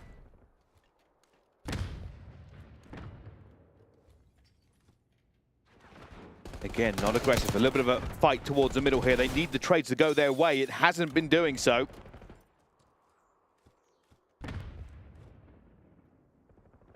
Boston happy to back up. We've seen this multiple times so far. Just collapse back in together towards courtyard, try and get a little bit of intel and then spring out into the direction that you want. And this is what they're doing. This is why the trades from Boston are working. They're basically all sitting on each other's shoulders, waiting for the fight to come down. Again, now you can see Falcons moving in. They're trying to take control of this side. This is going to be a wild push. In they go. Door's going to be banged. Everybody flying into the point here. Snoopy finds two! And Exton will get one back into it, but it's advantage Boston again. And it comes down to a 2 versus 3. The Falcons tried. The Falcons died, and that might be enough to wipe them out of this one as Purge puts one more bullet in. Arsley's same old story, a 1 versus 3. Finds the first, but gets traded out, and the Falcons fall. It's Boston Breach who take this series in the end. S&D's has proved their kryptonite against the Falcons. You see why Breach is so good at this mode and have been through the year. They start off, you get a little bit of intel, but it's not enough for you to make a concerted effort come through. So instead what they do is they get together, they recognize that they're stronger as a pack rather than being vulnerable and spread. And they just ensure that, okay, well, if this turns into a situation that we're not necessarily in control of, we at least have the numbers to snowball, trade over each other. At best, you end up in a spot where you tie things up. At worst, well, you are very much so feeling comfortable together if you are Boston Breach, and they'll be feeling very comfortable marching on forward in towards bracket play, and of course with the opportunity now to crush the key of the hometown team. Indeed, gents. Massive GGs to Boston Breach there and commiserations to Team Falcons. But just to remind everybody, for Team Falcons, who we know and love, obviously being the home team here in Riyadh, they do actually get the perks of the EWC Heroes Club for the day. So that's actually a special VIP treatment that is reserved for EWC champions. But of course, because they are Team Falcons and they belong in Riyadh as the home team, they will also get the wonderful perks of the EWC Heroes Club as well. So I've got to say I'm disappointed. I'm sad to see Falcons go and to have their key crushed. But I will say, at times, they made that series extremely exciting. There was just a couple of things I think that they needed to really clean up on, and I think that's just some fundamental teamwork at times. I think they were rushing into things a few times, and it looked a little bit chaotic, to say the least.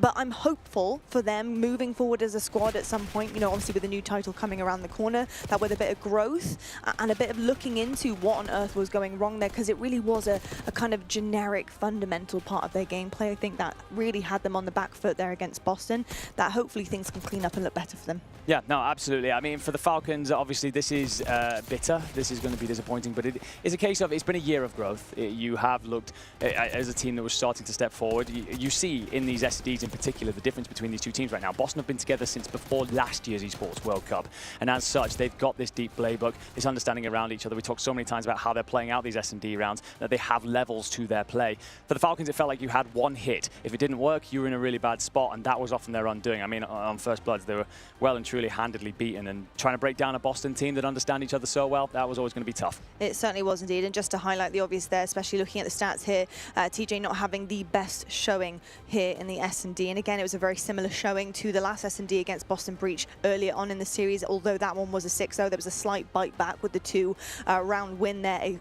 for the Falcons against Breach. But TJ honestly expected to do a lot better in the S&Ds, funny enough, considering his role coming into this, and quite frankly, his experience. I really thought he was going to level up the search for them, Bryce.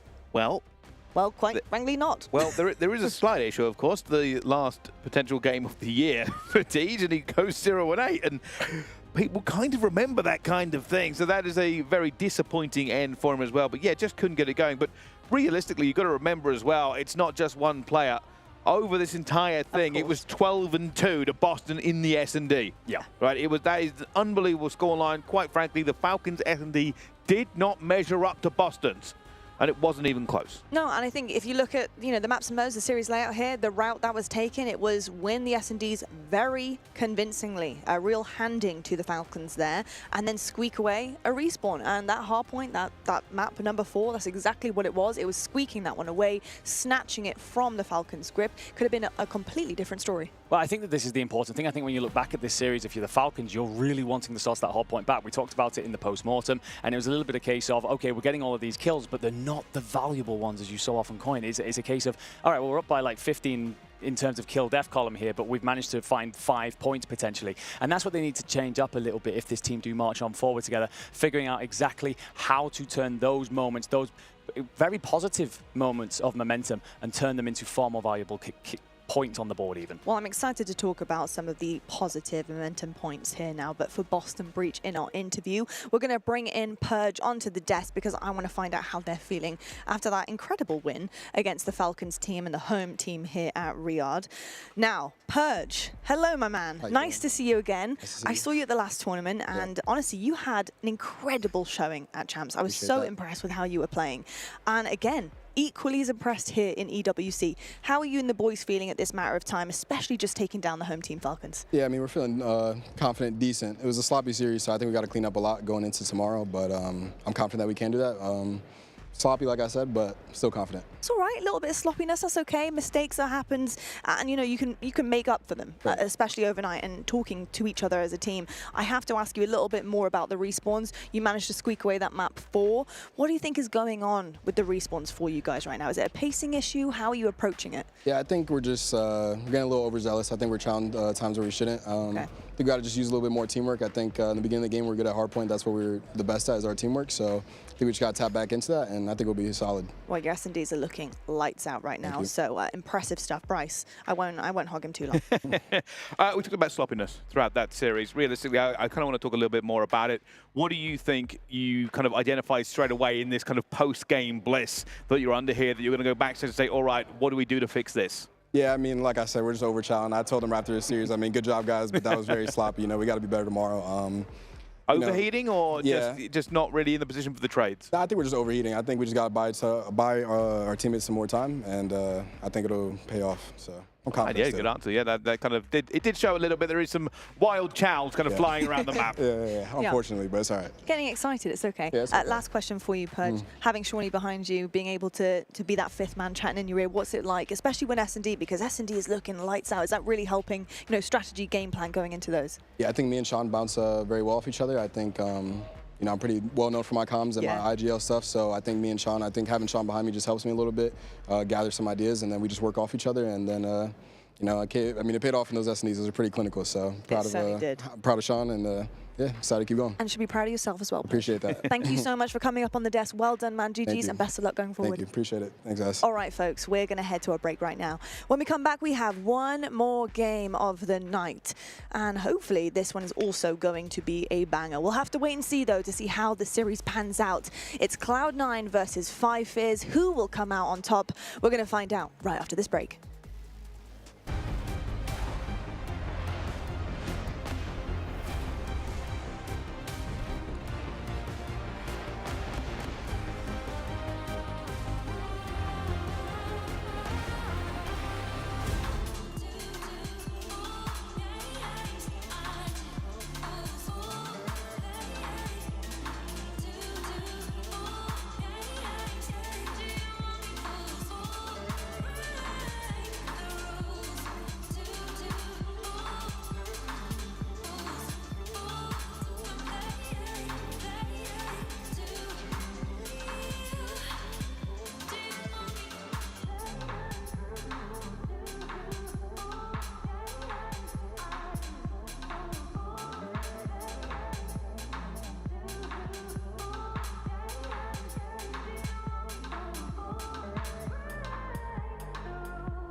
Reach your impossible. Lenovo Legion.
Hello and welcome back to Riyadh and welcome back to the EWC. We're here for the Call of Duty Black Ops 6 World Cup and we're on our last match of the day.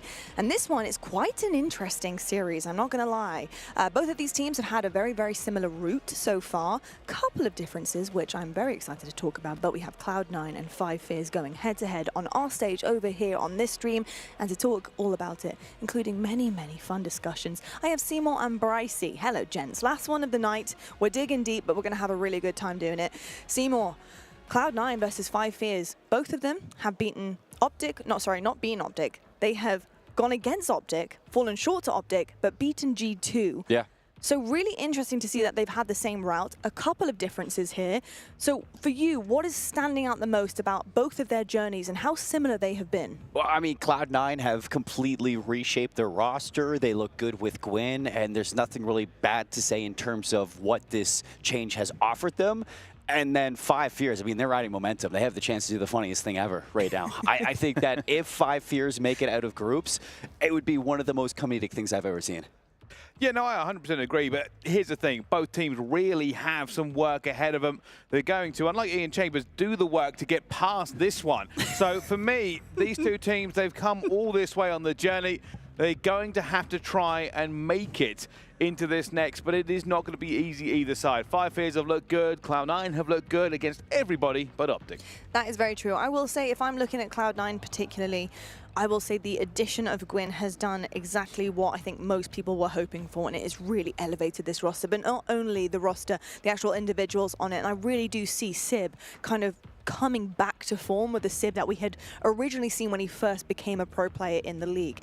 And Sib is just looking dominant right now individually, and I'm excited to see what he brings to a team like 5 Fears, because I do think, although 5 Fears have had a fantastic momentous run, don't get me wrong, I do still see the kind of like, I don't know, potentially the lack of discipline, the lack of fundamentals. You know, I heard Exceed on the desk. He said, like, we've had barely any practice together. I get we shouldn't be here. I get we kind of choked the qualification at Champs to not be here, but we've been gifted a spot.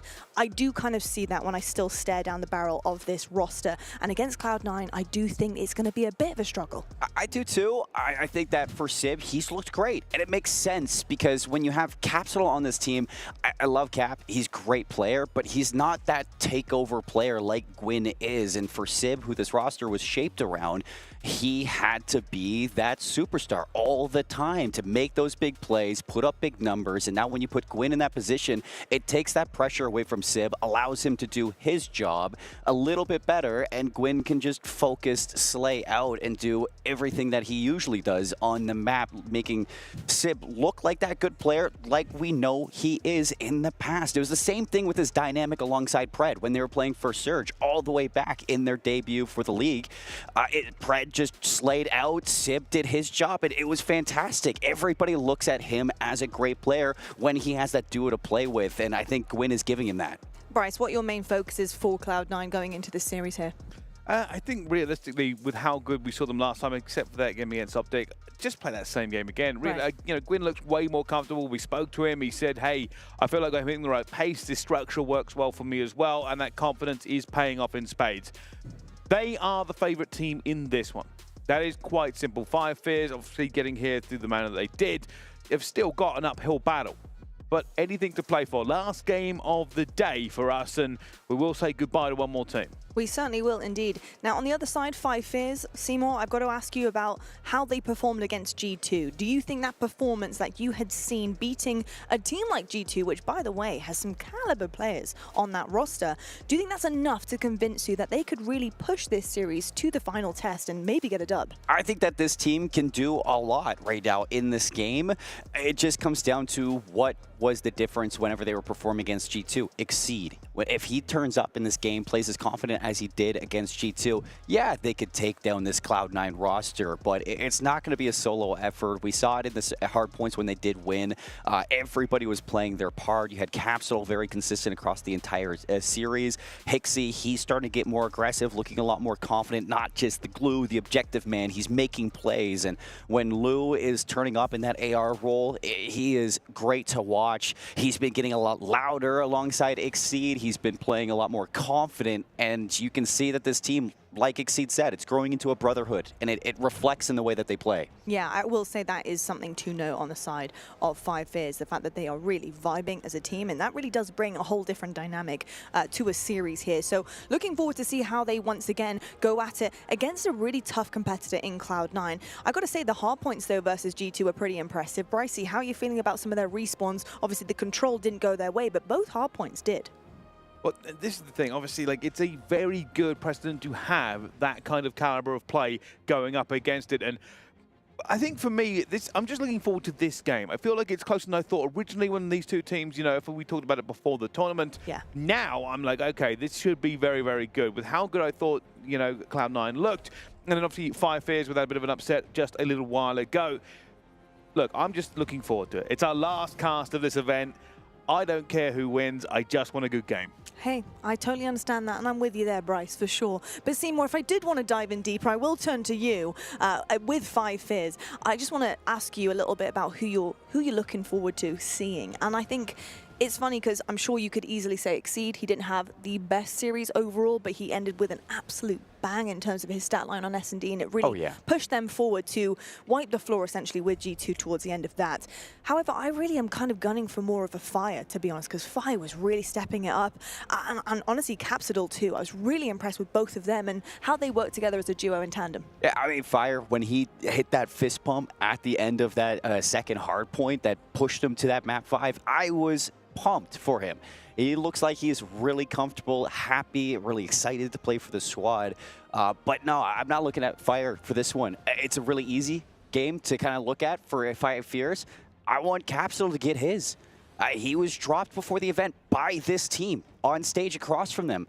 And if Capsule turns up, shuts him down, that's a moment for him to really make a statement. Why did you drop me? I am a player that deserves to be here.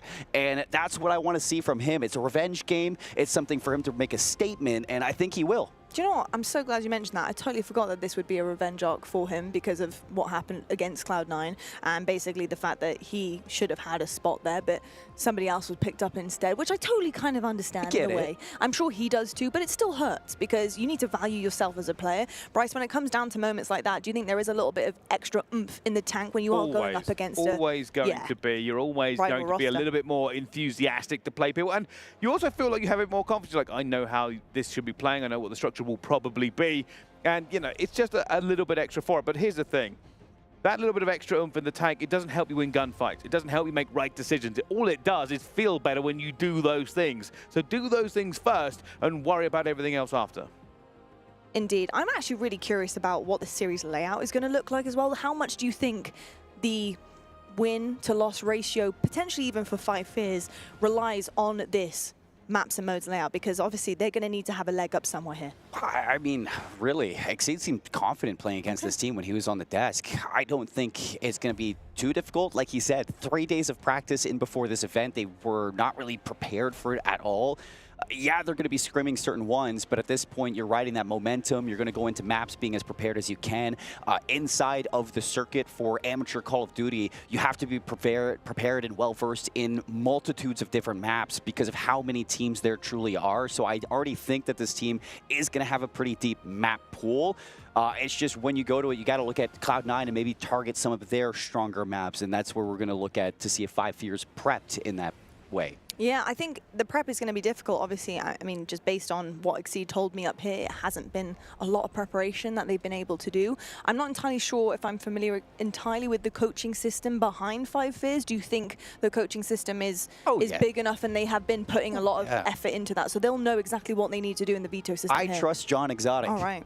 I like to hear that. We actually have maps and rows ready, I believe, so we can actually take a little gander at what these are going to be for the series. Oh, we're starting off with a mixy one here. Skyline Hardpoint. That's the second time we've seen that one so far, and it hasn't been coming up very often for us in the past 2 days, but a really mixy one to kick things off. And then we've got a dealership, Search and Destroy. Bryce, how are you feeling about this? All right, so Skyline's an interesting map for a variety of reasons on this game, and it's probably time to talk about it. A lot of teams view this map as quite an even throw, but also they know it's going to be mixy all the way through. Doesn't always kind of go into that map pool if teams feel confident on other maps. It almost always feels like a fallback. So the fact that it's gone into the first one here means both teams are willing to square up on it. Does mean it should be a very good first hardpoint. Well, I like to hear that because I do actually, I'm a Skyline hardpoint enjoyer myself, to be honest. I love a Skyline hardpoint. I think it really sets a tone in the table for the rest of the series. I think there's something in the air right now. On the main stage, Omit's playing FaZe, and Omit's leading 2-1. It's showing that that first game that they played wasn't a fluke, that they're still playing well against this pro team. And now you look at this chance as well. There's 2 teams in fighting chance for a qualification spot for a Saturday that are amateur teams. We don't see that very often, and I want Five Fears to just come into this not worried about, you know, what you're good at, what maps you're kind of going into. You target Cloud9, you play against their strengths, and you just play confidence together and with something to prove. I love to hear that, and I just saw fist bumps going across the stage there because that means one thing, folks, and that means we're loading into game. I really can't wait to see the way that this really pans out and how this series is going to go. Do we support the favorites that are Cloud9? Is Five Fears just really on an absolute tear? We'll have to wait and see, but not much longer because we're heading into game. So Bryce Seymour, for the last time tonight and for us here on the desk, it's over to you. All right, let's get into this one. Skyline will grace our screens as these 2 teams go to work around the pool, but it is not leisurely. It will be bloody. Not something that you can kick your feet up and relax on at all. Cloud9 starting things off strong with the presence over towards P1. Spart up top, locking down the rooftops, and nobody really trying to pressure out these spawns just yet from Cloud9. They're looking for the mistakes. They're waiting for Five Fears to fight back. Well, here we go. A few points already. Just ticking up here onto this first one, but you can never really judge a hard point off its very first. Although, you've got to say, Gwyn for the win.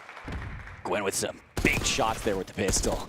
Not easy fights to win, but this is a fantastic start to the hard points, and something that Five Fears did really well was the ability to break P2 against G2 and hold it down for a lot of time in those first sets. This time, Cloud9, they're not going to be there first, but they're going to be tested to see if they can break this hill. XC just waiting, hoping to at least pick off one when it comes to, with the pressure not really mounting as much yet. He does find one, helping out his team. That is going to be a clean sweep.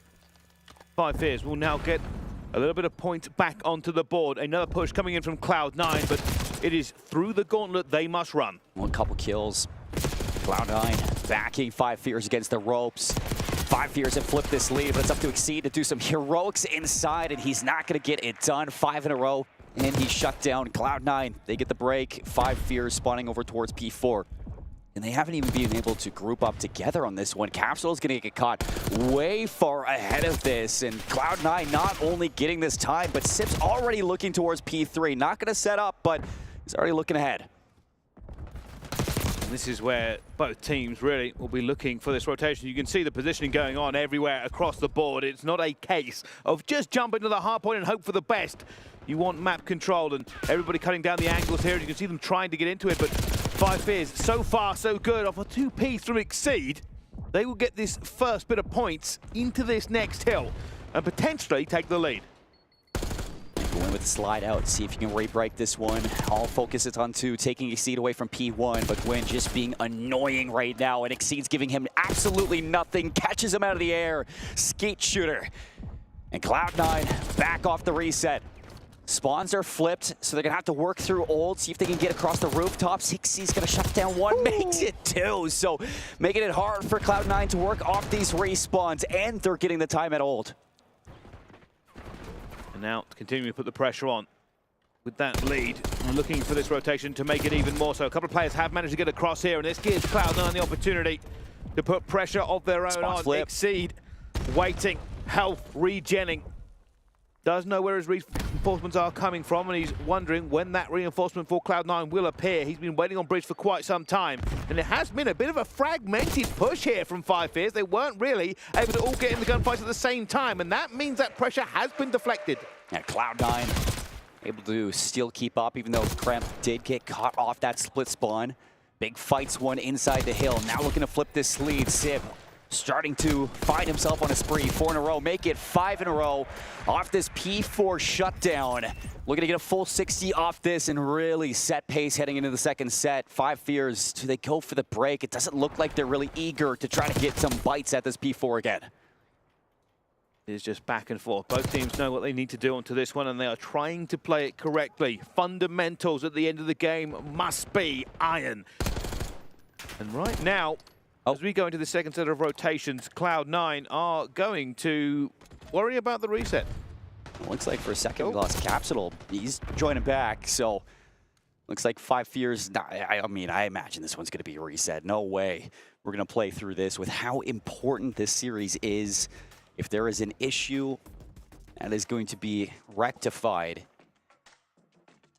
And you can see that for both of them. It is just take a step back. I mean, it was a pretty hotly contested game. A lot of back and forth. Big P4 there from Sib and Cloud9, able to bring things back going into the second set of rotations. Five Fears, they're doing good against these teams. And I think for the hard point, that's what's really impressing me the most. I think for a lot of these amateur teams coming into EWC, I was really worried about the way that they would play these respawns. I mean, we know that just in general, amateur teams have a lot of reps in Search and Destroy. They're going to be so good in those modes. But for this Five Fears team in general, and it's one thing that Hixie said, they just feel different when it comes to the hard points. That really shows against some of these pro teams. Well, I suppose one of the best things here is a reset. You're going to go, hey, any mistake we made off the break here is going to be something we can rectify. And realistically, the two teams were pretty close. So we get to see it again. So more Call of Duty for us. Yeah, I think for both of these two teams, you're just sitting back, relaxing, trying not to get too in your head off this reset. Because for Cloud9, I mean, you're trying to make sure that you're not knocked out by an amateur team. We're seeing Five Fears try to do the impossible right now when they weren't even supposed to be at EWC.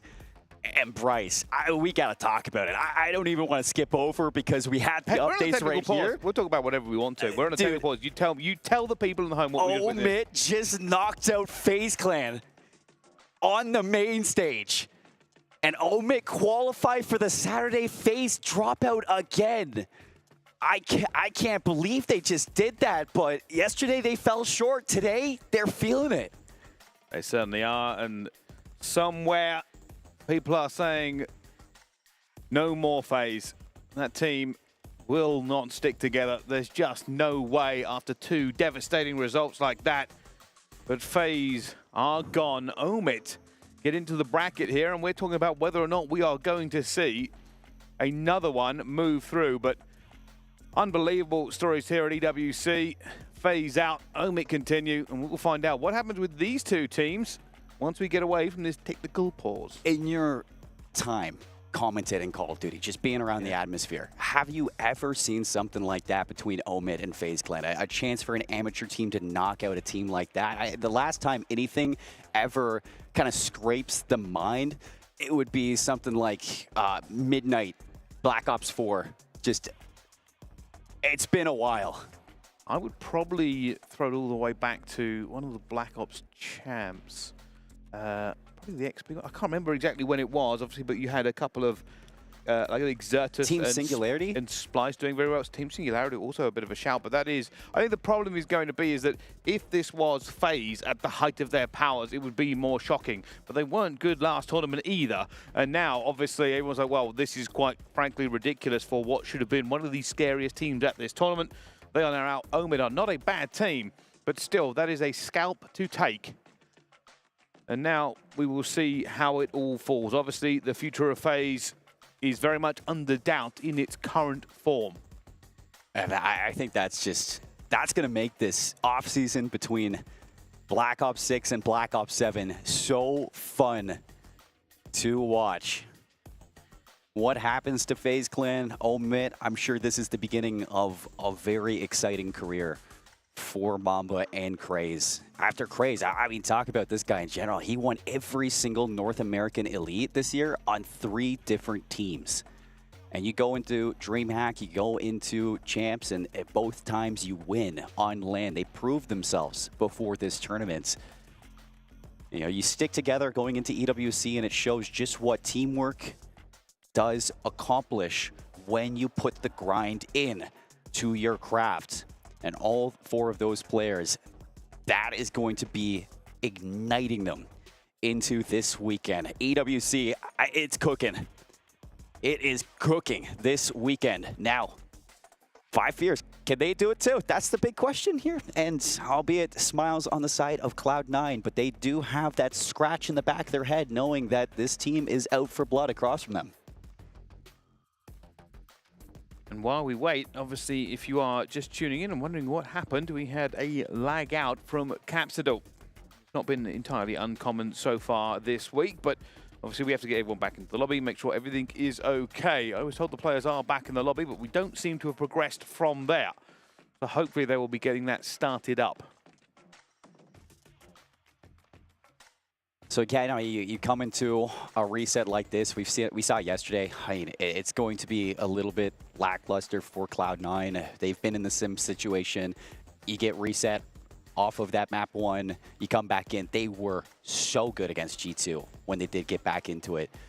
We know that they have the composure to bring things back, but the big question is, how does 5 Fears handle that? Well, it's a good thing you want to talk about 5 Fears, because I remember before we went into this game, we talked a little bit about the coaching staff, and you talked about Cloud9's coaching staff, and forgot that there's B-Sport Josh across the stage, an infamous figure from Europe, and obviously he is wearing Exceed's jersey, so if you didn't know who it was, you would be forgiven for kind of not knowing, but it has been an interesting one. Looks like there's still conversations going on. You can see the players haven't locked back in, so conversations with the coach on that side about what is going to happen next.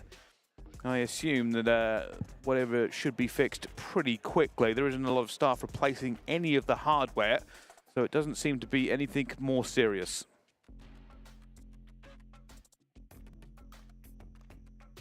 I wonder here, I mean, one of the biggest things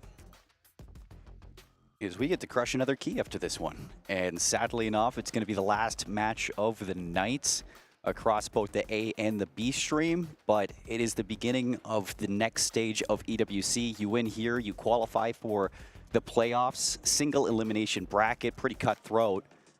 And Cloud9, albeit it has been a good turnaround with Gwyn, it hasn't been a great year for this team. Missing out on going to Kitchener, all that time to prep for champs, you make that change from Capsule into Gwyn. You want that to pay off right now for these players. So, saw the fist bumps come out. Looks like they're getting ready to get back into the skyline and kick things off for this map 1 once again in our last match of the day. Here we go. You can see the lock-in. The players are ready. And it looks like they are loading in. Let's just see a screen. I can see what's happening. It looks like they were in game. It looks like they were ready to get in game. And I saw Cramp lean back, and I'm like, ah. No, still leaning forward. It's okay. There we go. Already into the first hard point again. Well, let's restart this one and find out. Everybody fighting around this point again. Hixie gets a 2 off the rip. So just 1 point scored, and it shouldn't be that high scoring. So it's about a tie game before we reset this. Capital's going to be back feeling better than ever. A couple kills coming through from 5 Fears, and they're contesting for this P1. Exceed's going to be in for the time, wants to stay alive. Good shots from Spart, but Cloud9 fighting from the less preferred side. Now they're going to get active. This is all about holding it. Keep this P1. Take every point you can, but hold P2. For Cloud9, you know they're going to try and put the pressure on where they can. Obviously, Gwyn had a great start last time. The reset has not given him the same luck. And for the entire team, it's like roles reversed right now. 5 Fears, they had the early setup towards P2. They held a considerable amount of time before Cloud9 was able to break. It looks like Kremp and Sib are trying to get things going, but Exceed with the sub in his hand puts that down before it can spark into anything more. And I like this play. It looks like he's going to look for more. Fire just managing to pick up the pixels. Just trying to keep them as away as possible, but right now you can see everybody just trying to put the pressure on around the map. Not even anybody onto the hill here. Cloud9 starting to swap. They will get back into this point as well, and that's a pretty good break. Not a ton of time on offer. But 5 Fears may not commit to this too much. They do have a little bit of control over towards P3 as Capital does manage to break into here. They do get a couple of kills. It's a massive gunfight, but Gwyn will win it. That should give them 12 seconds of scrap time that Cloud9 need. Yeah, on the turnaround there, Gwyn saving the day for that scrap time. Spart now looking to push out, trades it for Capsule, turning it into a double. Early rotation over towards P3. 5 Fears going to have this setup now to work with. Cloud9 desperately needing to get some time, and I'm not talking about scrap time. They need a break and a setup soon. Well, see, both teams really just throwing things from both sides, and Cloud9 looking to now hold on to this one. 40 seconds. They've been taken down already by Fire, but they haven't managed to split the map as much as possible. Fire will pick up a second. He's hoping to thin the numbers, allow his teammates to hit that middle head, and Hixie will find one. Fire keeps on getting kills here, taking down Krep, Hixie and Capsule combining. Just a late Semtex taking down Cap, but that is more points on the board for 5 Fears. I swear, this version of Hixie that we're getting this weekend, and even in Kitchener in general, he is playing so confident in these gunfights. Not just playing for the time, he is released from his shackles and he's playing well. Fire now, 6 in a row, locking it down on P3. So much time for 5 Fears. A 60-point lead heading into P4 with the setup. This is something that Cloud9 had. They've turned it into a full 60. Now it's 5 Fears' turn to see what they can do. There is not a member of this 5 Fears roster that hasn't been clowned on by the community at some point. There's been so much slander on their names, but they are still incredible players. And now they are going to work, holding P4, crossing the 100-point threshold, and Cloud9 do not have an answer at this point. Good nade from Kremp. That's going to open up an angle up top. Hixie's looking to at least fill that gap. He knows there's 2 players. Bottom cobblestone stairs, Fire alongside him to see if he can ward off this pressure towards the backline. Fire inside, he's got some help. Exceed slides through, Spart tagged up, the trades there. Still 5 Fears, getting time off of P4, and that is a great hill from them. It just keeps getting better the longer we go on now. A 100-point lead, Bryce, heading into the second rotation. This is a stark difference from before the reset. All 5 Fears need to do here, contest P1, try and flip out P2. If they don't do that, Cloud9 have an opportunity to get this game back into a reasonable position. But Spart is going to go down. Hixie has made a mistake with the grenade as well, but they will be able to point here for a second, and Fire is really going to work. He's 17-5, he's on a 4 streak as well, and he is drilling people. That is a 5 streak as he now goes, gets his health back, and walks around. He's got the Hellstorm too. He gets it off the assist. Another Hellstorm for Fire. He just used one to break that setup. I think he's turning up for the team when they know that this is a big moment. They are not going to let it go for free. Kremp's going to fight back for a little bit of this time back at Old, but Cloud9 now in the setup that they want for this P2 rotation. Something that you said, if you want to bring things back, it is going to start at this P2. Well, with Gwyn getting those kills, it gives them just a bit of breathing room, but they need to do more than just breathe. They need to exceed, and at the moment, so far, they are managing to push them back. You can see already they are just trying to get the kills here. Exceed will fall as well. 5 Fears will now have to run across the map. They will have to find successive waves of kills to get back into this P2. It's good from Kremp. It's going to slow things down. for the time being. Team kill from Sib, but Gwyn's going to be there to at least even things up. Gwyn gets a second, so job well done for Cloud9 on this setup, slowly chipping away from the lead. Looking for it towards the back here. Fire does find one here. They're still going to want this scrap time. That's what they're looking for. At the same time, Fire continuing to go here. 23 and 9. Obviously, the play cam's a little bit wrong onto that one, but I assure you this is Fire playing. And now Fire continuing to just run it up here. 24 and 9, 24 and 10, having a monstrous game when they need it the most. They will have scrap time on P2 and P3 control. 2.4 KD. They are screaming on that stage, quite literally. Nearly a 100-point game yet again. 4 or 5 Fears in the driver's seat. Exceed's going to get the early information. Slide out from Gwyn, and it looks like Cloud9 have a chance to get into this one. 3 go down, and that's the setup. Absol looking for the long bombs, isn't going to be able to get it. His team is coming off the respawn, so no trade for him, nobody to take away from the gunfights to help him out. And this is now a hard break. Split the map, hit every single angle that you can, and Fire is trying to get there. He does get one as well, and stay alive. Reinforcements coming in, they get 3. That was a wonderful retake. They did everything correct. They split the map, they hit at different angles, they allowed them each to play off each other. And that lead goes back to 100 points. You fold like origami in that moment. And Fire still has that streak, can't forget about it. You go to this 3rd rotation into P1, and he might be able to use it to crack you open yet again. Fights towards new. Krem has to go big right now. First kill on Cobble, it's good. Still more work to be done to break these spawns in the back. Krem looking for the timing, slides out, nothing for the Chow. Exceed, he's gonna give him the time of day. Exceed goes down, but the trade still popping up, and Fire is a brick wall. 5 Fears holding on to the time. Cloud9 on the flank. Sib trying to do something, but does find nothing out towards the back here. Gwyn will find Exceed, but he knows pressure will be mounting. Capsule up top as well, looking to just keep this pressure mounting. 220 now for 5 Fears. Cloud9 just over 100, and yet they still cannot find their way into P4. They are losing the slaying, they are losing the game, and unless they somehow change their tone right now, this game is done. You need a break. You need a break fast. You can win at old. Spawning so far away. Hixie looking to call game. Nobody's going to read it. Originally, Quinn still gets the turn on, but is it going to be enough? Capsule next up. You're going to make it really difficult for you to even touch that hard point. And it looks like Fire, he borrowed that belt from Optic. And he is getting the get back for Capsule. They were confident. They were screaming. They were shouting.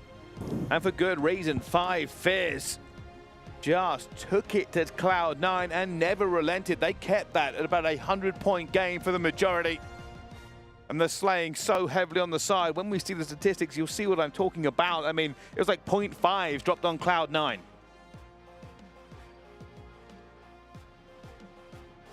This is even better than when they were playing G2.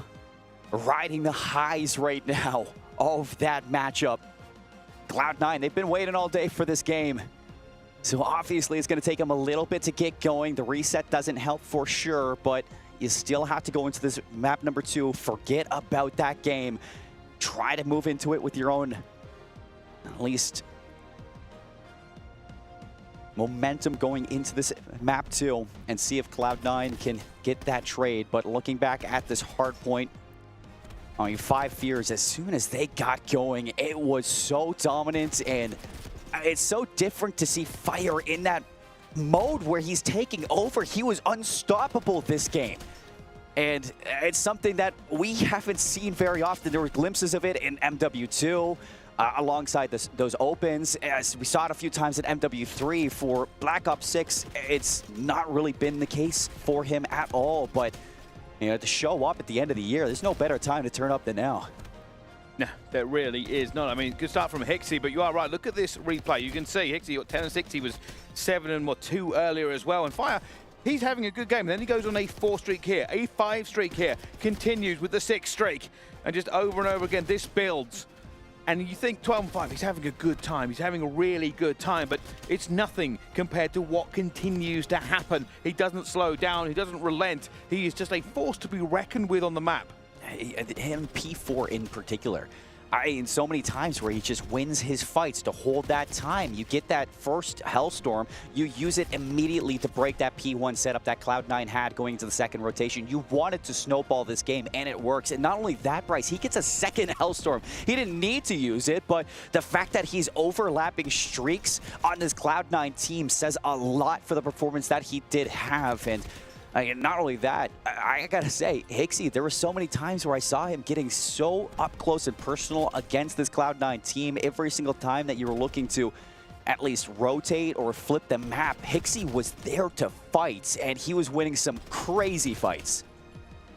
It just looked like a completely different caliber. I mean, last time we saw Cloud9 over here on this stage, they looked dominant, but not anymore.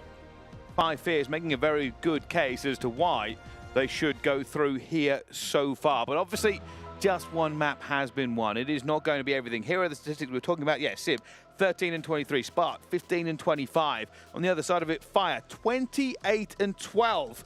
Just a monstrous game from them. And, well, we go into Dealership Search and Destroy next. And this is where they called game versus G2 in that map 5 last series. 6-2. You heard it from Exceed. He said they did exactly the same thing. They remember that. They study it. So you lose to Five Fears, you know it's because they were prepared. And I'm sure that you have B-Sport Josh behind them. You have Exotic back home in Canada. And they're both sitting there taking notes on what Cloud9 does right and where you can expose them. You saw it a lot in their first couple of matches versus G2 versus Optic. There is VOD to go over for this map. And I want to see if Five Fears are going to rate it like they did against G2. Well, we see now onto the Dealership, and bit of a slow start. It's not going to be a big A hit. They're slowly getting on to B here, but Casual knows the player's going to be here as well, but it will be Gwyn who gets that oh so important win, and now goes down to a 2 versus 4.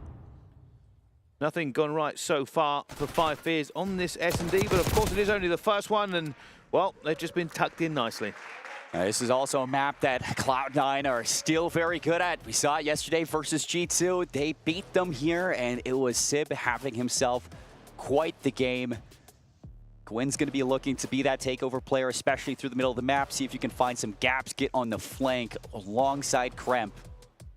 And for a map like Dealership, there's going to be plenty of opportunity to do just that this time around. It was a very passive offensive round from Five Fears. Cloud9 happy to get busy. They win their fights. They shut you down. Very dominant to open up this game. Exactly what Cloud9 needed after the map one that we saw.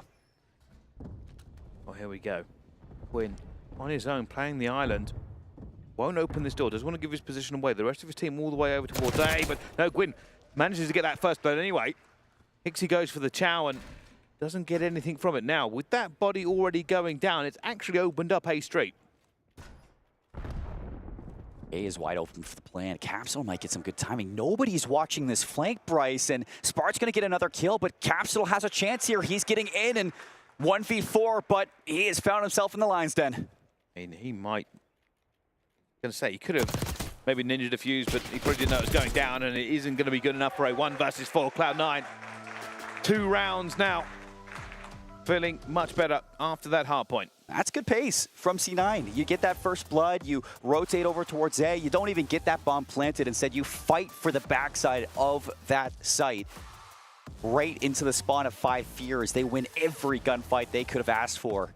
Now, by the time Capsule was in that position to flank, it was too little too late. 1v4. Haven't seen it yet this weekend. I don't imagine we are going to see it for quite a long time. Difficult thing to do. Brack did it back in Kitchener, but this is still a very rare thing to see. 2-0 up for Cloud9. 3 in a row for Gwyn, 2 in a row for Kremp. Defense at A. Capsule, though, that's a big kill to begin with, and they get a second one now down to a 2 versus 4. Cramp, and, well, Capsule finds an extra one as well, and now down to a 1 versus 3. Gwyn, he's been beautiful. But is this just a little bit too much? No, already finds the first. Bomb does not go down. Gwyn making this a challenge, a 4-0. Don't know, he did get sun check there. Yeah, I just seen it, 99 health. Did know where he was going to be. Looks like they might try and get this one operational one more time. Vents are open. Doesn't have to make noise on this. Cut noise, trying to stir up some of this post plant, but it doesn't matter. Doubled up, they challenge together. A round on the board for 5 Fears. Excellent post plant situation and a lovely play call. Trophies out, you get the beat onto A for that quick plant, for that site take. Cloud9, they allowed you to do it and you picked them apart. But not only that, you stopped the spree that was the rounds for Cloud9, but you also shut down Gwyn, who's on 3 in a row. You shut down Kremp at the same time, so that is a major round for 5 Fears. Well, we've got Cloud9 on the attack. Again, same strategy, Gwyn going over on that island with the bomb in his pocket. I think Fire saw him there as well, and Gwyn didn't want any more of it, so now he's just checking his angles as he's rotating back. Smart decision. You really do not want to give away kills where you can't trade. And it's something that's very easy to do on a map like Dealership. Bomb going down at A. Capsule draws first blood. And that's going to thin up this post plant. See, 5 Fears can get it done with numbers. No flanks available. And Cloud9 going to be playing this very deep towards their spawn. Oh, Kremp is just in capsule towards the mid here. They're trying to make a play here. This could be the biggest gunfight of this. If Capsule wins it, he has an opportunity to hit the flank here. If Kremp wins it, it will secure their flank as well. But Gwyn finds Hicks. He's back down to a 3 versus 3. Capsule has not managed to find him yet. Where has he gone? He's going to be all the way through here. He gets behind him, and it's a little bit wrong, but it's so right in the end. That was a horrible gunfight. It was a horrible mess all through the map, but it will be 5 Fears who get it done. Yeah, that was ugly. That was an ugly fight, but hey, it works for 5 Fears. They're going to even us up in the Search and Destroy 2-2. And that first blood really gives them everything. I understand the play from Kremp to kind of get around, but as soon as you get tagged up, you're trying to finesse your life against Capsule, and he just gives up on the fight, tries to make a dash to the point, and you give Capsule that chance to restabilize and chase you. It's a weird one, but it is one that Capsule will take 10 days, or 10 times out of 10. I don't know where I was going with that one. Not even 10 days in a week, but 2-2. 5 Fears back on the attack. See if they can go 3 in a row. Cloud9, it's now their chance to stop this one. And Spark, first blood gets out. They say it's a headbutt. Capsule was potentially thinking about going across here, but instead he's going to wait for an easy pick, and he does get it. That's a wonderful one to get it back down to a 3 versus 3. What they're worrying about here is, can we get this door closed? Can we get this bomb down? Well, Exceed finds Sib as well. This actually makes this a much more viable site to go for. The RCXD has been deflected, but it goes back down to a 2 versus 2. And Capsule gets caught on the rotation. They're going to try to flip this one again. Bomb hasn't gone down. This is the right read. Bryce, they're going to be right there. 1 versus 2, and Gwyn reads him like a book. What a call from Cloud9. They went for it, and I think they just knew what was happening. You could already see the pre-aim was happening on the side of Cloud9. They knew a fight was about to start. Unfortunately, 5 Fears did not, and they got caught completely flat-footed.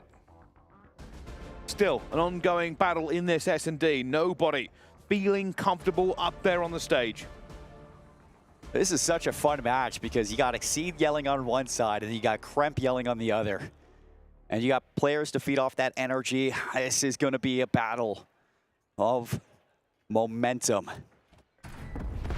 As we are going back and forth, tit for tat. 6-2 for Kremp, 6-2 for Gwyn. Trying to will their way to the finish line. Oh, they've got Gwyn playing that hook role, which means that he will be the barb that could potentially undo everything here from 5 Fears. They do not know where he is. There's a long flank going around as well. Exceed, who's the better flanker? Spot already finds one. Sib, he's not going to get anything, and well, flank don't matter if there is no flank to flank, and while Exceed finds the first, he still has to try and pull off a 1 versus 4. It is not going to work. Cloud9, another round on the board for them. 4 up to the 2 of 5 Fears. A very good round. As soon as they get that bomb planted, I don't mind the call for the flank from Exceed, but it's so deep, it takes so long that you're uneasy. You saw that there was a disconnect in the timing on the retake from the front of the hill, and Exceed didn't even have a chance to play with the rest of the team in that strat. So Cloud9, they're going to dismember you when you make mistakes like that. And talked about Gwyn and Kremp, Sip and Spart right there. They make the plays that round. Oh, Hixie being careful, but Hixie opens up with 2. Everything they needed to try to get back into this game. Sib, though, takes down Hixie, brings it back to a 2 versus 3. More realistic now for Cloud9 to do something, but rotation from 5 Fears. They'll be looking for the perfect opportunity, and they think that lies in mid-control. Don't want to go down 5-2 against this Cloud9 team, against really any team at all. Spart's going to have a chance maybe to catch another kill, but he gets the information. He's looking to play his life. He doesn't want to go down early before the post-plant is able to be retaked. Reflanking Capsidal at the right time. Almost puts this one down, but Spart finds fire. 30 seconds to play with. Can he find another fight that benefits him? Well, he's not going to. Hixie buried behind the bin. We'll get a round back there for 5 Fears. Now 4-3 to Cloud9. Anything but over. That's the difference. I really didn't want to touch on the topic, but 0-6 start from Hixie. You wanted to see him find some groove at some point. He gets 3 kills in that round, so when you need him most, he shows up. It was a really good map win from Hixie. If you're going to beat this Cloud9 team, you need him to be consistent across the entire series. That goes to say for the rest of the team, you do not want to have any outliers in one of the most important matches of your career. Another bang out over towards A. It's going to be a double setup on the defense. They're going to be here to fight it. Hixie, oh my goodness, almost gets 6, but it's all down to Quinn. Exceed's going to know he's there. The stun up, the tag up. That's it for the round. 5 Fears tie us back up. And Hixie, he is lighting this game back in. Well. Everything to play for and more. And realistically, this map matters so much between these two teams. 5 Fears, Cloud9. 5 Fears get it. It does put them 2-0 up in the series. If Cloud9 does, they basically reset, get themselves to play a lovely best of 3 essentially. But it's still all drifting in the wind until this settles. Here comes the push. A little bit over from 5 Fears. They have 2. They will now try and use the information. Where is people? Slide, check, peek, hope. Here comes the gunfight. That Capsidal is not going to be able to get it. It's Gwyn again. Over and over again. He has excelled here at this event, but does get taken down. Back down to a 3 versus 3. Spart takes it to Exceed, down to a 2 versus 3. And that really ruins a bit of the chances of 5 Fears at this bomb site. Yeah, they don't get the plant down. They've completely backed up. They're going to go back in. Now go for the plants, and Fire is going to have to turn up for this one. He gets it, brings it into 2 versus 2. Now a chance to clutch this round up. Full rotate out. Both members of Cloud9 are going to group towards this middle window to try to retake the site.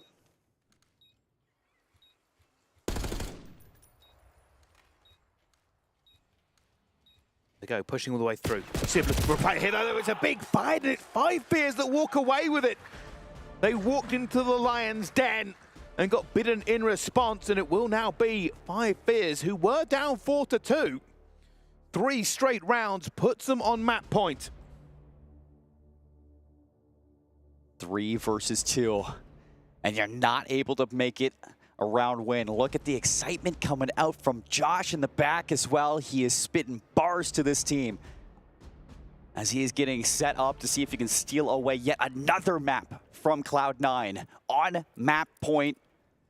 5 Fears, they want to put the dagger in, go up 2-0, really give them momentum into the back half of the series.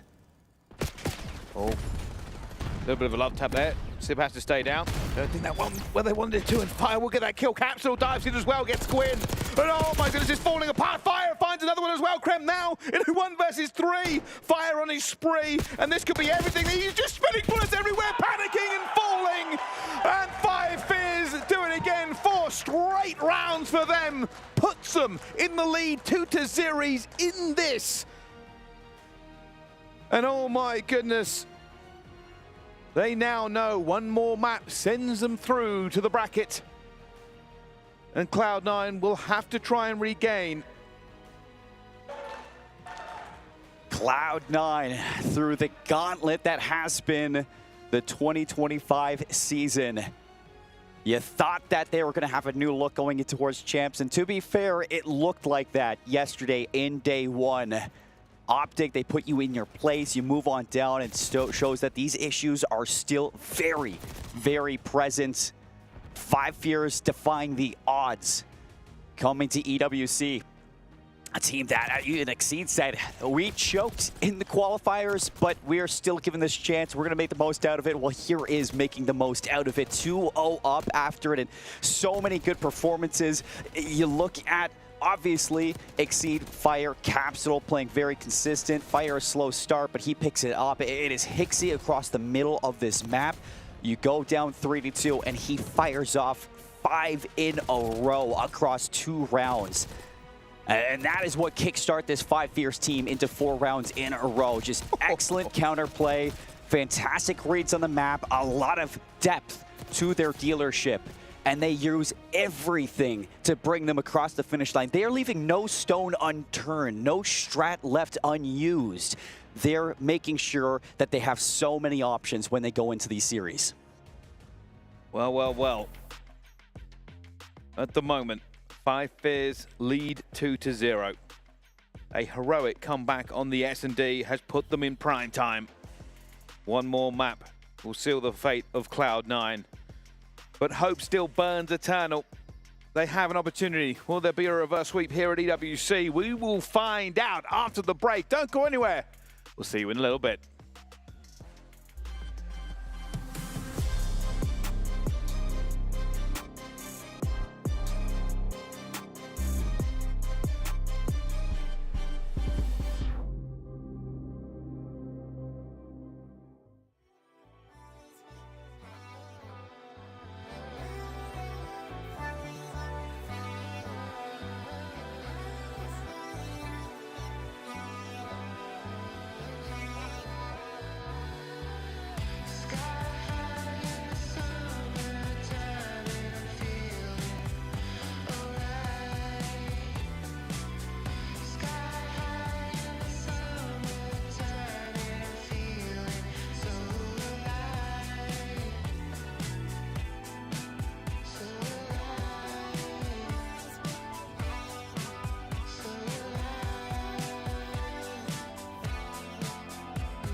Ladies and gentlemen, welcome back to EWC. We have a game of Five Fears versus Cloud9. And if you are just joining us, where on earth have you been? But here's the recap anyway. So far, the first hard point, dominant by Five Fears, really took Cloud9 to task and didn't relent. On the other side of it, we went into the S&D.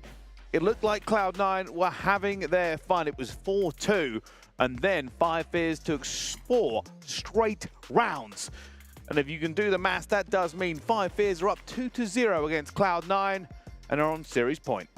Something that nobody would have expected going into this game. But here we are, storylines have shifted, and now the ball is in the court of Cloud9 to try to push through this reverse sweep and make it to this Saturday. If not, we won't just have one amateur team in the playoffs, but 2. And one of them wasn't even supposed to be here. I won't keep harping on, or won't stop harping on that, because that is such a mind-blowing thing to think about. How much this team has adapted, how much they have pushed against. They are resilient. And you can always expect Exceed to do something unthinkable at one point and another throughout a Call of Duty season. So here he is, leading the squad, bringing the best out of his team. And with this, in fact, I mean, you look at the way that this team has changed in dynamic, and each one of them have just reignited their story on this stage. So we go to a protocol control. Haven't seen too much of this weekend, but it is where we might decide Five Fears to go forward if Cloud9 can't get it done. We'll see how we get onto it as well, and it looks like we're missing a little bit of the X-ray on the COD caster vision, so fortunately we can still see names, so it's not too bad. But you have to guess. Yeah, we'll have to just double check what position people are in here, but it's back and forth between these two teams already. As you can see, Cloud9 trying to just push the tempo into the spawn. Gwyn just looking to finesse some time here. Ducks on down, good pop-up. Spawn trap for the SMGs. Kremp and Gwyn, the dynamic duo, looking to get this job done.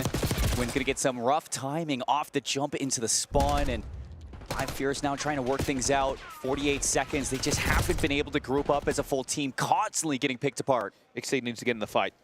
All right, you've got around the back here. You've done enough work. Exceed, you need to be in the fight. There we go, onto the point, and they killed. This should pull somebody back. Somebody needs to go back for him. It may allow Five Fears to get out of it, but his life is short-lived. Capsule will escape the net for a second here, but they are still fighting from the back foot. That blender is fully operational, as they cannot move as Cloud9 continue to punish Five Fears on this control. A lot of Cloud9 jerseys sitting around watching this one. It's been quiet since the game 1 started, but now they got something to cheer for on the squad. 10 lives up, 20 seconds. Fully intact in the spawn trap. Fire's gonna find one, but the rest of the team does fall around you, and this is one sublime defensive round. Nothing given. I don't even know if they can make it in that amount of time. The timing for it as well. The desperation drive in the last few seconds here, but Cloud9, a dominant start. They need many more like it. Of course, I think there was one tick there. It's difficult to see with the sort of the blue-gray going down from the angle I am on the screens, but no segments. No segments. There we go. Good thing you've got better eyes than me. But this does mean that I've spoken about before. As long as Five Fears do well here and win their defense, it's technically all tied up. But obviously, still very impressive from Cloud9. I mean, it's pretty easy. The only person who was able to touch his zone was Exceed, but he wasn't there for long. Battered and bruised. Five Fears now flipping sides, see if they can lay the hurt down. The opposite way, it's a Cloud9 off the break off towards A. 2 towards Armory. You have middle map control. You have a player on this A zone already. He's just going to run it right through to the spawn, see if you can catch a little bit more in the lives. That's what they're doing. They know the players are already onto it as well. And Sib recharging that was surprising. He took a lot of bullets right off the rip there from Fire. And they have deflected the pressure. Now they will try and do what just happened to them. Keep the players staggered on spawn. Kill them before they can get into a better position.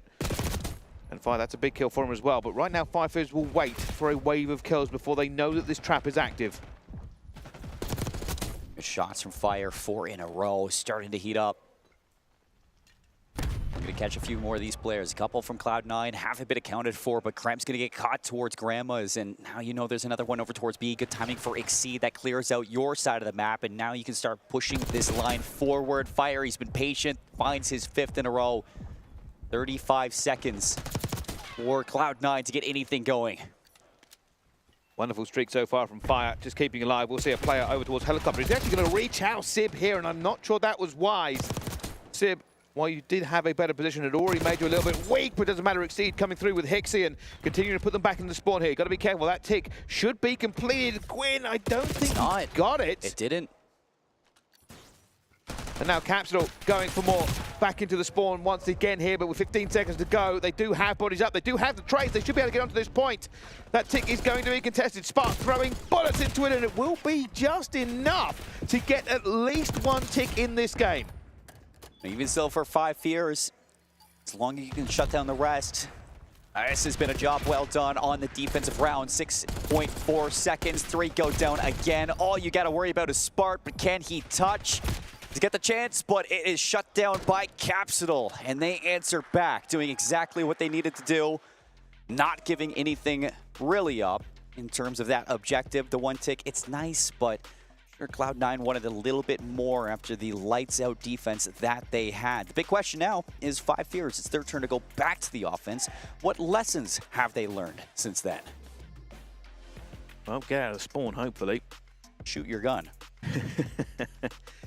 So, looking at this objectively, while it is technically all tied up, Cloud9 do have the advantage. 1 tick, while it isn't a massive advantage, is still there, but also the lives, because if it is tied on ticks, it goes down to the lives that have been spent. So, theoretically, slight edge here for Cloud9, but as we all know, this game can turn very, very quickly, and they'll be looking to repeat what they did just a few moments ago. Gwen looking to get back into form. Find anything more. Good help from Capsule. Nobody's going to be lost on that attempt over towards A. Exceed's going to touch down, and the rest looking to set up around him. Smart, can he get some eyes on? He does. Makes it a double kill. Good shots from Smart to stop that first segment. Still trying to dictate the pace of the game here. You can see Cloud9 having a wonderful time and just slaying out wherever they can. That is unbelievable. There is hype now ricocheting across the stage. Cloud9 have taken them down. That is a full wipe. Everybody from Cloud9 is now here. Guns up, funds up. Will we keep you in the spawn till the sun's up? Because everybody is in the blender. And Capsule's going to go down. There are guns at every junction. Nobody gets to move. Nobody gets to breathe. Cloud9 are punishing 5 Fears again. Did not pass go. Did not collect $200 straight to jail. With this offensive setup, they don't even have the segment over towards A. 24 seconds, 12 lives left for 5 Fears to get anything going, but it is the blender that you find yourself in, and even if you do try to make it through, it's Sib's turn now on 4 in a row, not able to make it number 5. Hixie has broken through, but can he change the narrative? He cannot. It is devastating. Well, technically, both teams have won defenses. Cloud9 has made it look like an art form. Barely losing any lives over 2 defensive rounds. And this already means that if we do somehow go to round 5, it will be Cloud9's to defend. At this rate, that is what it's looking at. Cloud9 wanting a chance to maybe put it away in 4. Don't even give them that chance to have a second opportunity to steal this one away in a 3-0 fashion. You're looking to check off the first step in a reverse sweep right now. And it is not as loud as we know from Cloud9, trying to keep this as close to the chest as they can, 1 step at a time, 1 map at a time. But Spart's on 6 in a row. He's looking to get that Hellstorm. He's looking to keep the spree up. Just looking for that first kill. 5 Fears will be feeling the pressure. They know, can we pin them back into spawn? Can we just at least give ourselves another opportunity to win this map? What they need is a book on how to hit the offense on protocol. Neither team getting any opportunities towards these objectives. Spart, he's playing for the streak, 8 in a row, but while he does, the time just continues to bleed. There we go. Spark gets in. Already taken down, though. You can see a few players across the map here. Capsule should fall as well. They're going to know where he is, and there's players both sides of him. And down he does go to Gwyn. 5 Fizz still teetering on the edge here. They have managed to spread out with the players here, but they are losing some of the gunfights that are crucial around this map. Fire staying alive is massive. Back into the point here for Cloud9. They're looking for it as well. Fire cannot get out of the window. It does end up dropping here. More players going down as well. Kremp will find Exceed. Capsule will try and do all of the work as he goes for the clear here. Tempering the offensive round is going to be Capsule right now. See if he can find anything more. Good shots on his bar, but he lives. Sib's going to find Hixie with the knife, and that's 2 down for the setup. You need to get a break here. First segment getting worked on. Everybody looking for an opportunity, an angle right now for your 5 Fears. But Gwyn, he is active up top, and it's another spree for C9. Oh, we are going to the next map by the look of this. Cloud9 just seemed to be the better team at control. They had the lives. They're going to get the extra minute. And surely they have this one in the bag. B already going on to the point here. Kremp going to be locking it in. Somehow finds another kill. Looking for it at the same time. Hixie can only get 1. That tick now for B is rolling on through. Only 10 lives remaining for 5 Fears. Kremp's going to drop the hurt. See if the hammer can come down and find anything. Capsule's going to take down Spark, but it's going to be enough to at least slow this one down. Door in the way, so the Hellstorm finds nothing. But it is still a 17v9. 5 Fears need to make one of the biggest comebacks ever just to stay alive in this map. They can't even afford to trade around this point. It's being very difficult for them as now they find themselves isolated on the point once again. Exceed trying to get out of the spawn here. Hixie does find Spark, but instantly gets traded away. And every kill is a dagger into the heart here. Cloud9 look like this game is almost over. Exceed will find Gwyn. Fire fires into the point here as well, but the progress still going down. Somehow Fire finds a second. And they have deflected, but just a respite, just a moment. They only have 3 lives. A 3v12 with a minute 10. It would be one of the biggest things ever in Call of Duty. Cloud9, they know exactly what they need to do. Draw these players out, take them down, and we're going to a map 4. Well, that was a fight back by Cloud9 by any stretch of the word. Better attacks, better defenses. Every round was just better for Cloud9. And that is the question you've got to ask yourself. Realistically, that does look like a hole in 5 Fears' game. It does. I mean, both teams, to say exactly, like the first couple of offensives, they look terrible. But Cloud9, as soon as they started to get the ball rolling when it came down to the slaying, that break from Gwyn, top grandmas to allow for that stack over towards A, they got the hard part done. They started to get the ball rolling, and it didn't stop after that. Kill after kill. That's what it looks like when you have 4 players performing exceptionally inside of a map. Everybody positive, everybody putting in the work. And I felt suffocated watching those defenses that Cloud9 were putting together. Quite literally, I don't even think 5 Fears touched a zone except for Exceed in that moment back in the first round. Yeah, it was a pitiful probably from 5 Fears. They just couldn't do anything really. But Cloud9, yeah, masterwork. You could see them kind of lock in as soon as those waves got taken. Almost a bit of an anticlimactic control from Cloud9, but that's what they want, an easy game. Still in this series, they will need to win another respawn to get themselves to a map 5 if they do not wish to be eliminated. I guess it's the one thing that you want when you go to that Saturday. You want to win this, and you want to make it look decisive, so that no teams are looking at you, licking their lips, and thinking that there is weakness on the other side of that stage. Cloud9, they have showed their belly across the first 2 maps. Now they're locked in. You can see it on the faces. It's not a game anymore. It's business. And Cloud9, they are here to try to outlive 5 Fears across the marathon that is this best of 5. Yeah, it's going to be a reverse sweep, but it is not impossible, to say the least, going through the back end of these maps. You gave 5 Fears the ones that they wanted to for map 1 and map 2. They performed, but you go to that protocol control, and yeah, you look at those stats. Everybody from Cloud9 positive. Sib, though, 26 and 13. He was eating. Yeah, it looks good on the side of Cloud9. It really looks quite bad on the side of Fire Fears. Certainly not a stat that, or well, certainly not stats that will help him out at the end of this series when it gets onto the Reddit. But obviously we'll keep that in mind. I'm sure everybody will be kind of reasonable and balanced about it. To be fair, I don't think Fire Fears are really worried about stats right now. Always worried about stats, always. But you can see how this has gone realistic, which is why it's kind of a shock here. 250 to 109 on that first hard point. Made us think that Fire Fears were firing on all cylinders, but the control was not to be so. Fortunately, another hard point up next. They'll be looking to push this one right to the envelope. They do not want to go to a map 5. They'd rather end it here. I think rather they just win regardless, but obviously a lot more pressure if they do go to a map 5. It could be a devastating exit for either team. And this is where everybody's looking at this series and saying it wasn't going to be that easy.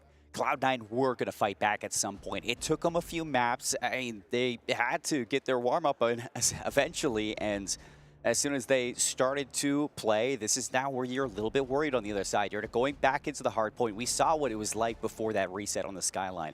Cloud9, they were going toe-to-toe. They had that flawless 60 seconds over towards P4. And then off of the reset, it was nothing but 5 fears the entire time. Fantastic in the hard points so far, but for Cloud9, it seems like they hit a new stride in that map number 3. Slang's not going to be a question anymore for this team. What really we're going to be looking towards is their rotations and their holds, because constantly back on that skyline, 5 fears felt like they were breaking those hills within 5 seconds of a rotation. Wow. Let's find out what's left in the gas tank. Is it anything good as these two teams look to lock in to the hard point? It's getting late here, but these two teams will have their blood running hot. Hard point, I believe, is just seconds away from starting. For Cloud9, it's obvious you look towards Sib to lead the way. Win alongside him, get the job done. 5 fears exceed Fire. They have been lights out in the hard points. Can they do it again one more time? Sib gonna kick us off with the first blood. Everybody pile in. It's a party at P1. Pinstripe, kill feed to kick it off though as both teams look for positioning. Sib and Spark going to work getting as well. Hixie playing for his life around this flower pot. And almost gets 2. That is an unbelievable gunny for the second snap, and it does open things up just a little bit. Hixie also going wide. We'll see Sib decides, hey, I'm going to chow for that one. And Capsule ends up taking his kill, but it's all good because they're teammates. And, well, all this action has kicked off for just a paltry amount of points. Hixie on the flex, making it work with not only the sub across this series, but showing he can do it with the aims as well as we go into one of the biggest maps we have in the game. So, Cloud9 battle back. They are going to be the first to P2. They still have to worry about 5 fears. Spark trying to cut off a couple of these rotations. It does look like they're even going to spawn up on the splits over towards New. Smart already trying to make a bit of a play there towards the back here, but hasn't happened in Squint. And I swear, every time we see him winning those 50-50 gunfights, looks superb on the sticks. Fire, though, long range has been a dominant force for 5 fears on a 4 streak now as well. The P2 pressure mounting Cloud9, getting into position, looking for every single kill they can get into this one. And, well, Kremp even firing through the shutters, but does not win that one as Hixie finds 2. Not enough bullets in your gun as after the pre-fire does come through. 4 down again. And you have the spawn trap. You're going to get the first rotations over towards the 3rd hill, and this is where you have to look for somebody to pick up that lane through mid. You can already see Cloud9 trying to flip the map, and there we see it. Hixie, he's going to be battling for this rotation to Nil with Fire. Well, a little bit of a lead for 5 fears. Hixie, patient. Waiting for this fight. Knows what it's going to be as well. Does win that one, but will be traded out pretty quickly as well. Out towards the back here, Fire. Looking for that one against Sib. Has been pretty confident so far into this game, but looking like reinforcements are coming here as well. XC not going to get it, going to get cut down before he can do any more. And Cloud9 still holding. They will win this one. They now know it's going to be a back spawn. And they're ready.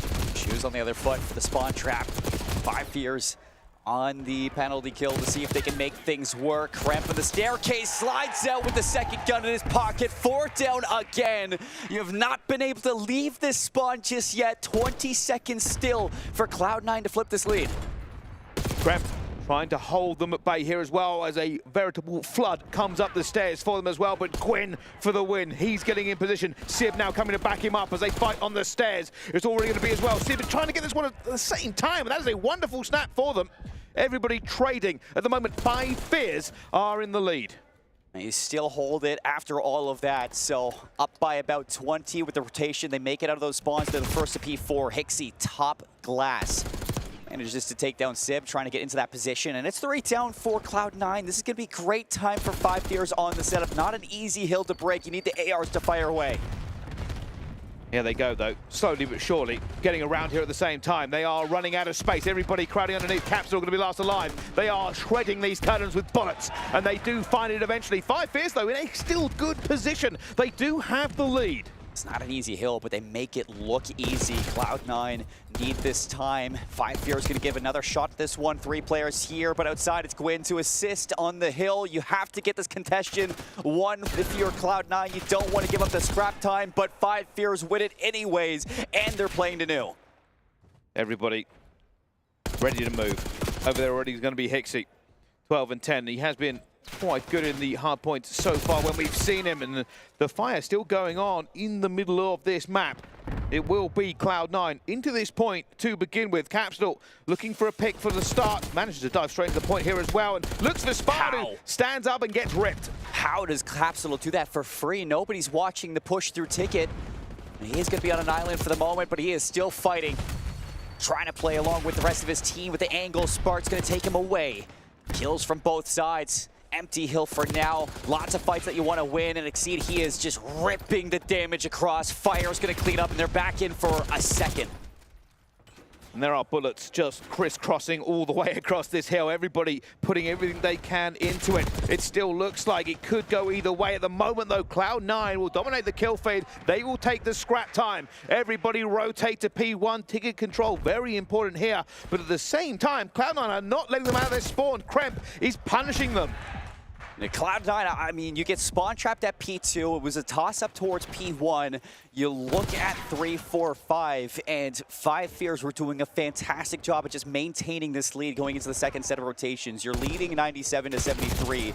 So you're feeling good in the position that you're at. You're just playing for positioning at this point, making sure Cloud9 can never truly set up and break these spawns that you're holding. Still a big fight going back and forth for this one. Cloud9 actually coming out better for it just because they're holding hill time and getting a little bit more points towards it. This score is going equal the more time this goes on. Cloud9 are certainly fighting back when it comes to the slaying. And with 20 seconds left, if they can hold this and get a good rotation, they can take the lead. Even still, I mean, Cloud9, they're finding these kills, they're getting set up, but they're not translating it into hill time. That's what's keeping 5 Fears ahead for now. We're going to look towards a tie game heading towards P2, but everybody's going to be set up for the meantime. You have to win some of these fights on transition. You can see Exceed on the repo. He's going to get a double kill. Spark lines up, 3 down, make it 4 down, and you're flipped out. Similar situation to the first set of rotations. 5 Fears, they have Cloud9 where they want them. Yeah, Fire's going to come under a lot of pressure here. He knows how to hold his angle as much as he can. Capsule already backing off. Will have caught that player up top at the same time, and that's a big gunfight for Spark. Already Gwyn gets a second here, and Exceed is trying to help his teammate out, trying to just take these players down, but there's so many. But Fire gets away with a 2-piece. Benefit there of Exceed just putting bullets in everyone he can see. Fire keeps on going, though. There's going to be the 4th as he just bangs the players out of their spawns. They try to go against him over and over again. Time ticking up for them. The lead increasing. The spawn is being held. He will fall eventually, surely, but it is not this day. It is not this hill. And oh my goodness, what a hold from 5 Fears. Not even water can shut down Fire at this point. He is lights out in this game. You win the rotations. Fortunately, Hixie's going to be biding some time here, but waiting for the rest of the team. The kills come through. Hixie looking to activate Sib. What a win. That is an important one to lock down some of this time. Sib looking for the next player as well. That's a huge kill for him, continuing to put those players onto the back foot here. Cloud9 looking to get back into this one. Will this be a flawless hold? Sib has already pushed out on his 5 streak, and he knows the pressure is mounting. Looking for the players all over it. Capsule will find Sib at the same time. Spart having a fight with Fire in the street, an isolated gunfight, but needs to make something work. His teammates need reinforcements. You're into the hill for 5 Fears, trying to fight your way the inside out. Caps looking to get traded through nades. No trophy's going to be blocking this one off. Cloud9, they want this. They're still fighting. Spart, what a win. 2 down, looking for a third. Fire in the raid chow. He reads Gwyn up top. The double chow back into the hill. 10 seconds, keeping this lead. Like we say, it's survival. It's maintenance at this point for 5 Fears. It's been a 20-point gap since P4 in the first rotation. Cloud9, they got the setup. They need to turn this into a good chunk of time, but 5 Fears, they got Fire's Hellstorm. Fire not going to be able to get anything with that one but information. Will they get that information through in time? Already lost a little bit for this. It should be a lead change. Capsule finds one though, moving slick.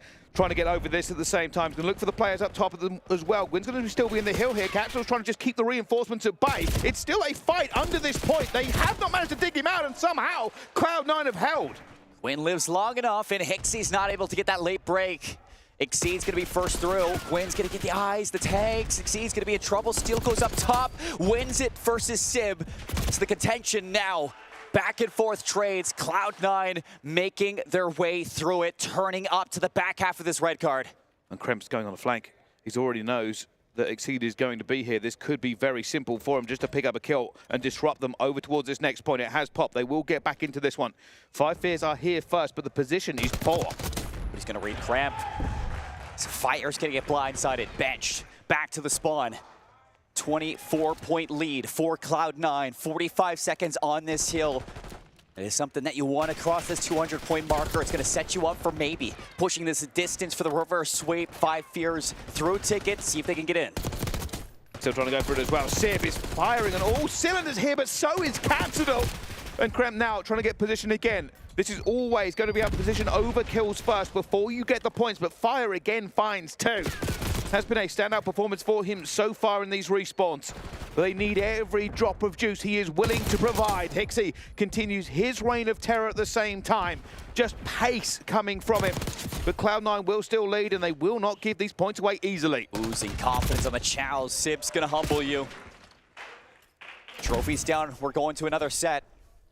E1's gonna pop. Fire is here. Slowly, 5 Fears trying to chip back away at the lead now that Cloud9 has. So see how they handle this deficit. But Cloud9, they don't want to let go. They are strangling them now.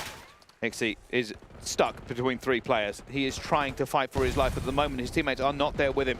Can he stay alive much more? Cloud9 about to breach 200 points. Hixie eventually swings into action. Has sent 2 more players as well as he dives across to get into a more safe position on this point. It looks like 5 Fears are really trying to bleed P1 for everything they can get.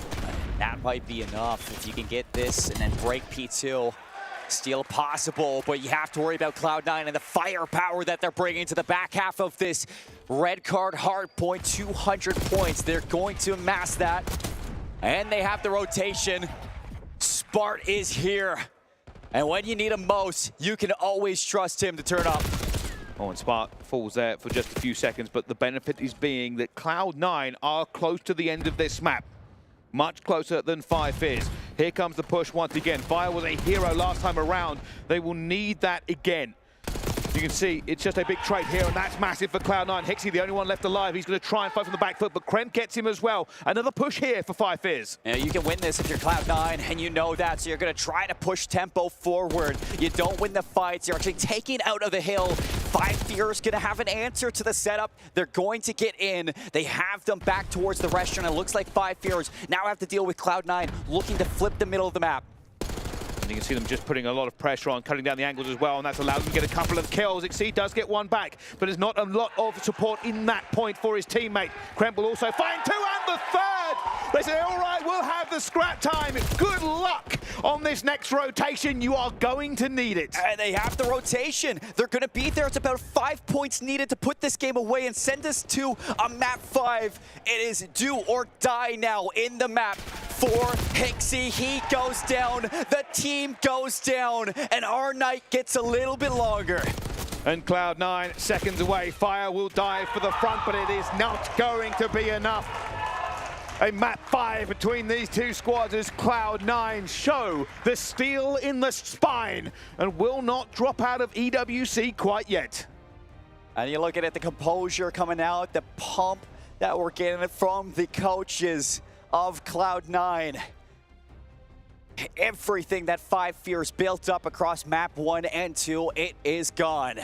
The question is, on a late night on this Friday, how much gas do you have in your tank to go the distance against one of our pro teams? All these players for Five Fears, they're accomplished, but again, that chip on their shoulder that they're looking to wipe off.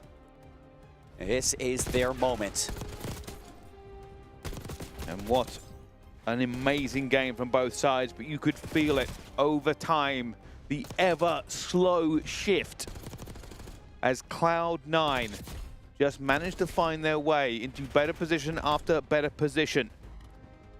There were moments from Five Fears, but it was moments in magnificence.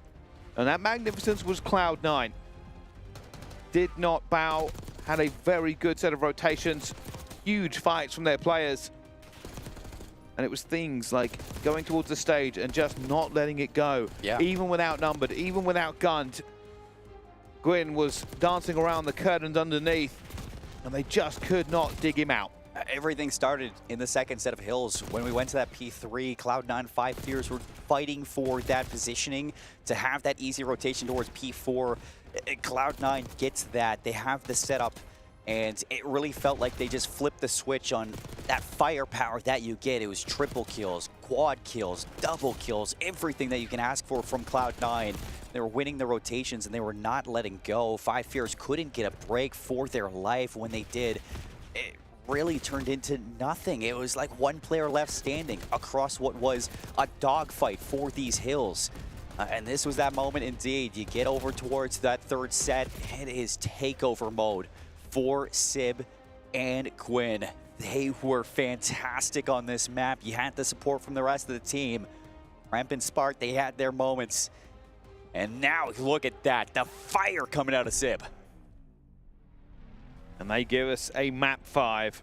Krem 36 and 31 just dropped phenomenal numbers onto this one, and Five Fears maybe just tailed off toward the end of it. Fire 4,293 damage, probably their biggest shooter for that one. I mean, Sib almost 5k damage. We saw him everywhere. He was just putting bullets like a spray hose onto anybody who even looked near him. And here we go, looking back at the series. Game 5 coming up next. It's going to be a protocol search and destroy. Who's going to be the next up to qualify, Bryce? Well, I don't know, but I know a way to find out. But all that and more coming up after the break. Don't go anywhere. We'll see you right after this.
Ladies and gentlemen, hello and welcome back to EWC. We are live with another Game 5 on the stage.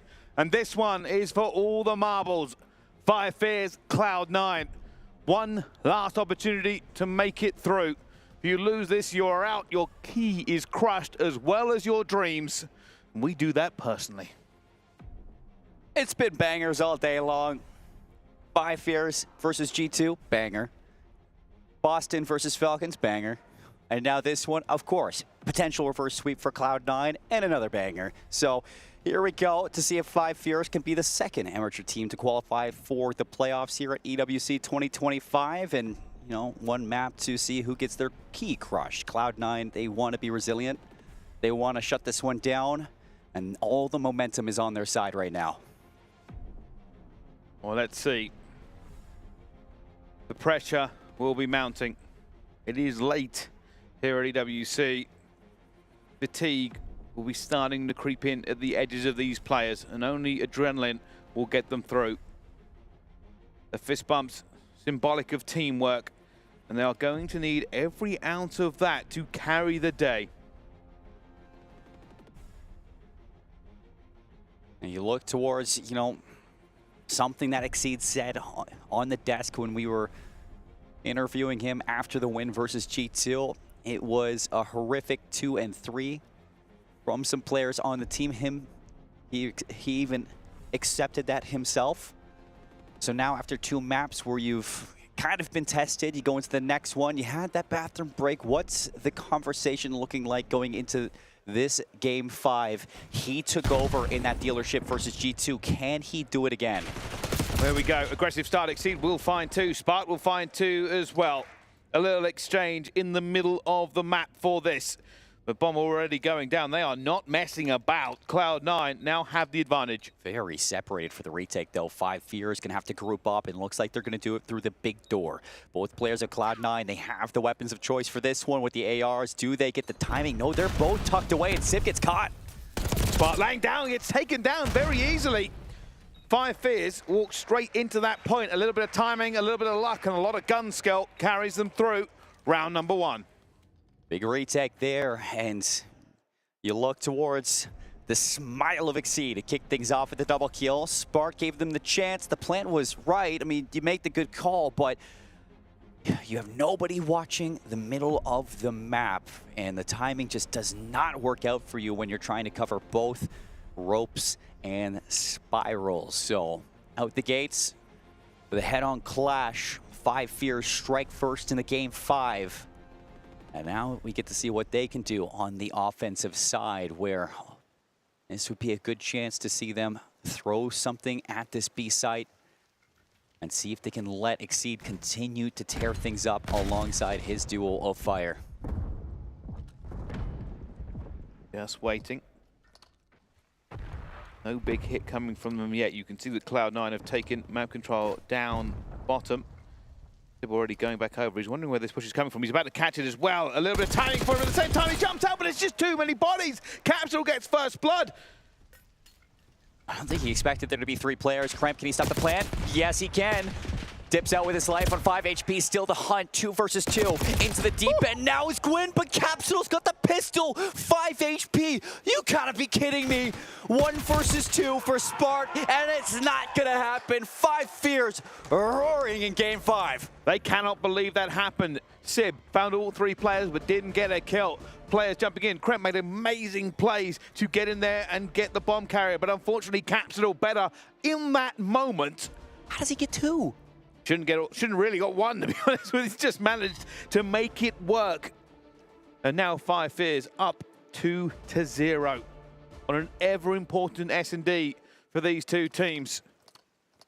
And you think about how contested that game versus G2 was across those maps. G2 brought them to the Game 5, but in the search and destroy, 5 Fears ran away with it 6-2 on the dealership. Surely Cloud9 won't let that happen. Sib just holding up top. You can see mid-map control being taken here by Cloud9. They're already pushing through as well, but that's a bit of bad timing for Cramp, but it doesn't matter. Reflex is good. First blood. Exceed out of the game. Eggshells. You are walking on eggshells right now just to stay alive. So good on Kremp to get out of there. Hixie trying to do his best to defend over towards A, but he is surrounded. Another one down. Cloud9 now looking for the plant, and Capsule not going to get through. Kremp for the ace, slides out because of course he does, and Quinn does eventually back him up. The bait and switch works perfectly for Cloud9. When you need a regain, send in the Kremp. That first blood was nasty too. The finesse on him when Kremp gets going. You can see why he is regarded and why he made the Grand Finals last year at EWC under the 100 Thieves banner. And what a road it would be for himself to repeat that with the struggles that they have gone through this year. But never say never. It's a hit. They're going for it. Straight down the bottom, straight into the Lion's Den as Kremp goes to work again. Fire will fire back, but it's now a 1 versus 2. He does not have the bomb. And Kremp has decided enough is enough. We're going through. We will do everything we can onto this one. But Fire has been 5 Fears MVP of this series. Will it be enough here? Finds another kill. Back down to 1 versus 1. Now runs out of it. He still has so much time to play with, 50 seconds. And now, with the time ticking down, neither player will really know where the other has gone. The issue is Cloud9 should know the bomb is down. Spark won't have to go very far. He is repositioning still. Fire is making the full wrap. See if you can get any sort of timing. Just break up it, let it stir.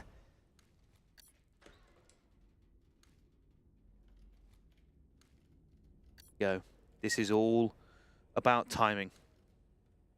Fire has no idea where Spart is. Spart knows that he's probably coming here.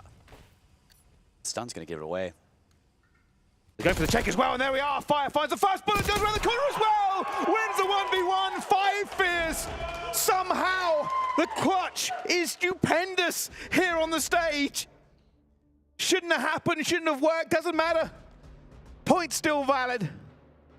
1 versus 2 from Fire. 3-1 for 5 Fears. Cloud9 quaking on the stage. Still lots of search and destroy to get through. Nothing is decided. And Accuracy looking to see if he can rein things in for the troops' sake. 0-3 to kick off this map 5. He needs to be active. Fire first blood. Sib gets caught. Spark going underneath here as well. They're trying to work this site here, but now they are a man down doing it. 5 Fears will play for the better position. They have the numbers here. They don't want to give it away. Exceed finds Kremp. What is going on? There's no trade availability. And the only hope for Cloud9 in this situation is to get a bomb down somewhere and use that to try to get efficient trades. Every round has been so close. This one, they look lost. Cloud9, they have site control, but they were hoping for a kill. Bomb's going to get planted, 2 versus 4. This would be a bailout to keep them alive. 5 Fears just need to hit it at the same time. Gwyn is going for a hero play. The full wrap. Looks for 1, looks for 2. He's not finding anything. He's going to be weak as well, and Fire takes him down. Now Spartan 1 versus 4. Finds the first, not the second though. And 5 Fears go up 4-1. Fire is 7-1 on this map, a 5 streak for him. The engine over at Cloud9 has thrown a piston.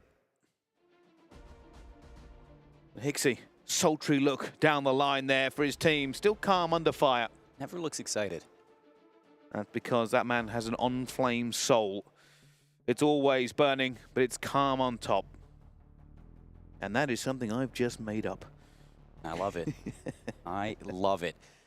0-4 from Civ, first blooded, last round. If anybody's going to turn things around for the team, it has to be their leader.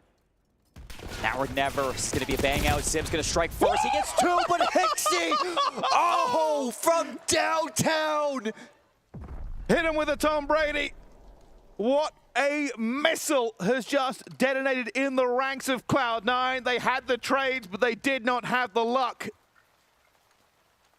Hixie's like, yep, that was all planned, and 5 Fears take another one. I can't believe it. Sib finds his value of the first blood. The second, there had to be 2 nades in that. No way, 1 nade takes 3 players down, but it works out for them. And you take those all day. Hey, but for a trophy, the round was lost. Sometimes it's better to be lucky than good. I'm usually neither, but that doesn't matter right now. Of course, as we go into this next round, I've said it before and I will say it again, Fire Fizz, this is round point. This is map point. And this is the series point. Here comes the hit. You can already see Cloud9 doing it again, going for that mid-map control. It has worked for them before. There's one. It's going to be a bit of a trade going down though. 2 versus 3. Better now from Cloud9. A hit over towards B. They're going to read this one. Gwyn, he goes down 2 versus 2. Sib trying to punch his way through, but he's got to be worried about the flank through heli. Already, I think Sib saw a player. Doubts starting to crowd this stage. And there goes Hixie. And it's one. It's just Spart. Everything now against him. Despair settling into the stomach. That sinking feeling like a cold river stone has settled around the chest of this player. He knows if he does not perform miracles on the main stage, it will be over. Fire Fizz just need to not make a mistake. And he's seen something, or has he? 26 seconds. Spart has a dream. And I think maybe he goes for the rotation away. Plant over towards A. That's going to give him the chance, but you can see that 5 fears. They're going to be here. They're reading this one. Time. They're chasing. Here he goes. Hixie slides in. He's going for the fight as well. The time is done. And 5 Fears send Cloud9 spiraling out of the tournament. A devastating defeat. No luck for Cloud9. Trash talk across the stage. EWC upsets in abundance. But what a beautiful game. Revenge for Capsule. A dish well served on fire for 5 Fears. As you can see, fist bumps across it, words exchanged, and heads on Cloud9 very, very low. Not 1, but 2 amateur teams will make it to the Saturday here at EWC and Cloud9. After what has been a roller coaster of a year, their key will be crushed. Unbelievable scenes. I mean, let's just talk about how big of an upset this seriously is, Seymour. 5 Fears, they weren't even supposed to be here. By a dream, by a hair's chance, they come into EWC and they are doing the unthinkable. They are on a Cinderella story run at this point, taking down Cloud9. We need to talk about some of the epic players on this roster who are making this happen. And first and foremost, Fire. What an incredible showing from that young man. The Gunny. He is shooting straight today. He is so good. This is like the redemption arc for Fire after how many years of people ridiculing him, making fun of him, and just laughing at every stat, every play that you see from him, and the accolades just do not back up the performance that he's putting on right now, but better late than never to make a run back in for Fire. And it's not just that, it's the way that he's doing it. He is showing so much excitement for his team. It's very different than his calm demeanor that we're so used to. And I think that it really helps having a player like Exceed right beside you, but I think that he is turning up at all the right moments for this team, and he should be so proud of what he's doing right now. It's funny because we often talk about squeaking away a respawn, but honestly, that first hard point, it's not really squeaking it away. That was a dominant performance. Then both the S&Ds there looking so good for them. The 6-1 end just to top things off. Cloud9, they really did keep it close and as close as possible throughout the midway of this series. But I'm just so impressed with what this team are able to do, because there's one thing to be said in some momentum, and I can see that in the first 2 maps here of this maps and mode in the series. Sure, you got momentum, maybe you are able to go all the way. The momentum was stopped by Cloud9. You know, that was stopped by the control. So the fact that they were able to pick it back up, knowing their tournament was on the line, they were very close to doing it right in the first part of that series, to turn around a 6-1 S&D like that, Bryce. What has been the most impressive thing for you out of this roster? honestly, I think just the kind of the slaying over and over again. I kept thinking, oh, Cloud9 are bringing their horsepower to the front, and after that, control for Fire Fierce to turn around. You got to remember the pressure they were under. Don't get me wrong, that last S&D, there was some luck as well. There was definitely that in the mix, right? But you got to remember the pressure Fire Fierce were under. They fought all this way. They shouldn't have been here. A reverse sweep could have been the biggest reverse sweep we've seen end of the year, but they made it, they got it done, and now they find themselves in bracket play. They certainly do. I will say that that Hixie, and I did catch the Tom Brady reference there as well. Yes, the 3-bomb might have been a little bit lucky, but it was the most checkable thing I've seen in that point of the series. But we do have a wonderful interview for you guys. And coming on to the desk, we do have Fire, the man that I spoke about just shortly. I mean, what an incredible showing from this guy. You can see the post-match here, 1.3 finishing off this series with 94 kills in this series. Fire, first and foremost, dude, congratulations. What an upset that was. I have to ask you a little bit about the mentality coming into it, because you really did have a hot start as a team, taking those first 2 maps. And then with that control, Cloud9, they started to bounce back a little bit. What was it like to try and prepare for a team like Cloud9, knowing you guys are the underdogs here? I mean, we put in the work every day. I mean, we all put like an immense amount of work every single day. We have Exotic back home. He's not with us right now, but he really helps us out a lot. It really gets us prepared and like stay like as a team whenever like things like whenever we have like disagreements or stuff like that. So it keeps us like very composed. Other than that, we just play our game, keep ourselves level-headed, and just, you know, just do our thing. I love to hear that. Now, I did have actually Exceed on the desk earlier on, and he mentioned how close you guys are getting with one another, and he actually used the phrase brothers. You know, so talk to me a little bit about that dynamic and how much that's really pulling you through this tournament here at EWC. Yeah, with our team with Abe, we're like really close. Like we would like just joke a lot, just, you know, laugh, you know, just have fun with it, because we knew we were gonna end the year together. So it's like makes things a lot easier, knowing that like no roster moves are going on and stuff like that. So, you know, we just end the year strong together and just have fun. Love to hear it. Bryce, you know what to do? Yeah, I do. Bring the negative questions. All right, let's talk about the match you lost. What happened? First of all, the control. You just got put in the blender. Is this something that you've struggled with on that map before? Yeah, I mean, I feel like protocol control is like really hard, especially like on offense. Yeah. Because like I feel like anybody can hold the defense setup. Like I swear I could put my little brother on and he'll spawn trap me. So like it's just protocol defense is just like it's really easy. Yeah. Like for any team, it's just you just spawn on the stairs, they just spawn trap you. So, but. What about the hardpoint? Let's talk about the hardpoint then. Like, what happened there? Because obviously you guys looked so good in the previous hardpoint, and obviously there's been a lot of firepower from you, pardon the pun, that coming out towards us. You looked very good all day, but that hardpoint, it kind of fell apart a bit. Yeah. I mean, Red Card has been like one of our best maps, to be honest, even with Abe. So like whenever we got Red Card, like we were like surprised, because that was like honestly one of our best maps. And like you've seen, like we came out hot in the beginning. Yeah. It was like more towards like the middle where it like went away.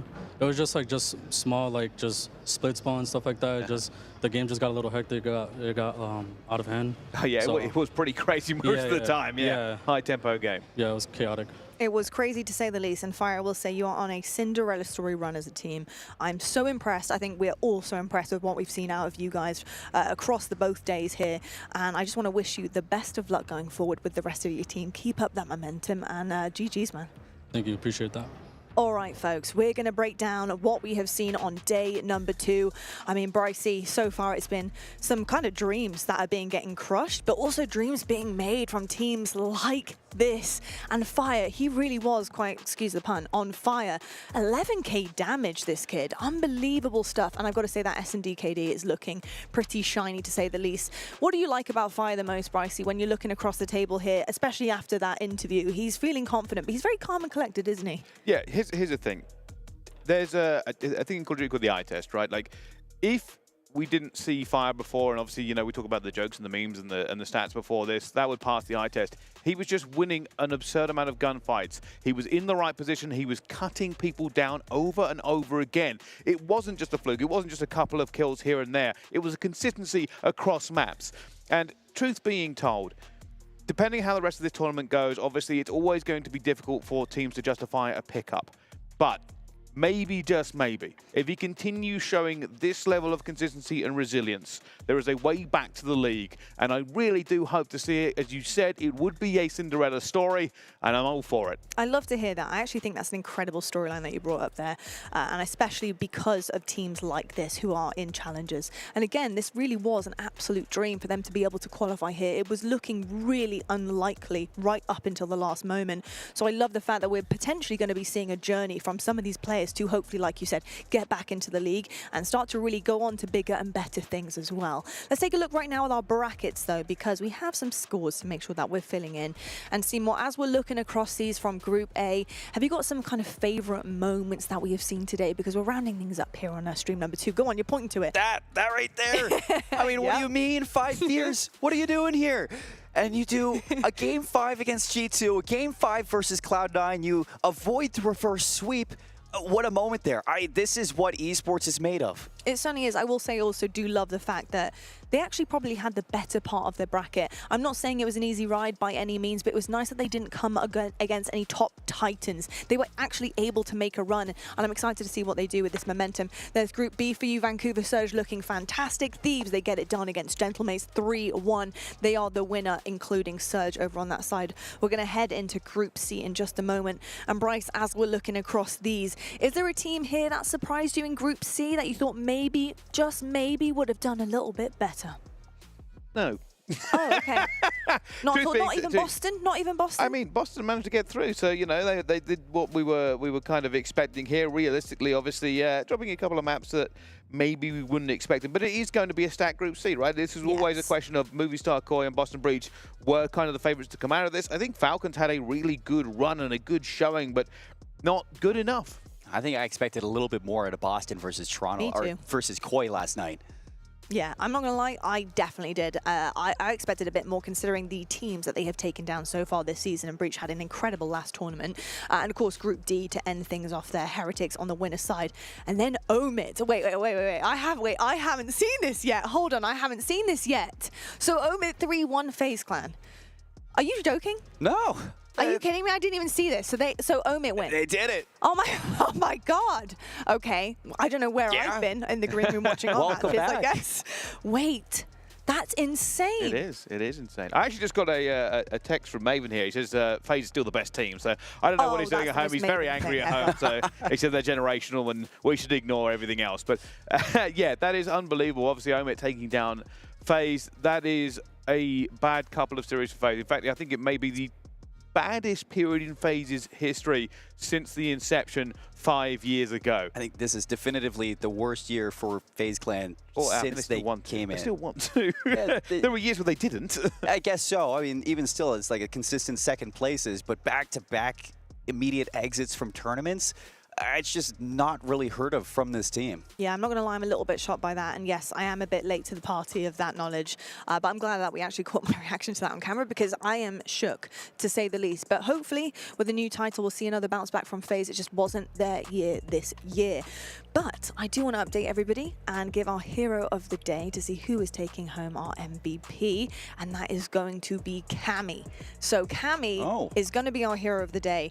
And he has been performing so well on Boston Breach. And it's funny that we talked about Boston Breach not showing up previously to Movistar Koi, but he certainly was showing up today. He had an S&D KD of 3. That is crazy, with some really good clutches as well. I won't lie, I was thinking it was going to be Craze or maybe somebody from that Omid roster after what they did, but I like this show for Cammy. I think that this has been a fantastic year for Cammy in Black Ops 6. He showed it in the last tournaments, and when you look for consistency towards this team, I think Cammy's going to bring a lot of that, and when you look for somebody to step up and really elevate this team, he does a great job at just playing his role and feeding into what the team needs. He's always there when you need him, and for Cammy today, he played well against Falcons, and I think that for the rest of the tourney, I'm excited to see him keep going. Go on, Bryce. He's one of your favorites. This is the time to say it, mate. He is. I'm unsure if I would put him as my MVP. Oh, God. I think I love Cammy a bit, but I'm unsure about that decision. I'm sorry. I was hoping you wouldn't bring it to me, but I'm not going to sit here and lie. I have to bring it to you. It is my job to bring it to you. And also, Cammy had a great day. He had a great day, but Hey, it is what it is. He's won it. Congratulations. I just want everyone at home to know that Bryce is the type of person to, if you haven't got anything nice to say, don't say anything at all. Unfortunately, he talks for a living, and it is what it is. Folks, it's been an absolute pleasure so far this time in EWC. Obviously, we only have 2 days here because we needed to get those 8 teams into the qualifications. But I will say, Seymour, Bryce, and Enigma, who's watching in the green room right now, thank you so much. It's been such a pleasure to have you on the desk, commentating, analysing, you name it. All of it the past couple of days. Folks at home, thank you so much for joining us. It's been incredible, but it doesn't stop here. You're going to head back over to the main stream tomorrow and the day after. It's going to be absolutely incredible. So I'm excited to see exactly what happens here at the EWC for Call of Duty Black Ops 6. But before I go, I want to roll out to the Kadia top plays of the day. It's good night, thank you, and farewell from me, and I'll see you next time.